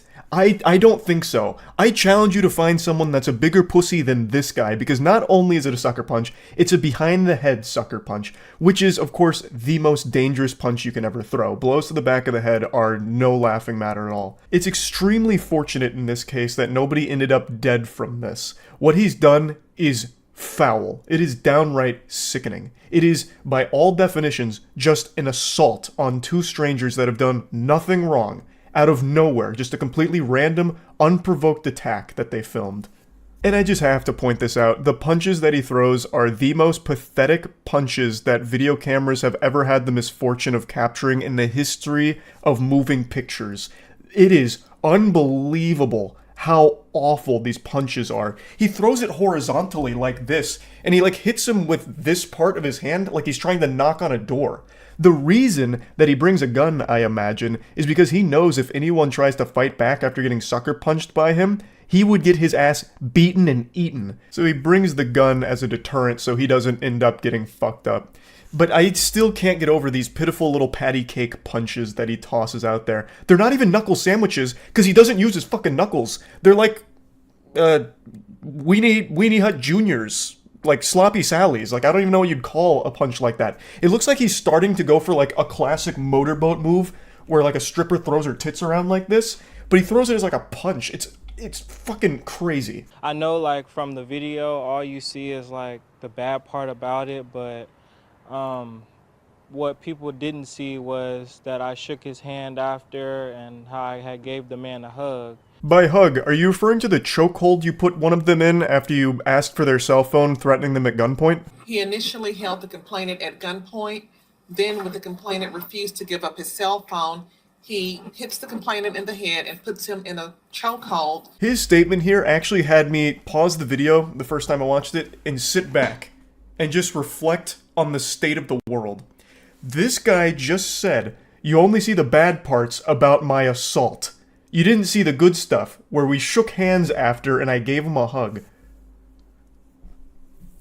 What the fuck? What in the world? Oh my goodness gracious. That was a real statement said by him. Let that sink in. Let that marinate. Just let that stew for a second. After I sucker punched this guy, threatened him with my gun, put him in a chokehold, we shook hands. We were totally fine. He understood it was just a prank. I mean, I said it was just a prank, bro. Yeah, like, let's play with this for a moment. Hey, so I went up and I stabbed this guy for my TikTok prank, but don't worry, it was of course in a non-vital spot, he's going to live, and we ended up becoming really good friends, and I kissed him on the lips, you know, pat him on the ass and told him, get to a hospital, buddy, and thanks for being a part of the content. It's fucking wild. This whole idea of, like, public assault as a prank is something everyone on the internet has made a joke about because of how extreme pranksters have been getting with just becoming either public nuisances or doing public assault on strangers. He's not the first one to do this, he's just the first one to do it in this way, with actually just beating people up in public and calling it a prank. And it's something everyone has joked about, saying like, yep, that's the trajectory we're on, and we're there. Hey, we did it, we made it. We're at the point where now sucker punching and threatening people with a gun is something that I guess some people on TikTok view as a prank. That is something we cannot verify, nor can we confirm that another man seen in the video getting punched and grabbed later left on good terms, according to Lewis. I really didn't expect for it to just go so left, you know? I mean, honestly, who could have seen this coming? I don't think there's anyone out there that could have predicted this outcome. You know, what, you can't just punch strangers in the back of the head anymore without people getting all up in arms and upset about it? Pfft, God, we've all become so soft now. I could have never imagined this would go so left. And your mom's probably disappointed. Yeah, she is. Lewis said the harsh reaction to the video will make him rethink his behavior and hopefully be a lesson for others. Before you go out and you do anything that you feel is bad or that could look bad, make sure like people know, or just don't do it at all. It's a lesson I don't think anyone in the world needed to learn, because we all know that. We're born with that knowledge. We know not to just run up on complete strangers and brutally fucking assault them by hitting them in the back of the head with a sucker punch. I think everyone knows that. Like, you have to override that intrinsic trait that we're all born with. The only lesson here is that this guy and his friend are extraordinarily stupid and they need to go to jail for what they've done. You assaulted two strangers, threatened them with a gun, you need to go to prison for that. You can't do that. It's illegal. That's the lesson. Full stop. There's nothing about like, well, if you're about to do something that could make you look bad, maybe don't do it. It's not that. You did something bad. It didn't just make you look bad, you did something very bad. And now you should face the punishment for it. That's the lesson. That's the only lesson here. But I want to point something out. We just reached an extremely dangerous milestone in our development as a species. Like, the level of brain rot and mind poison that people are experiencing now has started to convince at least some people that sucker punching and pulling a gun out and threatening someone with it is not a crime, it's a joke. And they'll do it for social media attention. You remember Y2K, like the fear that the world's ending in the year 2000, technology's gonna come and fuck us in the butt while we're all sleeping, it's the end of it? Well, maybe they weren't super wrong, they just had the calendar miscalibrated, you know, they didn't, you know, adjust it properly to account for daylight saving time, you know, the angle azimuth, all those calculations. Maybe they meant it in this way, where in 2023 years after the death of Jesus Christ, we have reached the point where technology is turning people's brain into fucking mush, and it's turning them into monsters that will just assault people because it could get them attention online. Just food for thought. Maybe Y2K wasn't the most outlandish thing ever. Who really knows? But yeah, I mean it when I say, this is the worst prank I have ever seen now. Without question. That's about it. See ya. Boy howdy, do I have a wacky story to share with you today. On today's episode of I Can't Believe It's Not Florida, we have the story of a man in New Jersey who crashed his car through a police station while listening to Welcome to the Jungle. So I'm guessing he had that song cranked to max volume and the adrenaline was pumping in his body. The song was reaching its crescendo. It's about to go into the chorus, and then this guy's eyes roll into the back of his skull. Welcome to the Jungle summons the spirit of Evil Knievel, takes the wheel. The demon of speed is there, puts the pedal to the metal, and just crashes into the police station. and then he like celebrates, kind of. It's an unbelievable clip here from the surveillance camera footage.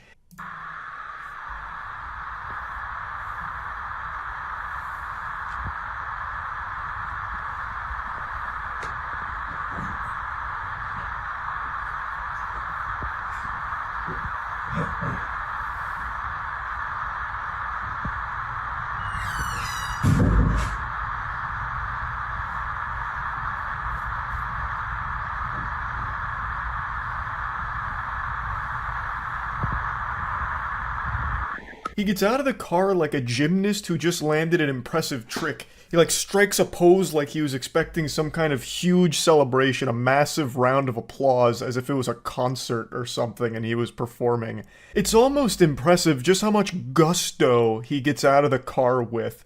I don't know what he was expecting to happen next. Man thought he was in an audition for Expendables 5, I guess. He's a fucking action movie hero. I have to wonder what he thought would happen next. Maybe he expected them to let him off with a warning because it was so cool. The officers would come out there and just be like, brother, that was the most badass thing I've ever seen. Fist bump. God bless America. Now get out of here. This is your warning. But unsurprisingly, they didn't just slap him on the wrist and send him on his way.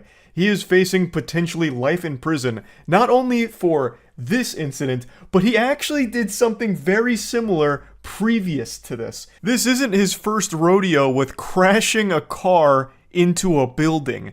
So apparently he had crashed his gold Toyota SUV into a garage of a private residence to try and scare and harass the homeowner, which he is still facing charges for right now. So this fucking dangerous, unhinged goofball treats motor vehicles like they're missiles. He is just blasting these into any building. Nowhere is safe. You know that statistic that gets tossed around from time to time about how you're more likely to be killed in your chair in the living room than you are on a plane, in a plane crash? I'm starting to believe that now, because with this kind of person out there in the wild, you never know when a car is going to be just crashing through your walls like the Kool-Aid Man, like a fucking torpedo, and just hitting you in the living room out of nowhere.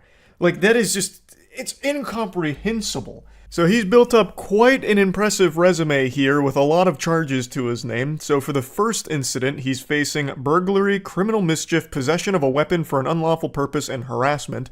And now for this one, he's facing a terrorism charge, which carries a minimum sentence of 30 years and a maximum sentence of life, causing widespread injury or damage, aggravated assault, burglary, possession of a weapon for an unlawful purpose, and criminal mischief. The punishment fits the crime here. It's not like these are exaggerated charges. He just blindly blasted his vehicle into this building. He had no idea if there was going to be people on the other side of it, which could have easily killed people. So yeah, all of these charges really fit the crime. He is not safe to be in society, especially not behind the wheel of a vehicle. Now, one other thing I find shocking about this footage is how calm the officers are in responding to this.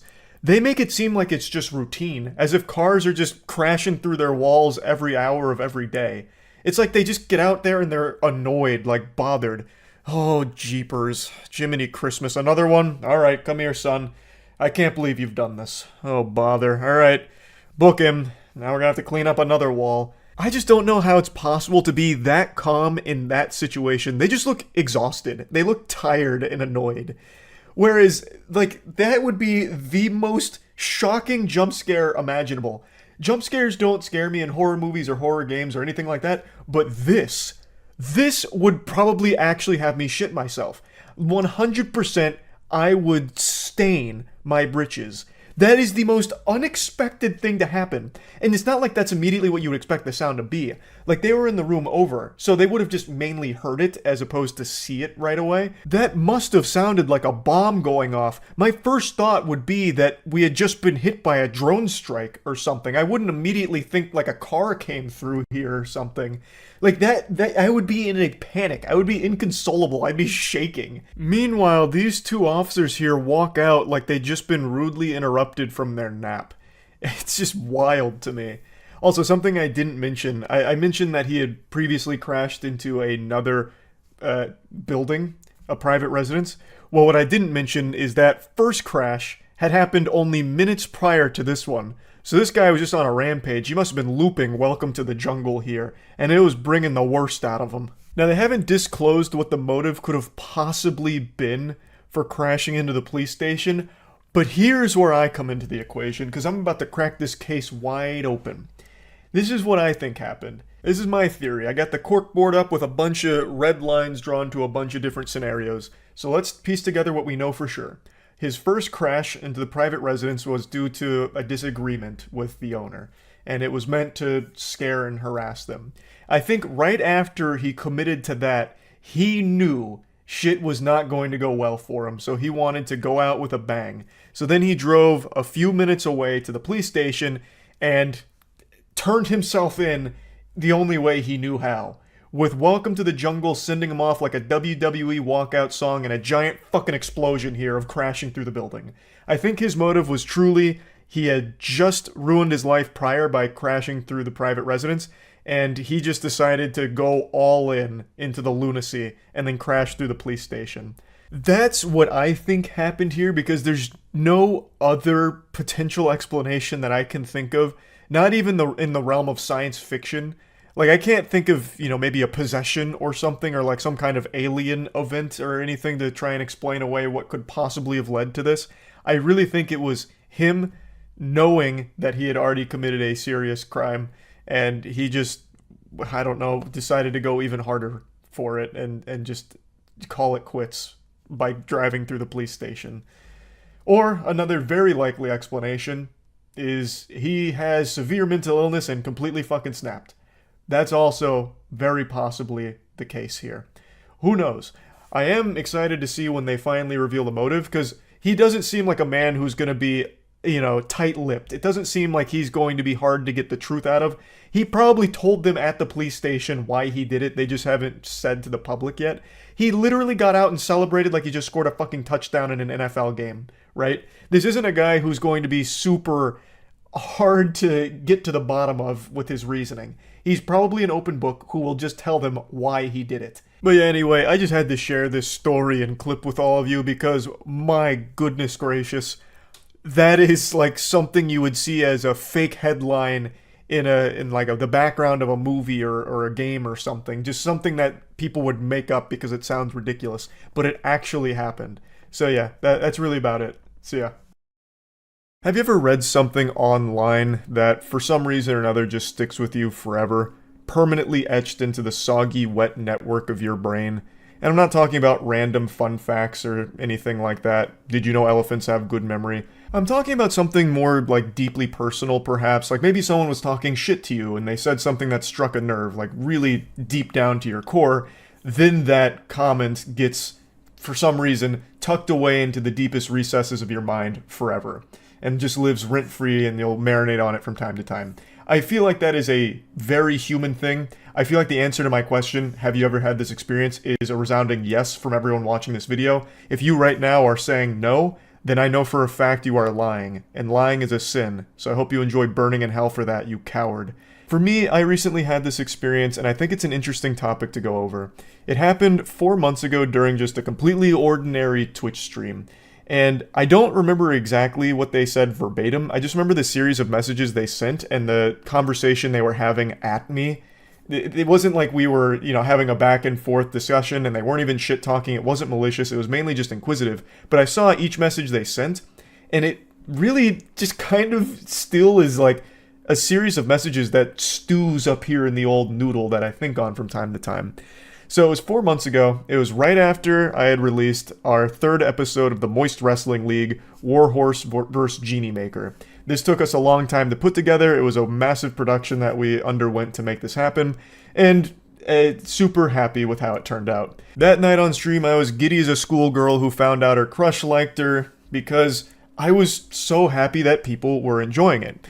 And then Ebenezer Scrooge came in the chat and said, "This absolutely flopped. Why do you put so much time and effort into something like this when it doesn't perform as well as something that takes a lot less time and effort, like, drama videos?" I'm paraphrasing a lot of the messages, but this is basically what their points were boiling down to. Fundamentally, they were saying, why would I bother putting effort and time into these big productions when they don't get as many views as things that I whip up in half an hour or 45 minutes covering silly topics or silly stories? They then kind of wrapped up their TED Talk by offering some sage wisdom that I should stop putting a lot of effort into these videos and instead just focus entirely on doing the low effort stuff because it performs significantly better in terms of views. And the statement at its core isn't wrong. Like, in the entire time I've been on YouTube, the videos I put the most time, the most effort, the most money behind are the ones that do perform the worst. And it's not even close. It is very much not an opinion, that is a fact. Like, even just yesterday, I posted a music video called What's Next. It's one of the singles from our EP that just dropped. I'll shamelessly plug that, link in the description. The Gentlemen are back with boner jams out the wazoo. So 5 new tracks, each one's going to have a music video. I dropped the first one yesterday. And in total, Troy and I have spent about 10, 11-ish months on this EP and a lot of time and resources into making it the best that it can possibly be. And if you compare that to other videos I've uploaded recently, the views on it are certainly lower than the other ones. So by the chatter's logic, it's stupid for me to continue to pursue music and music videos and putting money into those projects because they don't get views like something like this, where it's just me, you know, shooting the shit with all of you guys in front of the camera for like half an hour, 45 minutes.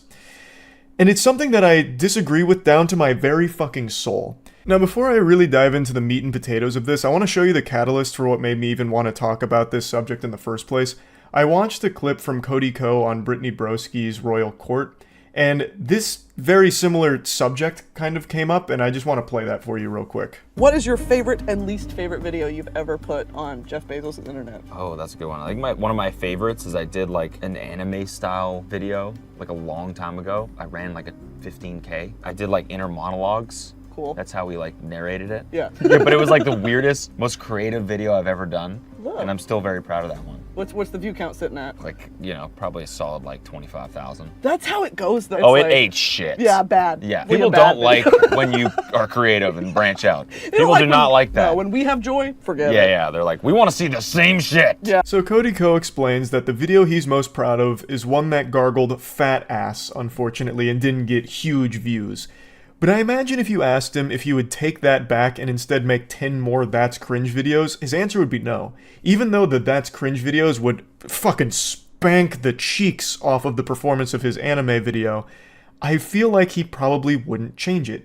Because even though a lot of people online now look at YouTube as nothing more than a job and a career, if you were just looking at raw numbers and want to just do everything that's going to give you the optimal position in the algorithm, best possible views, and you just end up making the same shit every single time, you yourself are going to be miserable. You take the human and fun element out of what content creation is supposed to be, and I think that's why so many creators get so burnt out, because they just keep doing that, knowing that if they branch out and do bigger, different things, the audience won't necessarily respond in a big way with like the views they're used to or anything. Which is of course rough, but I feel like that's just the current climate of the internet entirely, where everything you do online is looked at really in a big analytical way to maximize your revenue, your views, your position, your social status online, whatever, in order to leverage career opportunities and, you know, make money off of it. And I'm not saying that people are wrong for doing that, of course, like I get it.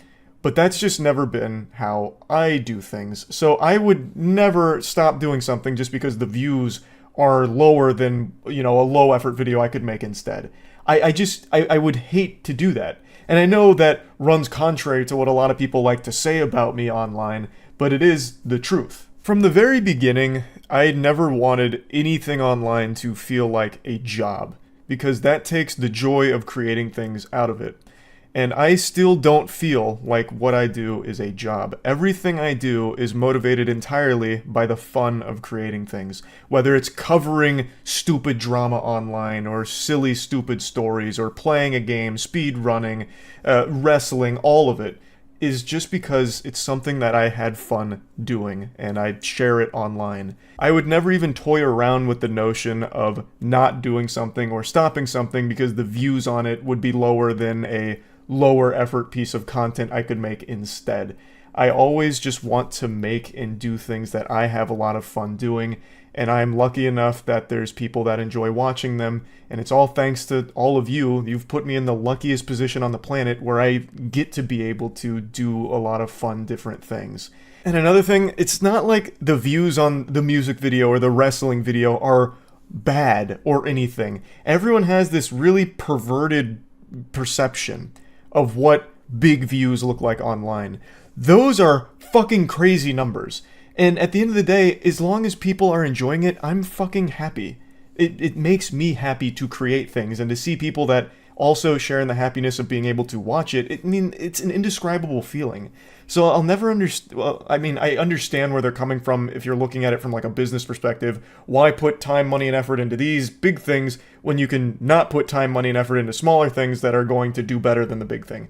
Like, I get it if you're boiling it down to like corpo shit, but I would just never even toy around with that idea, because it takes all of the fun out of creating the things that I want to make. Now let me really dive into the weeds here and get down to the nitty-gritty. No matter what I say in this video here, there's tons of people that have already made their minds up about me and my motivations behind content. A lot of people believe that it's truly money-driven, and an example they use is React content. Now, for a couple of years, I did React content. I did full streams on Twitch called YouTube Nights, where I'd go over either other YouTubers' content or weird, wacky, random videos we'd find around, and I'd make jokes about them, and I'd occasionally post the edited VODs on my channel. And that content, React content, is the most lucrative, most low-effort content you can ever make. Period. Full stop. I stopped doing React streams and React content about a year ago now, but no matter what, I've always got the Orochimaru curse mark on my body where I'm labeled a React streamer. Now, a lot of people say the reason I ever did React content in the first place was because of the money. It's very low effort and you make a ton of money off it. When that was never the case. As I explained back then, I only ever reacted to videos because it was fun to make jokes with the community about it and just kind of get silly with the content together. Kind of like a bunch of friends hanging out doing like their own little fucking Mystery Science Theater 3000 kind of shit with these wacky YouTube videos we'd go over. And that was the only reason I did it. It took me a long time to get educated on exactly what kind of harm React content does to the entire creator ecosystem, and it's why I stopped doing it. It came at a cost to the creators, which I never wanted to do, and I never realized it did.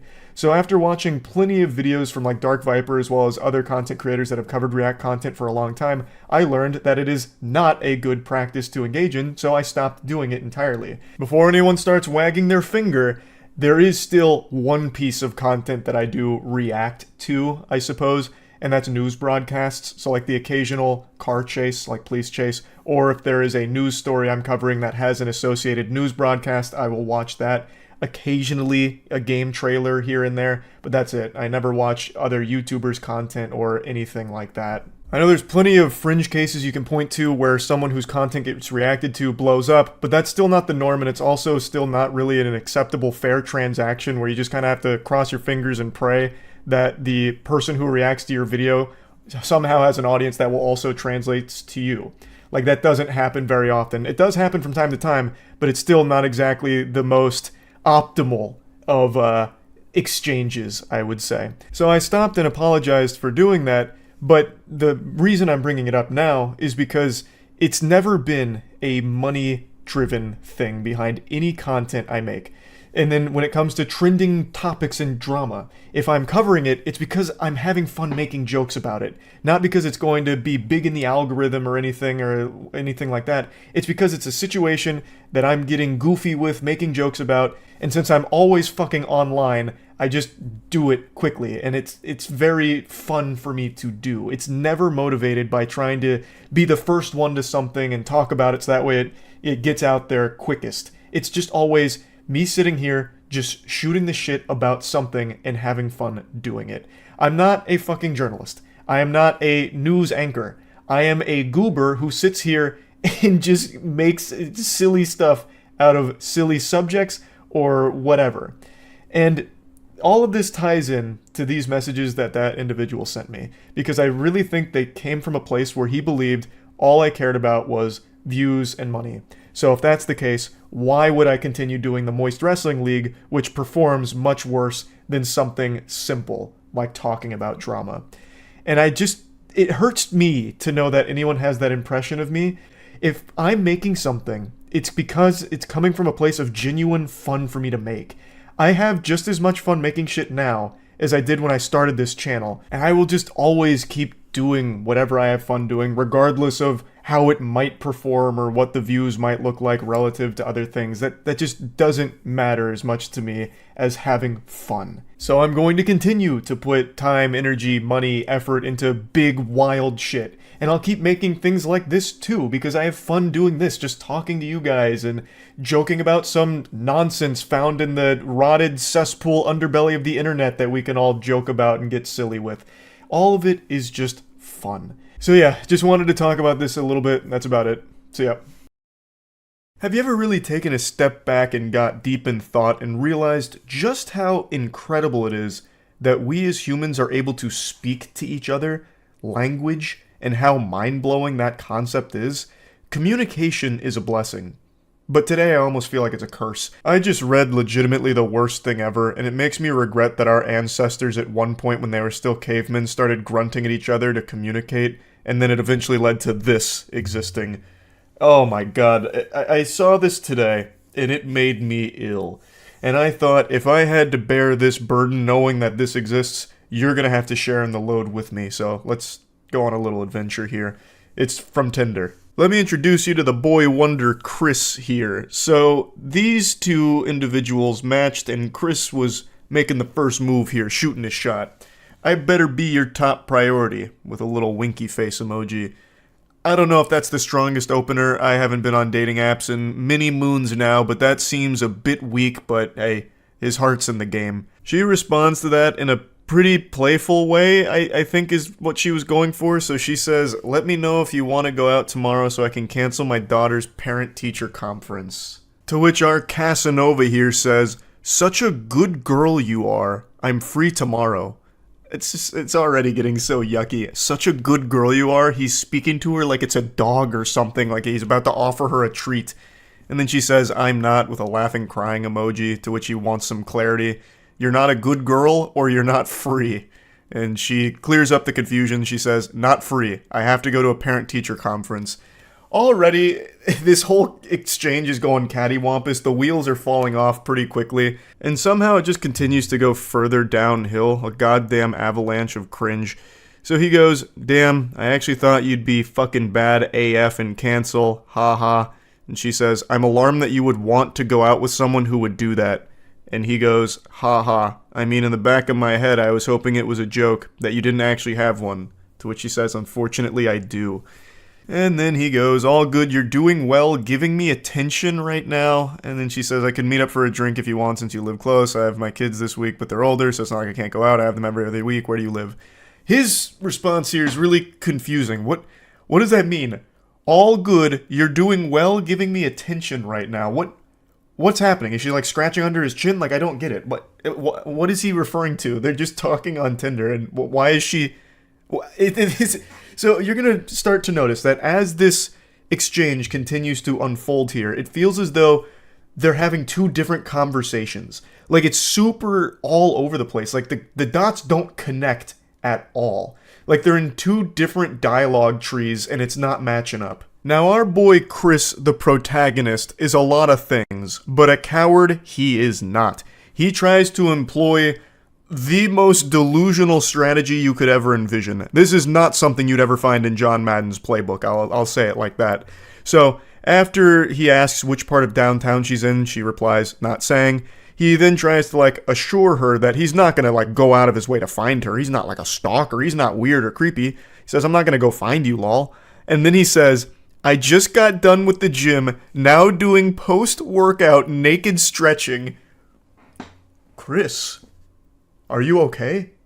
Post-workout naked stretching. You're off your gourd. Brother, you lost your marbles. What is a post-workout naked stretch? Are you telling me this guy's at Planet Fitness right now in the locker room fucking goatseeing himself in order to get, like, reps in at the end? Like, that's how he cools down? What is a post-workout naked stretch? I've never heard of that before. This is him trying to be, like, hot about things, I think. Like, ooh, this is gonna get her wet. I was at the gym, pumping iron, praying at the Iron Temple, way min, babe. And then I finished. Biggest pump of my life. So obviously I took my pants off, put both legs over my head, and hung a 5-pound kettlebell from my erect wiener. Hold for 30 seconds for 3 sets. It's the only way to conclude a good workout. Like, what the fuck is even happening? I don't know why he thought this was a good idea. Like, unless he's like an OnlyFans creator or something, and this is just content that he films, like the, naked yoga that you see on YouTube or something. It's just, it is a wild attempt here at, like, flirting or trying to be, like, sexy on Tinder or something. It is bold. It is brutally cringe. She then responds by saying, if you were driving by, you might peep in the window. Haha. Sounds uncomfortable. Referring to the stretching, I think. To which he just says, I mean, of course. Now here's where things get even more fucking confusing here. The conversation really does feel like some kind of malfunctioning questline in an MMO where, like, the dialogue is just incorrect. Like, the characters are glitching out. So he says, to the stretch, asking about, like, what sounds uncomfortable. And then she says, no, for work. My stylist feeds me champagne.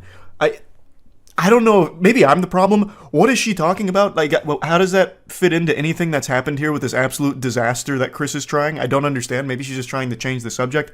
I'm really not sure. And then he goes, was a bartender, now I'm just a content creator and gonna start day trading. Oh, so you're a little horny. What is happening? So I think my initial theory might be the right one. He might be like an OnlyFans creator, so the naked stretching he puts on the premium subscription tiers or something. But those days are going to be short-lived because he's going right to day trading. He's going to the tippy top of the food chain. He's watched a few TikTok financial gurus and he's got it figured out now. I also don't know why he says, so you're a little horny? Like, where is he even finding that? There's no hint of horniness anywhere in here. And then she goes, oh God, what a nightmare you are. Got some crypto, do you? So the red flags are abundant here. She's starting to notice there's some holes in this ship, and it is sinking. This is fucking going disastrous, catastrophic. And he goes, ew, no, I'm not a corporate bro. I'm a film person. I mean, okay. To which she also just says, okay. And he goes, good girl. What in tarnation is happening? It's like, this is like when you used to try to talk to Cleverbot back in like 2010. It's nonsensical. Chris's mind is an enigma. It is a confusing, perplexing hellscape of ideas, and communication is not. It's frying my brain just trying to process it. His inability to communicate effectively is impressive. It's alarming. Next he says, I just want to get away from bartending before I hit someone, lol. To which he says, yeah, nobody wants to hit content creators and day traders, obviously making a joke about it. He then goes, nah, or tap. But at least I'm tall and handsome, one saving grace. So he's trying to hype himself up, give himself some gas here, which falls extremely flat. The tank is run empty. She just goes, if you say so. And then he tries to save it by saying, a focus group told me, wasn't my say. His attempt at being playful, like, oh, I would never say this about myself. It's what everybody else says. I'm tired of hearing it, actually, about how fucking tall and handsome I am. And then she says, I like short guys. He goes, how short? And she says 5'7" to 5'10". And this is where it got personal for me. A dagger to my heart. She likes short guys and then lists guys taller than me. So I am freakishly short in her eyes. That's fucked up. 5'6" is fine. 5'6" is a beautiful, perfect height. Damn it. His response to all this is another head scratcher. He goes, well, I'm too tall to ride you then, even though I prefer shorter women. She says, well, I'm sure I'm too non-gym oriented for you. He says, you look like a gym exercise, to be honest. But yeah, you look like a good barbell curl. You look like a lat pull-down machine, babe. Yeah, fuck yeah. Nailed that. A wonderful line from him, really. I walk my dog slowly around the block twice a day. He says, I'll be the dog. This guy is so horny. This guy is criminally horny. Like, his arousal should be studied because it is on a whole different level, a whole different dimension. Everything he is reading is making him hornier, and he's saying goofier and creepier things each and every time. She goes, no offense, but you might be the fuckboyest fuckboy I've ever talked to on Tinder. And he goes, damn, you must not get many guys on here then. You could get 1 million guys, and I still think this guy would be up there in like the top 0.001% of outrageously horny weirdos.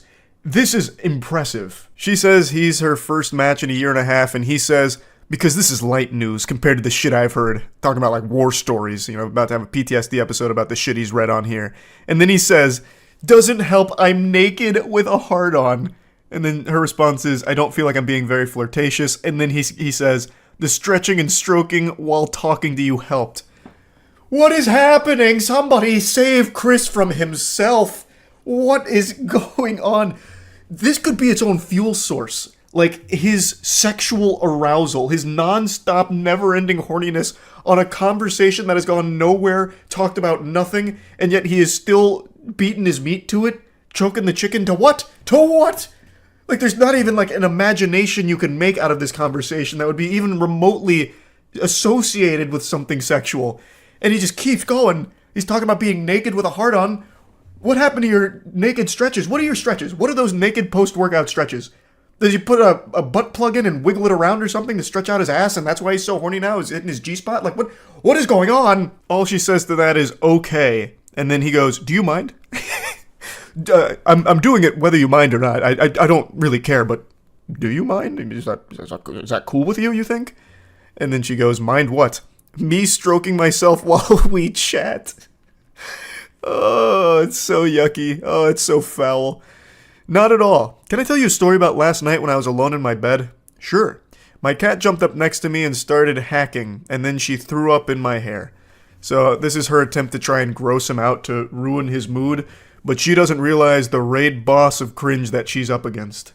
He even calls her bluff. He goes, not gonna get me soft. Literally wiggling his finger saying, nope, that's not gonna stop me. I'm squeezing my hog no matter what. I've had my cat vomit multiple times.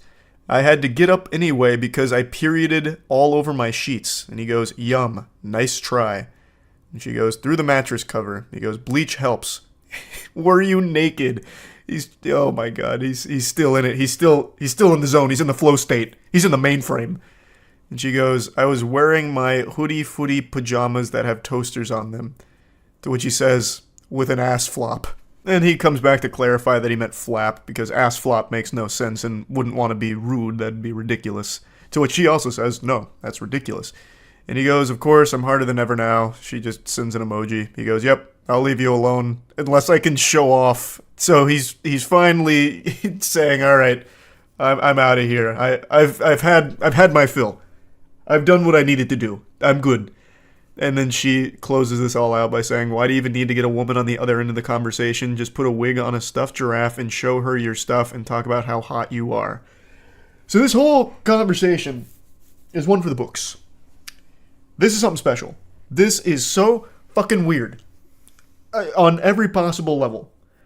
A part of me thought that it was him just trying to be weird on purpose, just to like, I don't know, gross out a stranger on Tinder or something.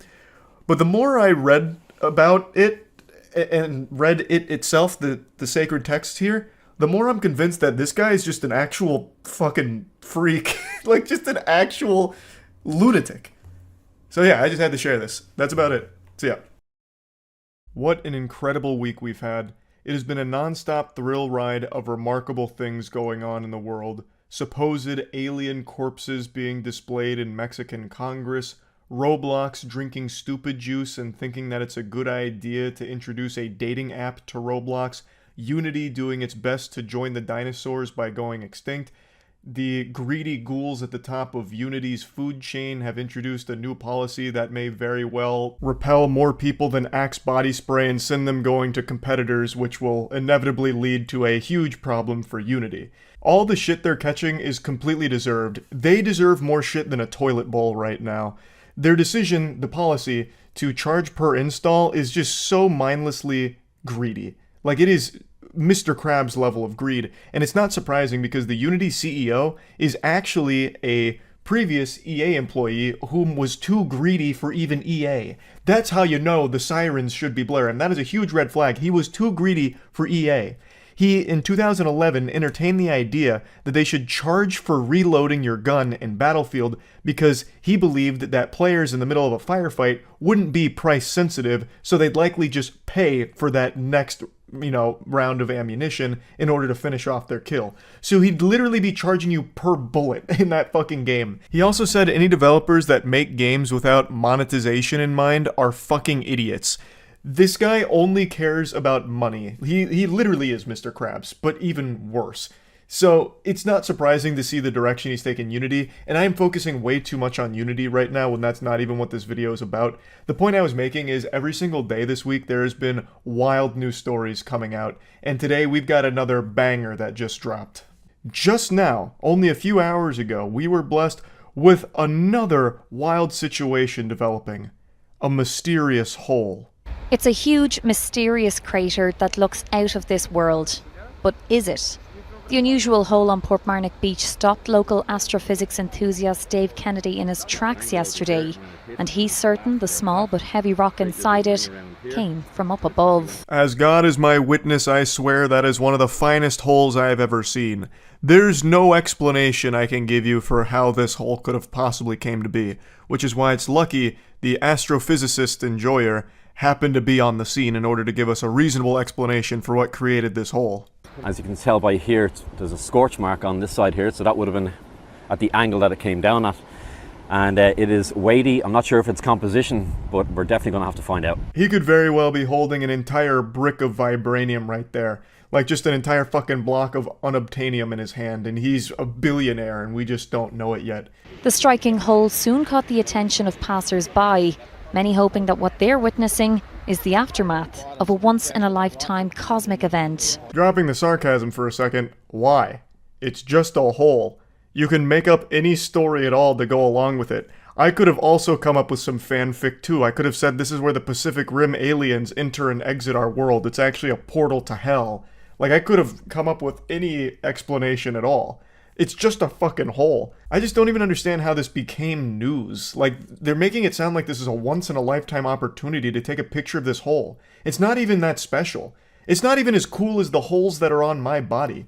And who's to say that this wasn't just dug by a human being? You know, this could be something right out of the movie Holes, like with Warden Walker.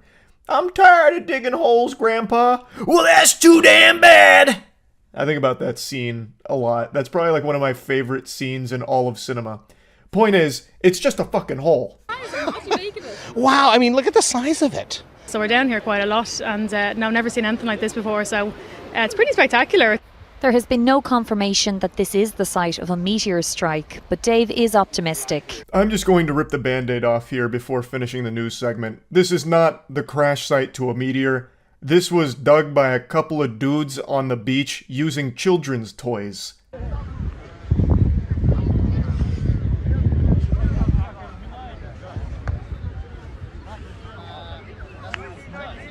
Thanks, Bernard. Now, finally for now, a mysterious hole on a beach has caused a stir in North Dublin. Exactly as any rational person would assume, this hole on the beach was made by normal human beachgoers. It's not some kind of cosmic anomaly that just happened to unfold here. But I just love that for some reason Dave was walking along the beach, saw this, and his jaw just hit the fucking floor. So then he just let Hulkmania run wild in his brain, and he crafted this entire story about how it was clearly the crash site to a meteorite. This is just a crater formed from a super duper space rock that he now has. It's the Tesseract. He's got the fucking Allspark in his hand now from space, and he's got to go get it analyzed. It's just perfectly representative of the current climate of the world, where no matter how simple something is, people reach for the deepest, most outrageous explanation for it. This guy saw a hole and crafted an entire science fiction novel out of it. And you see that all the time online, where people will just make up shit, just pull everything out of their ass based on nothing. Based on literally nothing. Nothing grounded in reality, and they just make up the most nonsensical garbage. And that's exactly what happened here. But usually when it comes to this phenomenon of dabbling in fantasy and passing it off as real, like 5G's destroying human DNA and it's a beacon to summon the reptilians, they're rising up against us thanks to fucking 5G, usually the person spouting that is someone that is, you know, addicted to ketamine, their mind's rotting away, and they're not really in the best state. But in this case, the guy is apparently an astrophysics enthusiast, that's what they refer to him as, so it makes no sense why he wouldn't just think rationally about a fucking hole on the beach. And only about a month ago, I was watching a documentary from NASA on exactly what you're looking at behind you. So when I looked at it and saw how uniform it is, and the blast crater, I knew immediately that I was looking at it as an impact site. Dave has spent the day reaching out to astronomy experts to see if they can help him solve the mystery of the crater on the beach. Hey Dave, I'm not an astronomy expert, but I'll help you solve that mystery on the beach. It was made by 2 guys and a Fisher-Price plastic shovel. So, we could put that one to bed now. It is not an impact site. The next step is to get this rock tested, see what it's made of, and see if this can be confirmed as a meteor strike in Dublin. Imagine the incredible twist of this story if Dave gets that analyzed and it turns out it is a real, authentic meteorite, and it just turns out, through the most astronomically unlikely series of events, that hole that these dudes dug was also the impact site to that meteorite. So they dug this hole, and it acted like a target for that meteorite in space to come hit it, and Dave just finds it. That would be crazy. That would be unbelievably awesome. I'm rooting for you, Dave. I do hope it's a meteorite. Of a meteor strike, but footage emerged last night of 2 men digging a hole on Portmarnock Beach. Local astrophysics buff David Kennedy was startled by the discovery and thought a rock he found in the hole might have come from the skies above. Today he says he's disappointed, but he's still getting the rock analysed in the hopes that it wasn't a completely fruitless discovery. After so many people clowned on them once it was revealed where this hole actually came from, they owned up to it. They said where the hole actually came from, much to the dismay of the astrophysics enthusiasts. He says he's still going to get the rock analyzed. I imagine the findings from that are going to be disappointing, to say the least. But hey, who knows? Maybe it really is a super rare space rock. I'm hoping that it is, because this is understandably pretty embarrassing for him. And he needs a W here, so fingers crossed he actually did stumble upon a really rare rock, and it's worth a lot of money here. And yeah, that's really about it. So yeah. This is a topic that I've talked about on the podcast occasionally and sometimes on stream, but overall I feel the entire lore and situation around Boogie2988 over the last 5 or 6 years has just been incredibly sad. But there was a documentary just released about him, which had Boogie's stamp of approval, his blessing. A documentary filmmaker by the name of Mike Klum spent the better part of 9 months filming Boogie and going over cataloging his life. I've watched a lot of documentaries throughout my 29 years on this space rock, and I feel like until the moon falls out of orbit crashing into the Earth just as Roland Emmerich predicted in the classic Moonfall movie, I feel like this will remain one of the most perplexing documentaries I've ever watched. Because I don't know why Boogie would agree to it. It makes him look so bad.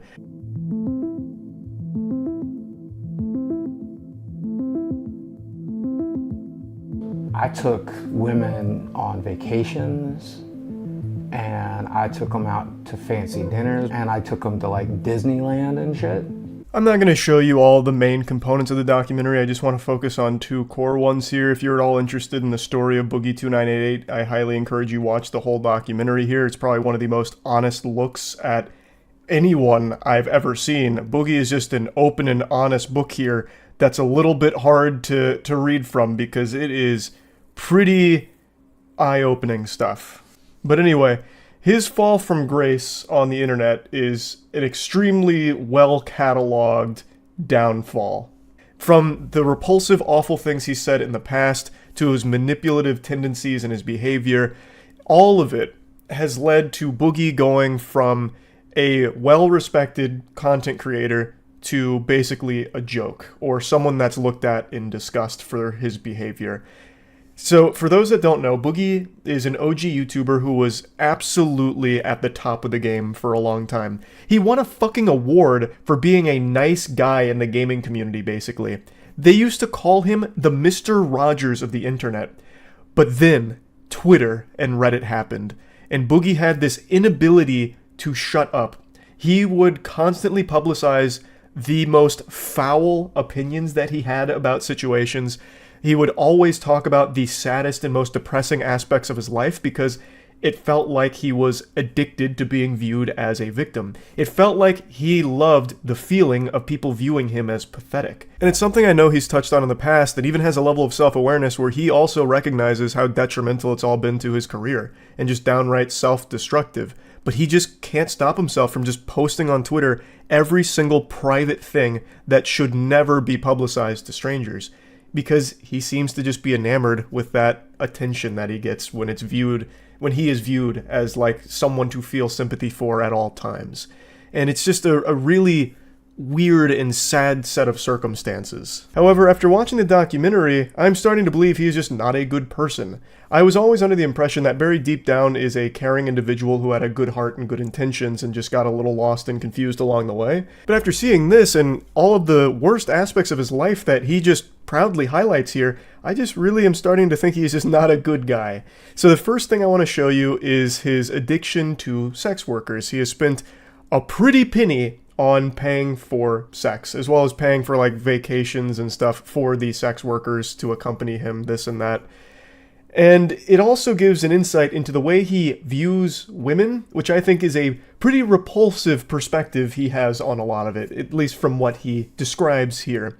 And one thing that becomes instantly recognizable is his sense of entitlement, which becomes a prevalent point throughout this entire documentary, where he believes that because he was a successful YouTuber, anything he wants, he deserves, he should get, he is entitled to it. It's not a revelation. I liked beautiful women. I like to hang out with beautiful women, fuck beautiful women. We all do. I never got to do that. The women I dated were pretty, sure, but they were like Arkansas 8s, not LA 10s. With sugaring, I got to fuck some LA 10s, and I think that's cool. So I deserve to go to Disneyland with a beautiful girl, right?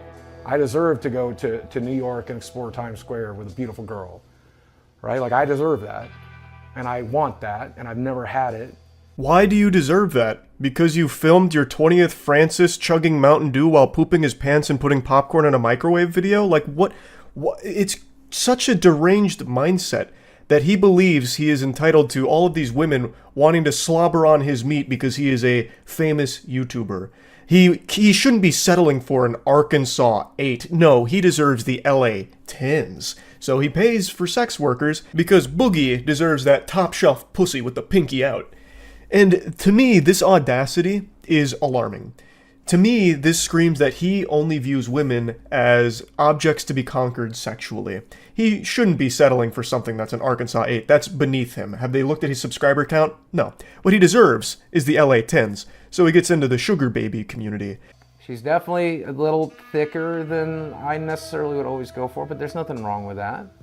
I'm a 48-year-old man. I never got to fuck a model. This let me fuck a couple of models. Is that wrong? A very important lesson to learn is nobody is entitled to anything other than a knuckle sandwich if you start calling me short. I'm kidding. You'd probably still beat my ass. But the point is, you don't deserve anything. To speak here like you deserve these women, you are entitled to these women because of your online success, is so delusional. And speaking of delusion, him criticizing the lady for being thicker than he would normally go for is just downright ridiculous and absurd. It just really seems like with the way he speaks about women throughout the documentary, he just views them as sexual props for his own pleasure. Really, that's the most important thing when it comes to women for him. He doesn't want to be caught dead with an Arkansas 8. Instead, it's all about the LA 10s, so that way he can fuck them. And that's what he cares about most when it comes to women. That's the impression I get listening to him talk about it. Now, this portion of the video isn't necessarily just focusing on his sex worker spending. It's talking about his reckless spending in general. At the height of Boogie's career, he was making so much money. Tons and tons, oodles of doubloons. And now, fast forward to today, he is fundamentally broke. He doesn't have any money to his name left. So it's going over where all of it went, and a large chunk went to paying for sex workers, as well as like gift cards that he would give them, which is crazy. When they broke down the financial spending, $500 was allocated for gift cards, which is a weird gift to give someone, and like $1,000 for a purse. So I guess he'd give them like a purse with like a GameStop gift card in there, like, hey, go get yourself something nice, toots. Maybe a couple Pokemon card packs, huh? Yeah, maybe a new video game or two.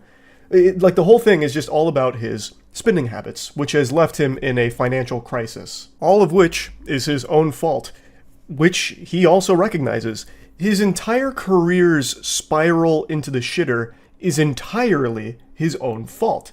From not being able to stop saying the most awful things you can imagine during streams, to not being able to stop himself from posting the most private things about his life online, to not being able to stop himself from spending money on collectibles, a bunch of luxury items, terrible investments in like crypto, which he lost like $600,000 in. All of it is his own fucking fault. And when he talks about himself and like his health struggles and a lot of the other things that are personal to his like day-to-day life, he speaks as though it's already kaput. Andrew really summed it up best. When Boogie talks about himself, he talks about himself as if he's been dead for 30 years. When he speaks, he's speaking as if he's already 6 feet under in the grave, and he's like communicating as a force ghost, like, man, I wish I took better care of my body. That's something he speaks about in the documentary with his girlfriend, who's 29 years younger than him, and he starts to recognize that in 10 years, she's only going to be 30, and he might just be dead because of all the health problems he has from not taking care of himself.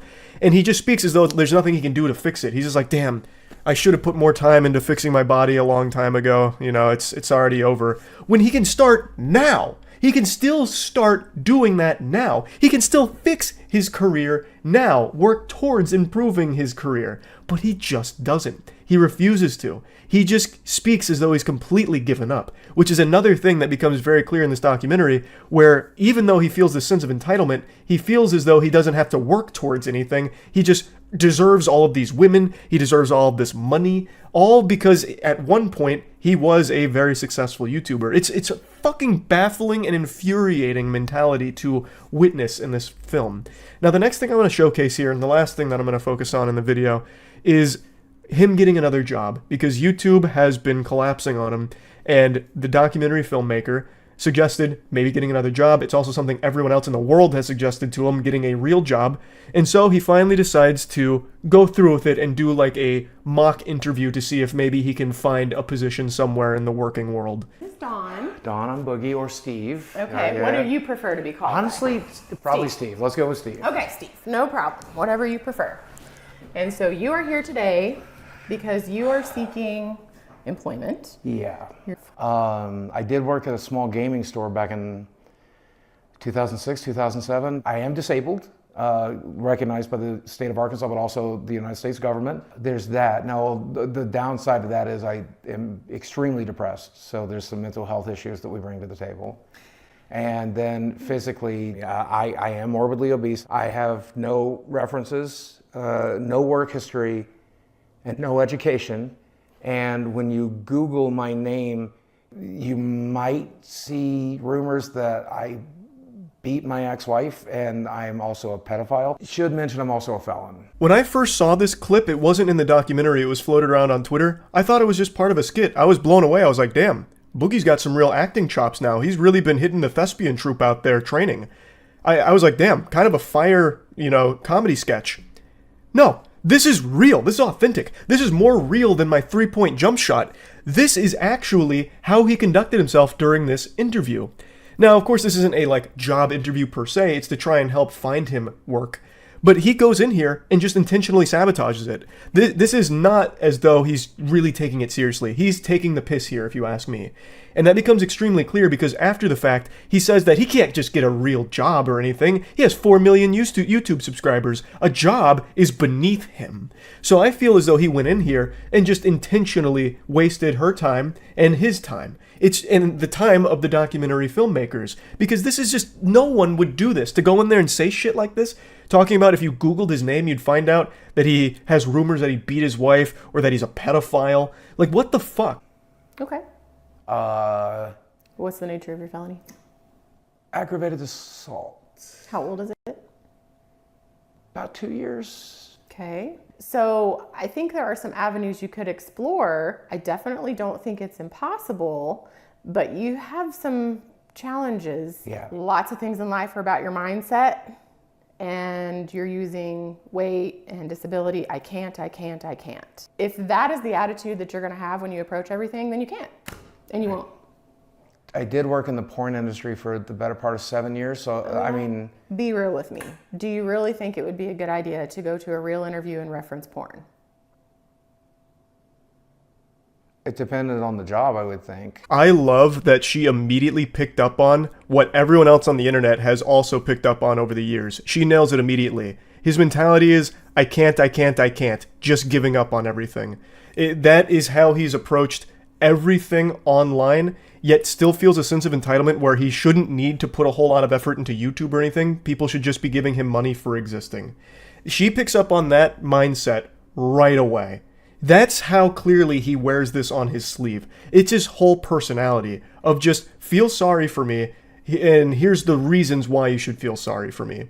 And it's super upsetting because it doesn't have to be that way. Again, he's still alive. He can fix things, work towards things, improve things if he wanted to, but he fucking refuses to. And when the lady does say, like, hey, look, it's not impossible, you do have some challenges, he decides to go even harder to make it even more difficult by saying, oh, I also worked in the porn industry. To which she's dumbfounded, like, would you really say that during a real interview? Because he's clearly just trying to ruin this. He doesn't want a real working job outside of YouTube or anything.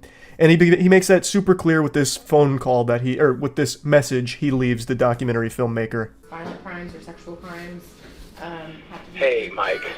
Listen, dude. I know we're making this documentary and everything, and I know you think I need to get a real job, but I just want to let you know I'm not going to. I'm not going to walk into some job when I have 4 million subscribers on YouTube. I'm one of the original YouTubers. What I'm going to do instead is go back to making content. Go lay down. Go lay down. Go lay down. Good job. Yeah, so I mean, things aren't great. People are still mad at me on YouTube. That fucking ego is infuriating. One of the OG YouTubers, I can't just get a fucking job, this is ridiculous. 4 million subscribers on YouTube. That's for plebeians, not for Boogie. At one point in this documentary, he mentions that he must have like covert narcissism or something, and he absolutely is a narcissist, 100%. Like, I'm not a medical professional or anything, like I can't actually diagnose it, but everything that is showcased in this documentary feels like it's narcissistic personality disorder. What's crazy is I haven't even touched on the saddest parts of the documentary. The bits and pieces I've loosely touched on in this video here don't even make up what I believe is the hardest to stomach portions of the documentary. Mike Klum and the team really did an incredible job with this piece. So again, if you're at all interested, check it out. No part of him that seems to actually want to change for the better. He just views it as he's already defeated. So he's just going to continue being self-destructive, I guess. When I don't understand it. There is still so much opportunity and time for him to actually improve his life. And over the last 5 or 6 years, he's talked about that a lot, about how he's going to do this, that, and get better at this and that. And he just doesn't. He just refuses to. So yeah, I just wanted to talk about this because I just finished the documentary. We also talked about it on the podcast. That'll be up on the official YouTube channel sometime in the next couple days. It's just sad. It's just fucking unbelievably sad. Like many others, I was a fan of Boogie2988 years ago. And to see the mask fully come off and you get to actually see who he is as a person is shocking. But anyway, yeah, that's about it. So yeah. Some guy went for a forklift joyride on my street at 12 in the morning and the police went for a slow speed chase for 30 minutes in Sacramento. Did they film it? They get the chopper out for that? 6 days ago. Look at you, big guy. You're on the big screen here, CBS Sacramento. But it sounded like every police officer in Sacramento was in the neighborhood. They might have been. This is a big case. Heard sirens all over the River Park neighborhood. It was surrounded. Where's the forklift? Is it activating camouflage? Where is it? It's like a Christmas Day parade. Where the fuck is the forklift? Let's go! My man. The Sacramento Police Department told CBS. Man, I think he's got some get up and go to it. Was that like 15 miles an hour? That's not bad.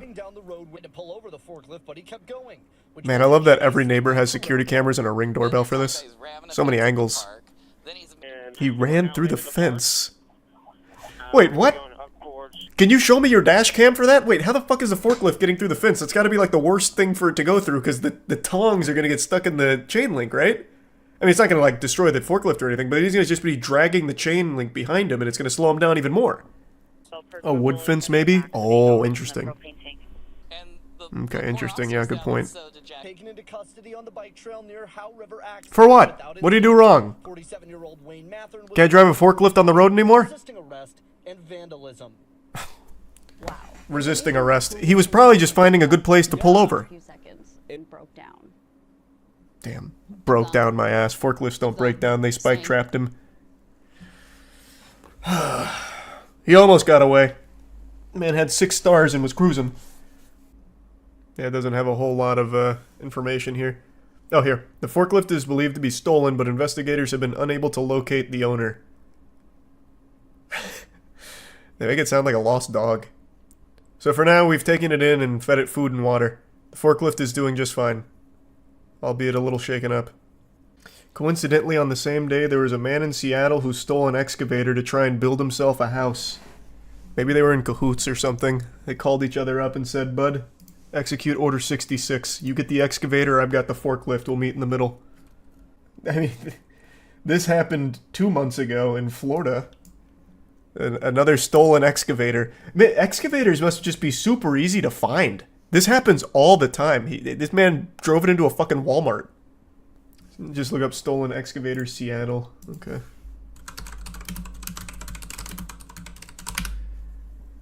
Oh yeah, here, 2 days ago. Seattle man steals excavator to build cabin in the woods. In one of those only allegedly stealing an excavator from a nearby construction site. You saw him drive An interesting plan. equipment? Oh yeah.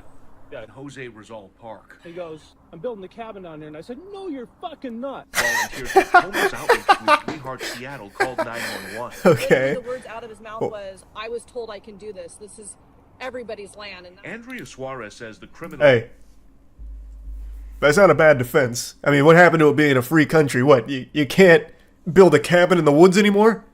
Huh? How soft have we become? Can't take an excavator out into the woods to build yourself a cabin? Where would we be if we wouldn't allow that? Abe Lincoln wouldn't be here. He wouldn't have made it. people are doing whatever the hell they want. Look at what she found. Damn right we are. All of these stolen And we'll do it again, too. Credit cards with Lock your different excavators. names, a huge bag of what she believes is pot. This is marijuana? Also meth. That's what everyone on the street is calling the clear. Yep. Suarez says most of the illicit activity out here is being fueled by the drugs. All right, the clear, huh, bud? Instead of waiting for city crews, volunteers also went in and cleaned up the encampment. Andrea, what is this? Wait, this can't be real. Wait, this is fake. This is actually fake. This is 100% fake. I've been had. This is a fucking joke. Wait. Wait. There's no... Okay, then this video has to be satire, though. There's no way they'd show a vibrator. They wouldn't do that. They don't have the balls. They don't have the chutzpah. So this one has to just be a joke. The Discovery Institute's got to just be memeing. Would they really show a vibrator on there? I don't think they would. That's a weapon. They're like, no, we mean a gun or a knife. And I'm like, well, this is a lot more dangerous than a knife. He's driving a backhoe. I wouldn't... Okay, let's not get carried away. All right, it's an excavator. I would say a knife is still a little more dangerous. You can probably outrun the excavator. Plus, it, like, moves slow enough, like, if it tries to, like, hit you with the bucket on it or whatever, like, you could probably avoid it if you're fast enough. Seattle says the stolen bulldozer in subsequent events should be... So he really did just bring a vibrator out there. For somebody to have the nerve to take a piece of equipment... Wait, that's crazy. That's real. Man said, I'm gonna build a log cabin and I'm having fun. I just shopped at Adam and Eve, damn it, and I'm gonna get my money's worth in peace. Why would it not be real? I don't know, it's just... Because, I mean, this guy says fuck. Like, the very first person in the interview says, no fucking way, uncensored on this broadcast, and then it goes to a damn vibrator. Plus, also, if you're building a log cabin, why are you bringing a vibrator? And especially this model of a vibrator. You're not getting any value out of the clitoral stimulator. Like, what are you going to do with that? Put it on your taint? Like, that doesn't do a whole lot for you. Like, you'd probably use a different vibrator. Like, it just... A lot of the pieces of the puzzle weren't adding up. A threesome. I didn't even consider that possibility, of course. How did that one escape me? You need to... You need to compact the soil somehow. Wait, alright. This guy builds log cabins. I forgot about the old trusty soil compacting vibrator. I don't know. Yeah, you're right. I'm just not qualified to speak on the tools necessary to build it. Very cool story, though. Very interesting. It keeps you on your toes, that's for damn sure. Wow. Wow, wow, wow. Yeah, that makes the forklift story look like small beans. Have you seen the news about the recent Somerset gimp man who is banned from wearing leather gimp suits for 5 years? What's going on in the world? What? They're taking away all our freedoms. What happened? Why has he been banned from the suits?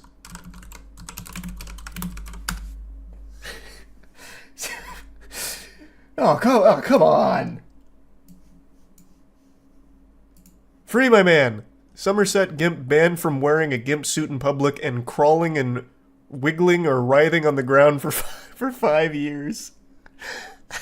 I also like how they have to specify that not only can he not wear the suit, but he can't crawl and wiggle on the ground for 5 years at least. He was issued a sexual risk offender order after police linked him to 25 incidents across the country. How do you track that? What detective did they have on this case where he was going through like old security camera footage looking for someone in this suit wiggling around on the floor? Like, we got him. He was in Oklahoma back in December of 1998, and we told him not to. And then he did it again in 2007 at an Oregon concert for the Eagles. County. Oh, I thought that said country. Oh, I thought for sure that read country. I was like, holy shit. That is a brutal trail of breadcrumbs to follow. It was the latest in a series of incidents where a man in skin-tight dark clothing was seen writhing on the ground and stepping out in front of cars in remote locations since 2018. Why is he stepping out in front of cars? What the fuck is that? Wait, it's starting to all make sense now. I'd ban him too. What the fuck? Is banned from wearing black all-in-one garments or any combination which has the appearance of an all-in-one garment in public between 9 and 6 a.m. Well, look at this. Look at how much freedom he has, though. Wait a minute, this isn't all bad. He has all the way up until 8 p.m. He can start his day at a nice, smooth, 9 or 10 a.m., and he has a full day ahead of him wearing his gimp suit and wiggling around on the floor. He's got so much time. He just needs to change his business hours. I actually found a news article with the footage of the writhing. It's safe to watch on stream. It's called Police Investigate Unseen Footage of Somerset Gimp. Why? This case has got a lot of coverage. Interesting, okay. I'll see for myself if it seems to be of sexual nature. I'll be the judge of that. This could just be sporty. What an incredible start. Nothing sexual about this so far. This actually looks like something out of, the Babadook. Pretty cool, but I'm not convinced that there's anything fetishistic about it. Who left you in the woods? He's dehydrated. Give him something to drink.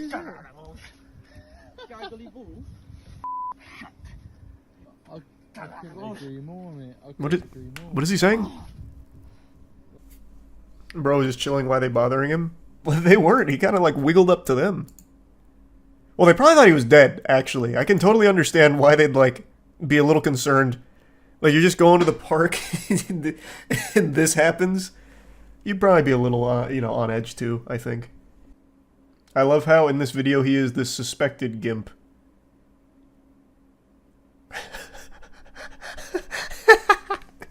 True. Yeah, they're not entirely sure. It could be anybody. It's just this is their chief suspect at the moment. We're not... Allegedly, this is him. It just wouldn't feel right if 2023 didn't conclude with at least one more horrible YouTuber apology video, and luckily, Krampus did not let us down, delivering a nice lump of coal under the tree. This had been a year filled to the brim, the cup runneth over, on bad YouTuber apology videos. I was a naive fool to think that we had seen the last of apology videos for 2023, and how wrong was I? In the fourth quarter here, the last week or so of 2023, we were blessed with one more from James Somerton. He was featured prominently in H-Bomber Guy's newest video on plagiarism. I'm sure all of you have seen this video by now. If you haven't, that is shocking to hear and should probably go check it out. And I'm not going to recap the whole video, but I will give you a brief synopsis of James Somerton's role in it. But basically, James Somerton was pretty much caught with his hand in the cookie jar, plagiarizing his entire online content fundamentally. It also goes even deeper than the plagiarism. He was accused of multiple other bad things in regards to his content and claims he was making and a bunch of other variety of things. And in response to that, James went dark. He went off the grid, bought a log cabin in the middle of the woods, grew out a lumberjack's beard. He bought a Hoover from, Breaking Bad, and he disappeared. So he went offline, and then a couple days ago posted a surprise apology video going over all of it, which he deleted a couple hours later when it didn't get the response he was expecting it to. But it's been re-uploaded, and I kind of wanted to cover it a little bit just because it feels right. 2023 had so many of these. We've got to usher in 2024 the right way with an apology video to kick us off getting into the new year. So let's take a peek. Hi everyone. I'm sorry for taking so long to make this video or to say anything. I'm in the hospital. I've been in the hospital for a little over a week. Call me John Madden because I'm going to walk you through the play in this playbook here. It's called Emotional Manipulation. It's a timeless classic. There is no reason he should be starting this video with this story here. He uses this technique multiple times throughout the video and doesn't really even address the accusations head on. It's mainly a lot of deflection. But what I want to focus on is just how hard he leans on trying to garner sympathy through this. Now, it's always sad to see someone struggling and going through a hard time and contemplating extremely terrible things with their life. But it's not something that you need to be sharing online in this capacity. And it's also not something most people would be comfortable sharing online, especially in response to things like this, because it comes across as very insincere and disingenuous and kind of like using it as though it makes you immune to criticism because now you've gone through this, if that makes sense. And that's pretty much what his whole audience said too. Even the ones that were trying to rally behind him, hoping for a real explanation, this left a very bad taste in their mouth because it's completely unrelated to what should be being talked about, which is his plagiarism as well as the other things he's been accused of. He doesn't need to be sharing this information with us. This is a very private matter that he should have kept private. I tried to do something really stupid. I'm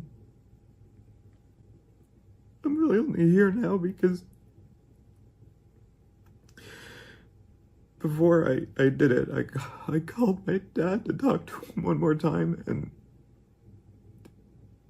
he figured out something was wrong and called paramedics or 911 or...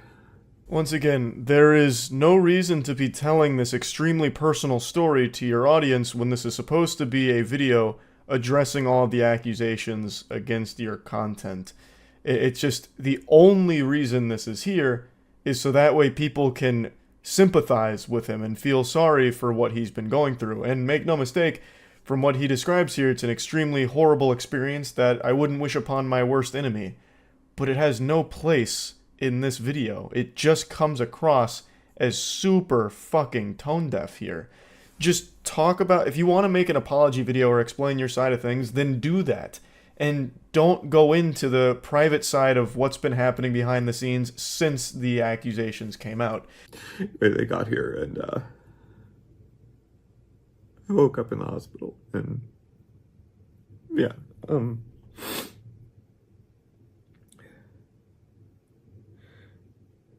anyway, I'm not trying to make this a sob story.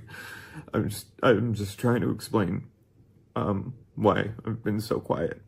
You spent the entire first minute and a half making it a sob story, though. That's not an accident, and you could have edited that out.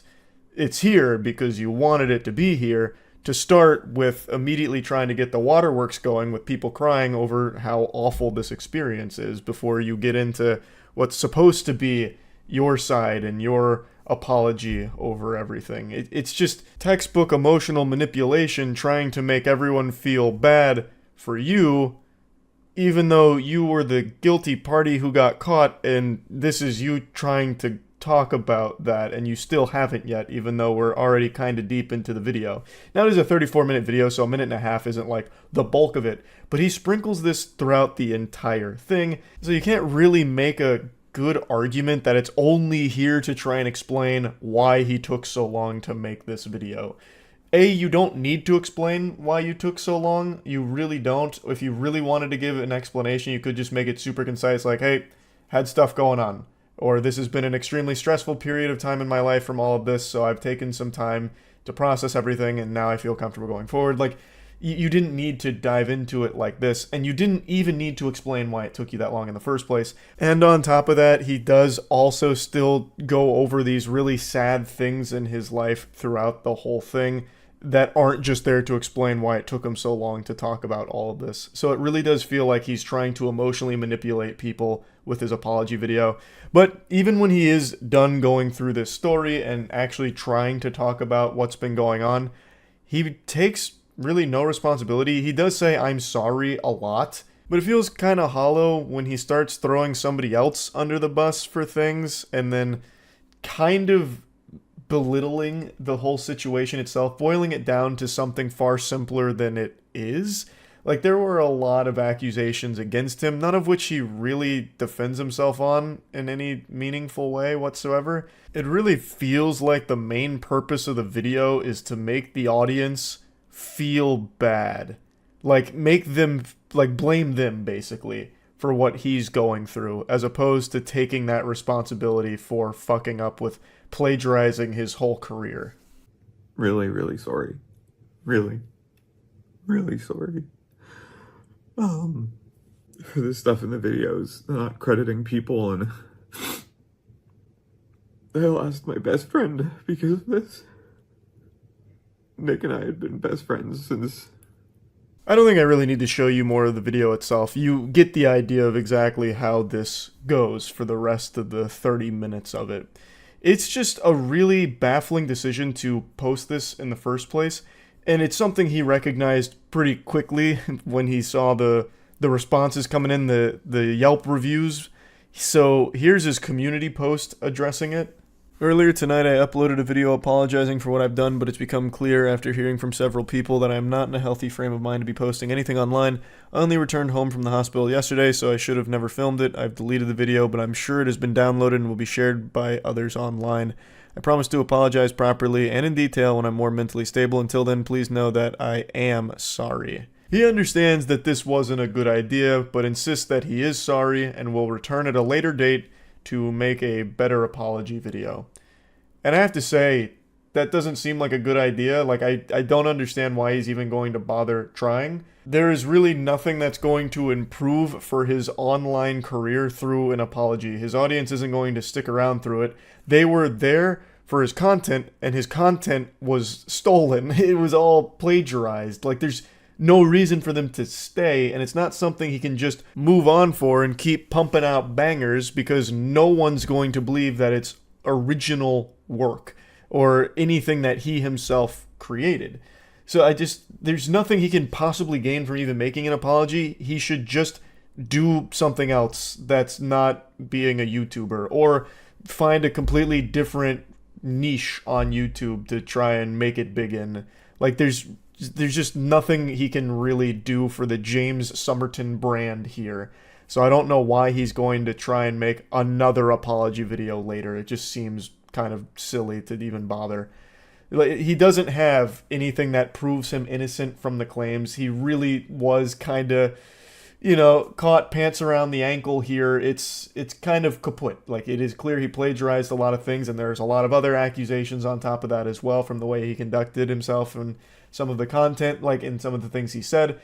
And there's really not a whole lot he can do to come back from that and make this big triumphant comeback with an absolute fucking banger apology. That's just not going to happen. So why even do it? Just go do something else, man. Just move on from it. So yeah, I just wanted to cover this a little bit, just because it's one more bad apology in 2023. I figured might as well complete the year the only way we know how, with bad YouTuber apologies. Yeehaw. That's about it. See ya. I'm sure all of you remember the now infamous chess cheating scandal that rocked the entire planet due to the absurd nature of some of the claims, where one of the best chess players of all time, Magnus Carlsen, lost, and he insinuated that his opponent may have used less than honorable methods to achieve their victory. As a result, his opponent, Hans Niemann, was accused by many of being a potential cheater. And one of the theories that was cooked up, mostly in jest by a lot of people, but some very vehemently defended the idea that Hans Niemann may have cheated by having anal beads in his rectum. And just when you thought it was safe to go to a chess tournament with your sphincter unclenched, we see a very similar thing happen today. So that whole situation with Magnus Carlsen and Hans Niemann had a conclusion. That had a whole season finale, a whole ending arc.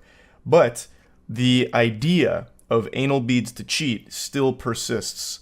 And we've now just seen a new accusation against another Chinese chess player this time, that they may have cheated using a similar piece of technology, a similar nefarious method for cheating. So there is a claim that someone who just won the championship did so by having a device planted in their colon where they would rhythmically tighten their sphincter in order to send signals back about the positioning on the board and then receive information on the best move to play. So it's the exact same concept. History truly does repeat itself. And so the champion has been accused of cheating, but that hasn't been proven 100% beyond a shadow of a doubt. But what has been proven is that he has pooped in a bathtub. I've been unable to locate crime scene photographic evidence, so I don't know if this is a Caddyshack moment with like just one turd floating around, or if this was like destroying the bathtub beyond all salvation. I'm not sure. But because he shit in the bathtub, he has been stripped of his championship title due to his bad behavior. One moment of weakness, some Hershey squirting accident in the bathtub has now cost him the title of champion. I went over it on stream, so I'll show you clips from that, but I also wanted to go over a little bit from the Mr. Beast D's Nuts lawsuit that I touched on last night, because I didn't even know that was going on, and I found that to be pretty interesting too. The Chinese chess champion stripped of title after defecating in hotel bathtub, allegedly used anal beads to cheat. I saw the headline, I haven't looked at it, let's take a peek. So Chinese chess is different than normal chess. It's a completely different set of rules. This led to a lot of confusion on Twitter from what I saw. But I'm very curious how pooping in a bathtub would somehow give him the tools he needed to win this match. I feel like that'd be a detriment more than anything.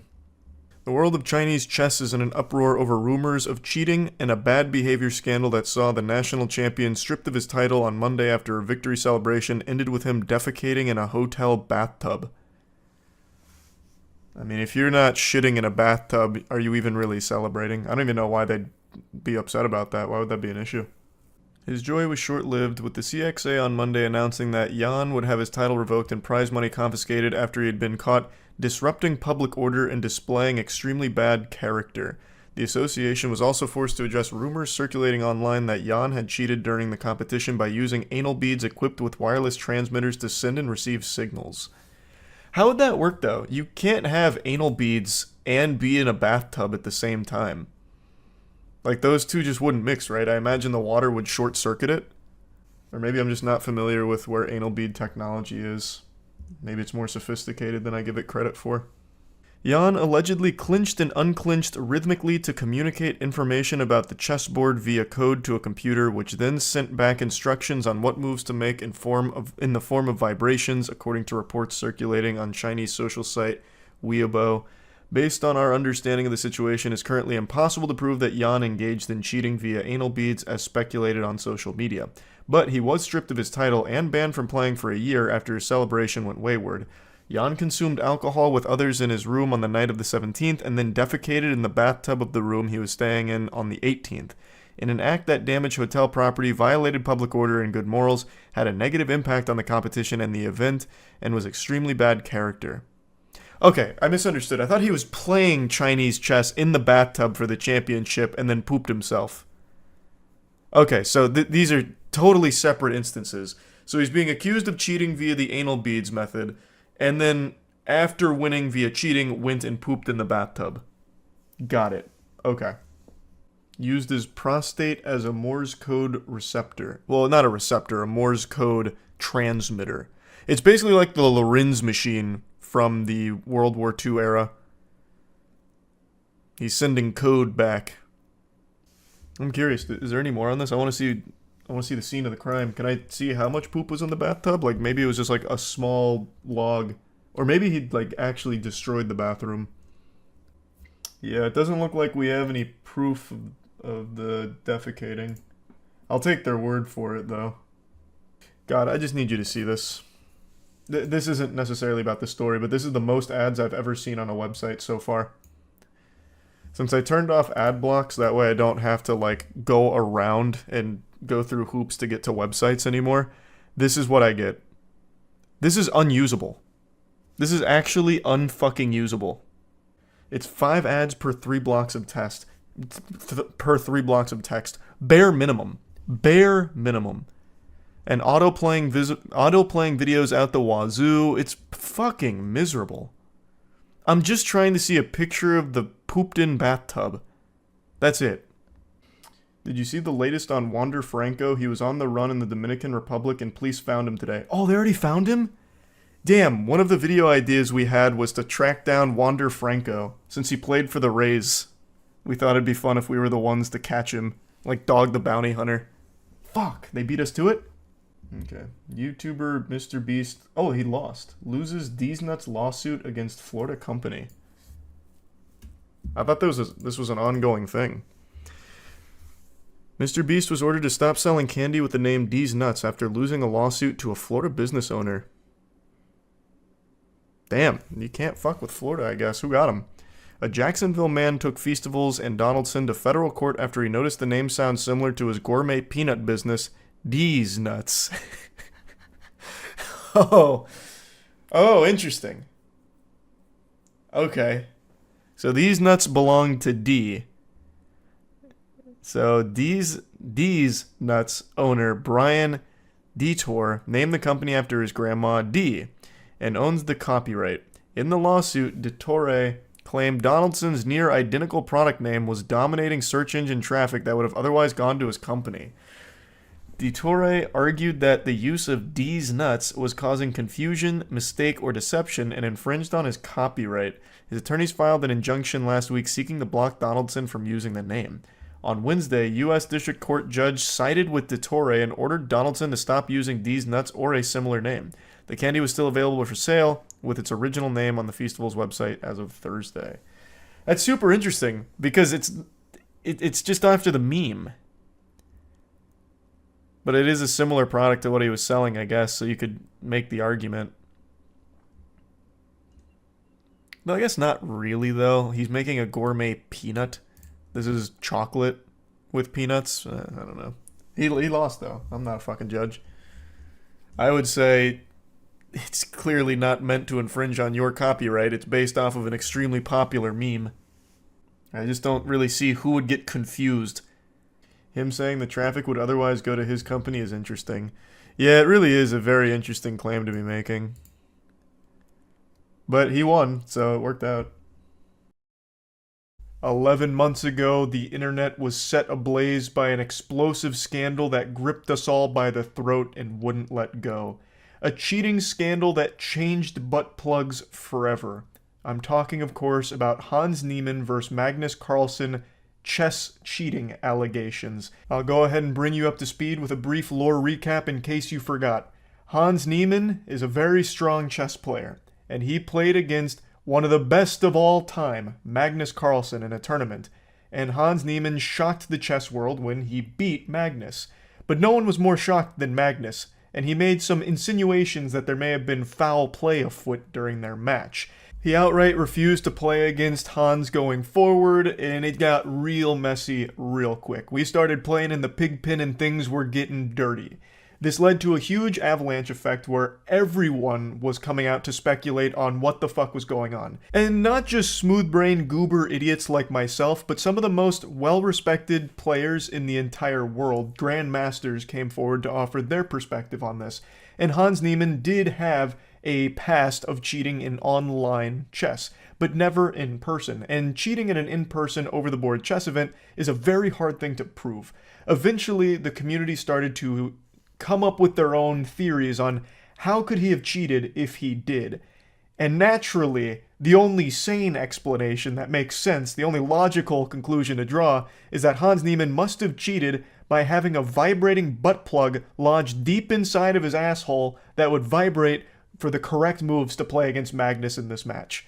Thus spawned the butt plug cheating scandal that took the world by storm. It's important to note that that whole theory was only half serious. Like, I don't know how many people are diehard butt plug believers in this case, but it is like a possibility. The tech was even proven by some of the brightest minds in America. We damn near revived Oppenheimer to build a functioning chess bot butt plug.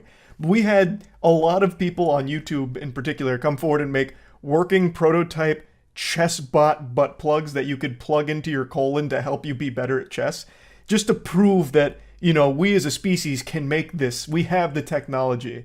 But the whole belief that this was a real thing wasn't the most grounded in reality. Like, it wasn't super serious, but it was fun. And that's why everyone latched onto it. But it really wasn't fun for Hans Niemann, whom his entire career was starting to crumble around him because of this reputation that he may have cheated. There's a lot of moving parts under the hood of this vehicle, and I'm not a fucking mechanic, so a lot of things that started happening behind the scenes I am unaware of. Most people are. There's only a handful of people that really know all of the particulars that started to go on behind the scenes. But what we do know is Chess.com launched an investigation of their own against Niemann to investigate the cheating allegations. They wanted to see if there was any evidence that Hans Niemann may have cheated against Magnus. Fast forward, investigation concludes, Chess.com finds no hard proof that Hans Niemann ever cheated in over-the-board chess, but they do find more evidence that Hans Niemann may have cheated in more online chess than he had initially led people to believe. Eventually, another person gets involved. His name is Hikaru. He's the biggest chess streamer and one of the best players in the world. Hikaru gets involved in this directly by making some hard claims during this whole situation, which only further damages Hans. So eventually, Hans Niemann launches a lawsuit against everyone. Chess.com, Magnus Carlsen, and Hikaru. It's a $100 million defamation lawsuit. And that brings us to today. That lawsuit has concluded. It has all been settled now, and sports fans, let me be the first to tell you, it's a bit of a surprising ending to this one, all things considered. Chess.com put out a statement saying that all the sides here have been working together to negotiate in good faith to resolve everything without further litigation, and they're happy to share that they've finally made it there. They're finally all coming together, holding hands and saying, you know what, group hug in the shower, no need for any more hostility. Which is not the ending I was expecting to the Game of Thrones here. So, Chess.com released a statement saying, we're pleased to report that we've reached an agreement with Hans Niemann to put our differences behind us and move forward together without further litigation. At this time, Hans has been fully reinstated by Chess.com, and we look forward to his participation in our events. We'd also like to reaffirm that we stand by the findings in our October 2022 public report regarding Hans, including that we found no determinative evidence that he has cheated in any in-person games. We all love chess and appreciate all of the passionate fans and community members who allowed us to do what we do. I really thought this was going to be a much longer case that wouldn't have a happy ending here. I was expecting this to get extremely cutthroat. I thought we were going to be seeing some kind of biblical court smackdown where Hans Niemann comes in with some crazy evidence that everyone but him is a cheater. He like fucking scholars mates the entire chess community. Like, I was really expecting this to not have a happy resolution, but I'm pleasantly surprised to see that it does.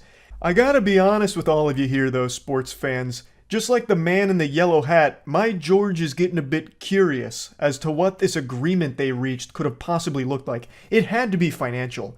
Like, if you checked Hans Niemann's ass right now, you wouldn't find a butt plug, you'd find a lot of money. Like, this had to be some kind of financial agreement they reached because Hans Niemann's career took a huge hit from all of this. In the chess world, the biggest, most prestigious tournaments with the best players in the world are invitation only. And take a guess who wasn't getting invited to these events. That's right, the bad boy of the bong cloud, Hans Niemann. So his career kind of did nosedive from all of this because he was labeled a potential cheater. So he hasn't been able to play against the best in the world anymore. So I feel like the only way that he would have had an agreement that was satisfactory is if somehow they paid him a lot of money to be okay with it, to not drag this out any longer. That's just my guess. But that could be as ludicrous as the butt plug theory in the first place. I don't know. Maybe Hans Niemann just wanted like a very sincere apology from everyone involved and he got it. That's very possible. I have no idea. But it is important to note his career really did reach a complete standstill from all of this. Now, one thing everyone has said, and I agree with, is that this never would have reached this point or even probably happened in the first place if Hans Niemann didn't have a history of cheating in online chess when he was younger. That is a very crucial component to why this spiraled out of control the way it did. And obviously it's a huge factor in why people were taking sides so strongly. One's a cheater, always a cheater. No, but wait, there's no proof of him ever cheating in over-the-board chess. We can't just go off of his past when he was a younger kid. Like, come on. So it led to a lot of messiness in the entire community. This whole thing was very unfortunate for literally everybody involved. But I do want to go ahead and look at both Magnus Carlsen's statement and Hans Niemann's statement. Magnus Carlsen said, "I acknowledge and understand Chess.com's report, including its statement that there is no determinative evidence that Niemann cheated in his game against me at the Sinquefield Cup. I am willing to play Niemann in future events should we be paired together." Hans Niemann said, "I am pleased that my lawsuit against Magnus Carlsen and Chess.com has been resolved in a mutually acceptable manner and that I am returning to Chess.com. I look forward to competing against Magnus in chess rather than in court and am grateful to my attorneys at Ovid and Ovid for believing in me and helping me resolve this case." So it seems like everything going forward will be business as usual. Magnus Carlsen will no longer just throw if he plays against Hans, and the two will go back to playing very high-level chess. It remains to be seen if Hans Niemann will now start to get invited to more of the bigger chess events that he's been missing out on. Chess.com seems to say that he's welcome to be at their events now, so he can start participating again at the highest level. So we're just going to have to wait and see how all of that unfolds. Hans Niemann did, however, release another video of his own here, where he gets like right up in the camera like the goddamn Joker in The Dark Knight here, saying, "Hey, I'm fucking back, baby." Hello, chess world. Did you miss me? There will be a day when I will be the best chess player in the world, and I think it's time to let my chess speak for itself. It's like a fucking WWE intro out here. So he does also say in that video that he still believes the Chess.com reports are defamatory and denies some of the allegations from it, but overall is still pleased that the whole situation is behind them now, so that way he can continue to move forward and play at the highest level. So that's where this whole cheating scandal finishes, I guess. 11 months in the making, and overall a pretty happy ending for most people involved in this case, it seems. So yeah, just wanted to give you the definitive update on it with the finale, and that's about it. So yeah. I think there's still a large portion of people out there that are stuck in Lollipop Narnia Fantasyland when it comes to how big the video game industry is. A lot of people still seem to think that it's some kind of grassroots, underground hobby. It's not mainstream, so they'll get a smile on their face when they see video games referenced anywhere in the world because they think it's like an underdog story, when that couldn't be further from the truth. The video game industry since 2020 has done more annual revenue than the movie and music industry combined, and it's not even close. In 2020, there was over 159 billion clams generated by the video game sector of the entertainment industry, and that number has only continued to grow exponentially. An astronomical explosion here from video games. So you're not exactly some kind of rare specimen if you happen to be an avid gamer. You're part of the largest industry in the entertainment space. And for a lot of people, that may be a tough pill to swallow, that may be hitting you with the cold water first thing in the morning, but it's important for what I want to talk about today. Because this business is so large, things have gotten real stinky in terms of business practices surrounding it. When it is such a huge industry, of course it's going to be exploited by some evil, soulless suits at the top of the food chain looking to nickel and dime everyone for a profit. And recently, this has come in the form of releasing subpar products for an increased price, games becoming $70 more frequently, and the game's quality being unforgivably dog shit more frequently, which is why Twitter apologies from developers have become more common than the cold, because their games are releasing in buggy, broken states and the consumers aren't happy about it, so then they go ahead and puke out some corporate drivel onto their Twitter accounts and say, whoops-a-daisy, can't believe that you guys are responding this way, sorry about that, but thanks for the money. And sometimes, if you're lucky, the Tooth Fairy leaves a little hollow promise under your pillow as well in these Twitter apologies with some kind of big, bold statement about how they're committed to fixing everything wrong with it. And that never comes. That just doesn't happen. They go to the store for milk and they're not coming back. So that's been kind of the landscape of the AAA gaming space over the last year, really. And now we're starting to see something else develop here, where entire studios are getting shut down following a flop or following a bad release. The most recent one that just happened today, as of making this video, is Volition just announced that it's shutting its doors. After nearly 30 years in the video game industry, 3 decades in the trenches of gaming, they are going out with the saddest whimper. Following the flop that was the most recent Saints Row game, a catastrophic Category 5 hurricane of trash, the game was bad, wasn't received well, and now that is their swan song. Which is just tragic, because now they can't even get into Valhalla, because they didn't die a hero's death in battle. They died a sad death in Cringe, with the final Saints Row being their last game they made.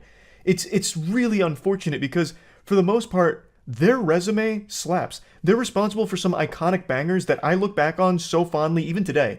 Like, during streams, you'll oftentimes hear me reference games that I think truly, were masterpieces, that super innovative. And one of those games actually comes from Volition. It's called Red Faction Guerrilla. To date, still has one of the most interesting mechanics with its fully destructible environments that I haven't seen replicated in anything else ever since. And of course, they are still responsible for the original Saints Row games that most people still love. But because the video game space has become so big and so filled with money, doubloons leaking out of every single, orifice of this industry, it means that every game costs so much to make. And the most recent Saints Row game was in development for 5 or so years, and it didn't do well. They had nothing to show for it. And even the previous game before that also didn't do super well. So the development time on games is longer than it has ever been. Most games that are coming out now are spending 5 years in development in most cases, or somewhere in that general ballpark. So these games take super long to make, which is very expensive because of all of the labor that you're paying for over that long period of time. And then if the game comes out and it doesn't sell $500 million worth of copies or microtransactions, then the company loses so much money on it. And that leads to closures like this. It's because the video game space is so fucking bloated. It is actually suffering from success with how much money is in the space now, that everything needs to be this $500 million winner in order for it to even generate the slightest bit of profit, it feels like. So it's just really sad, because Volition is a very talented studio and has always been a talented studio. They lost their footing and have delivered some bad games in recent times, but I really feel like if the space wasn't in the current condition that it is, and I do think it's kind of on life support right now when it comes to AAA games, because this isn't sustainable. Every single AAA game can't spend 5 or 6 years in development and need to sell hundreds of millions of dollars worth of copies and microtransactions for it to make a profit. That's not going to last. So I think we're in the middle of a potential bursting here of the AAA gaming bubble, but I'm getting off on a tangent. If the space wasn't in that condition, I think Volition could have bounced back from this and delivered a better game, a new IP, and really come back in a strong way. But this is another thing. A lot of studios don't want to really take a chance on a new IP, just like in the movie industry, because it's uncertain. When you go with a established IP like Saints Row, it comes with a built-in fan base. You can guarantee there will be interest in it off rip because it is an established franchise. With a new IP, you don't have that safety net. And since there's so much money at stake here for these companies, they're not willing to gamble on a new IP, which sucks, and it's why you don't see a ton of new IP come from AAA game devs, which is why indie games are so important, and anything that's not AAA. They're kind of filling that void of new, creative, innovative IPs. But I'd love to see the return of mid-budget, mid-sized, wacky AAA titles that have no tie-in to any established franchises, just an entirely new IP. Operation American Protocol, Patriot Spaceman. I don't know, I don't care. Just investing in things that aren't going to cost millions upon millions of dollars and take many years worth of development time, and then just eventually getting pushed over the finish line sloppily and releasing a buggy, broken mess. Because it's getting extremely tiresome in the AAA space. And I'm really upset that Volition closed, to be honest. Yes, I hated the new Saints Row game, but that doesn't mean that I think Volition itself was a bad studio that was incapable of releasing good games. And this kind of thing actually just happened recently as well, even before Volition, with the Lord of the Rings Gollum developers, Daedalic Entertainment. Now, Lord of the Rings Gollum, you know, it's not winning any Game of the Year awards. Is Lord of the Rings Gollum the best game ever made? No. Is it the worst game ever made? Maybe. It's bad. It's really bad. It is definitely 2023's biggest stinker. And I will say I was somewhat excited to hear that for some reason they were going to be making another Lord of the Rings game, because I thought there's no way it could possibly be this bad twice. But out of nowhere, they released a statement saying that the developer Daedalic Entertainment is closing down. And I actually felt really sad for that entire team, because this was their first time doing something in this genre. They are not developers in this genre at all. They make point-and-click games. And from everything I've read about their other projects, they make good point-and-click games, but were put on this task and just really weren't able to nail it. And one super stinker shut down the entire company, which had a history of delivering good point-and-click games. And that's just sad. Like, that just hurts to read. They weren't even just given another chance to go back to making their bread and butter. They made a horrible game, yes, and then got shut down for it without even getting a redemption arc of just making the games they know how to make well. Now, I guess it's not fair to say that it shut down the entire studio. It shut down their internal developers. So Daedalic does still exist, but not in the form that it used to. It doesn't have the teams that are responsible for developing games like Lord of the Rings Gollum or the upcoming Lord of the Rings game they were working on. So, also, it was directly the result of the game's horrible reception and awful sales. And again, this is a game that took them quite a while to develop. This wasn't exactly something that they just shit out into existence over the matter of like 8 months or anything. They spent a lot of time on it, and it didn't perform well. And in the modern landscape of gaming, if you spend a lot of time on a game and it doesn't sell well, it's like a death sentence for the company, it seems. Just, again, because there is so much money invested into the space that when something doesn't do well, I guess the higher-ups no longer see any way of justifying the cost for keeping the studio running, so it seems like they're more than willing to pull the trigger on just shutting them down. But yeah, I just kind of wanted to go over this after reading about the Volition shutdown. I am sad to see them go, as well as Daedalic, and yeah, that's really about it. So yeah. There is countless theories on the end times and how the world will end, and signs that will showcase the end of the world is nigh. And I hate to be the one to break this news to you, but I have been sending you signs that there is a doomsday along the way. I have been dressing differently, aside from today. Today I'm back in the white t-shirt, but on the whole, I've been wearing black t-shirts, gray t-shirts, and as God is my witness, I tell ya, I'm almost ashamed to admit it, but a V-neck sweater. And the thing is, I've been working on upgrading my wardrobe.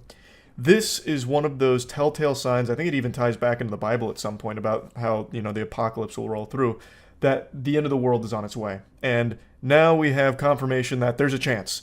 Apophis, 2029. I don't know how many of you heard about this. I'm, of course, exaggerating. It's predicted, and I think it's like almost 100% certain to miss Earth, but it will be a close call, and it is a giant space rock barreling in this direction. Now, of course, that's nothing new. That's business as usual in the cosmos. The only thing that makes this a little different is typically something of this size gets intercepted by Jupiter, who basically plays goalie for us. Jupiter absorbs a lot of things that would potentially hit Earth. We're in a really fortuitous position to be where we are in the solar system, but this one is going to get around Jupiter here, get past that defense system, and it is going to make a pretty close pass to Earth. But even that's not that unusual either. There's a lot of fear-mongering headlines about Apophis coming up, and I just went over it on stream and kind of want to talk about it a little bit, mainly because its name is the God of Chaos. So it's a pretty scary-sounding name, like straight out of a fucking anime. And I just find it to be extremely interesting. I don't think there's anything to worry about come 2029, but I thought I'd at least put it on your radar. If you remember the Apophis asteroid, you can see how close it will get if you go to... You can see how close it will get if you go to Eye on the solar system and set the date to April 13th, 2029. Well, it's not going to hit us, so I don't care how close it gets. Fuck it. But that was an interesting read when we went over that. Okay, wait. Hold on, there's a new headline. NASA launches mission to intercept God of Chaos asteroid before it scratches Earth's orbit. What the fuck kind of headline is that? Wait, this one says it's the Demon of Chaos. Which one's the correct one? Looks like God of Chaos. A NASA spacecraft recently returned from deep space has been relaunched for a mission to study the God of Chaos asteroid as it begins to near Earth's orbit. The agency's spacecraft OSIRIS-REx, now named OSIRIS-APEX, has been set off to study the asteroid Apophis' extremely close flyby of Earth in 2029, the likes of which hasn't happened since the dawn of recorded history. Well, I wasn't worried about it before, but reading this, I'm starting to get a little concerned. The God of Chaos, huh? Apophis, known as the God of Chaos, is expected to fly by Earth on April 13th, 2029, only about 20,000 miles away, closer than some man-made satellites, and could even be visible in the Eastern Hemisphere. That would be the most terrifying thing imaginable. You're just hanging out outside.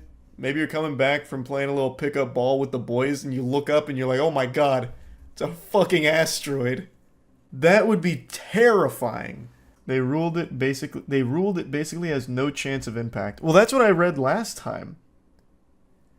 But now, reading these headlines that they have a mission to intercept the God of Chaos, it's like, well, are we sure there's no chance? The rock, which measures about 370 yards across, only comes this close to Earth every 7,500 years. Earth's gravity will affect the space rock as it nears orbit, and OSIRIS-APEX will study the aftermath to see how its surface changes. The effects of Earth are expected to change the length of the asteroid's day, which is currently around 30.6 hours. It could also cause the God of Chaos to experience landslides and quakes. Apophis is a giant cobra, and the Egyptian demon god of chaos, the sun god Ra, fights him every night after the sun goes down. Oh, that's the lore. We know that tidal forces and the accumulation of rubble pile material are foundational processes that could play a role in a planet formation. They could inform how we got from debris in the early solar system to full-blown planets. The spacecraft will meet the S-type asteroid on April 13, 2029, but will not land on it, rather operate in proximity to it for 18 months. Not only will it look at surface changes, but it will map the surface and analyze the rock chemical makeup. Thanks for the membership, Zach. It will also go within 16 feet of the rock's surface so it can fire its thrusters downward to see what stirs up, giving scientists a peek at the material that lies below. Although the rock is still 5 years away from Earth, scientists will be watching as it nears its first of 6 close passes with the sun. Earth server shutting down? I hope not. 2029, that's way too early. Florida won't even be underwater by then. What a shame that would be. If it was confirmed to hit in 2029, what would you do with your last 5 years on Earth? Probably find a way to get off Earth. I don't know. I think it's a prime topaz. I wouldn't just, like, wait for it, and I wouldn't do, like... I mean, I'd, of course, do things I've always wanted to do but was afraid to, like go to Japan and all that. But I'd also just try and find ways to survive. I wouldn't just, like, you know, put it in the books. I'd be like, alright, there's got to be a way. You're afraid of Japan? I'm afraid of flying. Yeah, I guess I said that wrong. I'm afraid of flying, which prevents me from going to Japan. Bro just wants teleportation. Absolutely, who doesn't? That'd be the best invention we'd ever come up with. Teleportation would be the handiest thing imaginable. I couldn't think of a more important discovery. You jump right at impact so you wouldn't die. Oh, you'd get iframes. So when the asteroid hits, you'd survive. Interesting. But I feel like it'd be a lingering hitbox. It's not just going to be the impact itself. It'll be everything that comes after. So you probably wouldn't be able to outlast the hitbox. I really feel like we have to have the ability to destroy an asteroid, right? They can't be that strong. It's just a fucking rock. It's just a space rock. It doesn't even have conscious thought. It's not even sentient. I feel like we could absolutely just blow it up. Nuke it. Maybe a giant laser. We already redirected an asteroid with DART. Did we? I feel like that, actually that does sound familiar. I feel like I read about that. This year an asteroid came as close as 17,000 miles. This one is 22,000 miles. It'd be really handy if we could like slow it down and just bring it to Earth and just harvest it. I imagine you get so much good materials from that shit. Maybe what we need is a giant net to catch it. And like gently bring it in. Or even don't even bring it in. Just keep it in orbit and mine it. That's what they tried to do in Don't Look Up. Yeah, they did it wrong though. They should have had me theorize how to slow down the asteroid. I've got a good idea. A giant pitcher's glove, or catcher's glove. Giant mitt. Just let it blast into it. There's no material strong enough to catch an asteroid moving at 10,000 meters per second. Well, what do you know? I'm sure we have something. Maybe like a giant diamond net. Diamonds are like really strong. Or maybe we slow it down with a few nukes. Like we blast it a couple times and it's like, ooh, shit. And it starts pumping the brakes. If you nuke it, then the nuke rocks would still fall on us. Which is why we have tinier little gloves out there catching those before they get to Earth. Basically what I'm setting up is Earth with just a bunch of giant mitts. Like I'm putting us in a bubble. Would you rather have teleportation or the Force? Stupid question. Teleportation. Why would I care about the Force? Teleportation is so much more useful. I heard that there's new material made out of human DNA and glass that's 4 times stronger than steel and 5 times as light. I'm not sure though. I haven't heard anything about that. It sounds like you were watching anime or something. Human DNA and glass? How do those two even mix? So what's the plan if Florida suddenly goes under? Underwater or hit by an asteroid? Because if I'm hit by an asteroid, I don't have a whole lot of planning time. But underwater, I have time. Florida will eventually be underwater. That's going to happen. And my plan for when that happens is I'll just go a little up north. The video of 1,000-mile-per-hour ball from Dustin Smarter Every Day debunks your theory. Which theory? I've proposed like 6. Which of my bulletproof theories gets debunked? Last night, Rockstar Games surprised everyone by releasing the Grand Theft Auto 6 trailer ahead of schedule. Just like my kinesiology professor, they said, to be early is to be on time. So, Rockstar Games blessed us all with something to soy face over in the biggest way possible. The official Grand Theft Auto 6 trailer, and as of recording this video, the trailer has 84 million views in 21 hours. A couple days ago, on stream, I actually decided to make a bit of an educated guess on how many views I thought this trailer would get in 24 hours. And boy howdy, I couldn't have been more wrong. Get ready to shoot spitballs at me. I said within 24 hours on YouTube, I thought it would have between 25, maybe like 30 million views. But I did say across all platforms, it could probably reach like 100 million. Well, on just YouTube alone, it's already at 84 million. Within the next 3 hours, it'll probably hit like 95 million or 100.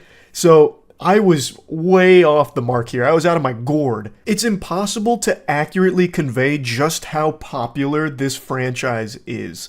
It is unfathomably huge. Just ginormous. So, what are my thoughts on the trailer? I'd like to get into that really quickly, and then there's also a conversation that happened after this trailer dropped on Twitter, the home of brain rot, that I have to make fun of. I legitimately can't make this video without making fun of this viral conversation that happened. But let's start with the trailer itself. I thought the trailer was great. Now, a few days ago, I did make a video kind of saying that I'd love to see some gameplay out of this trailer, but I knew that that was kind of an unrealistic, far-fetched pipe dream. This is the first fucking trailer for GTA 6 very few games are going to come out of the gates firing with gameplay, and I knew it was pretty unlikely that that would happen here. I just wanted to say I would love to see that, and then I went into like my wet dream for what it might look like. The fact that there's no gameplay in the trailer isn't disappointing to me in any way. I kind of knew that would most likely be the case, and everything they did show in the trailer got me excited. And I think for a lot of people, this trailer helped wash away some of the doubt they had about what GTA 6 might look like. I remember when the GTA 6 leaks first hit the cyberspace, there were a lot of people concerned that the game was going to look bad, like visually look bad, based on this like really early alpha gameplay. But now that the trailer's dropped, I think everyone can comfortably say that the game looks amazing. I think it looks extraordinary. This shit looks better than real life. I think the visuals are stunning here from the trailer. And if you're unfamiliar with GTA, this is something Mudahar mentioned as well, typically their trailers are pretty indicative of what the game itself looks like. So what you're seeing in GTA 6, I imagine, will be what the game looks like when it actually ships.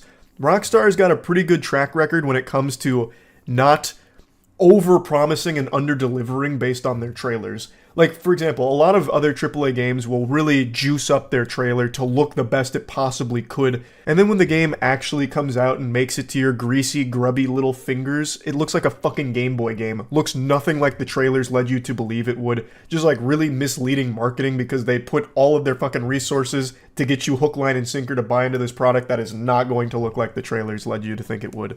Rockstar has never had that problem. Their trailers are a very accurate indicator for how the game is going to look when you're playing it. So I'm extremely optimistic that the game will look like this, and that is incredible. I can't wait. Vice City, I thought, looked jaw-dropping, just beautiful. It was also cool to see some familiar spots in Vice City as well that looked amazing in the trailer. It was also really cool just to see how full of life Vice City appears to be. I felt like I was looking at a real, living, breathing world where all of the NPCs were fucking sentient. Like, it looks like they're all doing something, like chores. They're not just like idly standing by taking up space or anything, or just repeating animations. Of course, when the game comes out, maybe that is the case, just like endlessly bench pressing on like a beach or something. But in the trailer, it was cool to just see so much activity from just the NPCs engaging with the world itself. Like, you'll have people running on the beach with their dog, or, you know, there was... Hold on.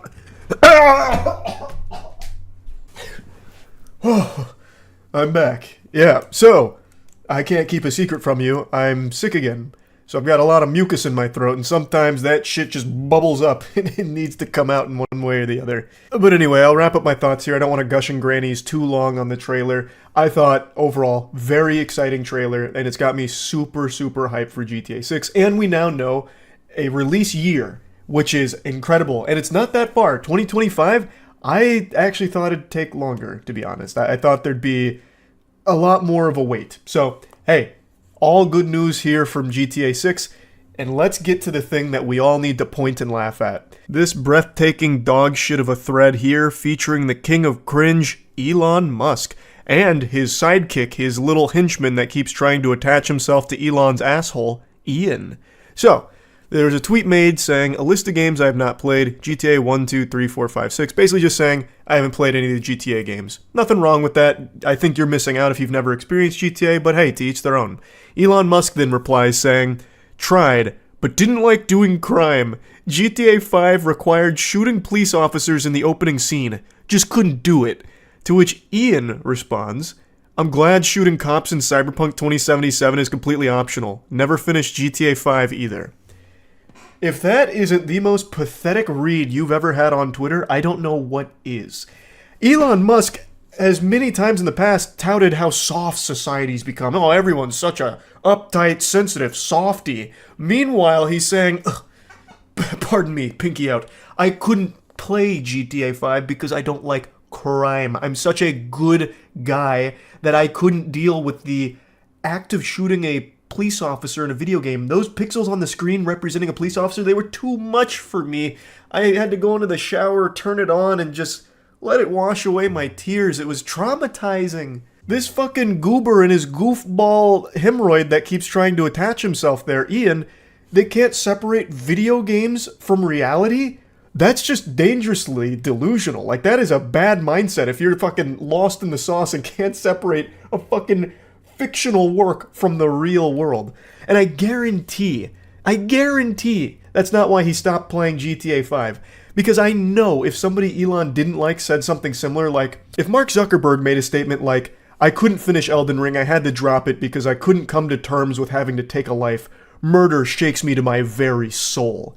Elon Musk would be dunking on him 24/7, saying shit like, Zuckerberg's not fit to run a company, he's not in his right mind at all, he thinks murder in video games is real. How deranged and brain-rotted can you be? This is ridiculous, it's laughable, how soft. Meanwhile, he's saying the same fucking thing here about GTA 5. I had to drop it because I couldn't deal with being forced to shoot a police officer in this video game. Fucking wild. And Ian is the most shameless here, because he's just blatantly lying. So he actually got community noted. He is a huge GTA 5 fan who has even written articles on GTA 5, including evading and attacking police officers in the game. So he's just fucking lying. He's just lying because he desperately wants Elon Musk's friendship, and he will do anything to achieve it. He finds new, innovative ways of gobbling Elon's meat. Like, I have never found someone so obsessed with his wiener in my life. Ian would fly across the globe 6 times over if it meant he could kiss the tip of Elon's penis. Ian would probably give up one of his senses, like his sense of smell, if it meant that Elon Musk would look in his direction at some point. It's just so sad and pathetic. What in the world? It's a video game. You don't have to like GTA. Like, that's fine. If you're not a GTA fan for whatever reason, so be it. It's not that big of a deal. It's just extremely comical coming from Elon Musk and Ian, two people who are constantly going on about, oh, everyone's so fucking soft these days, and then like going on about all these different talking points kind of stemming from the same belief, and then to go out there and just publicly say, I had to drop GTA 5. I couldn't deal with crime. Like, what do you mean? You didn't like doing crime, Elon? The name of the game is a crime.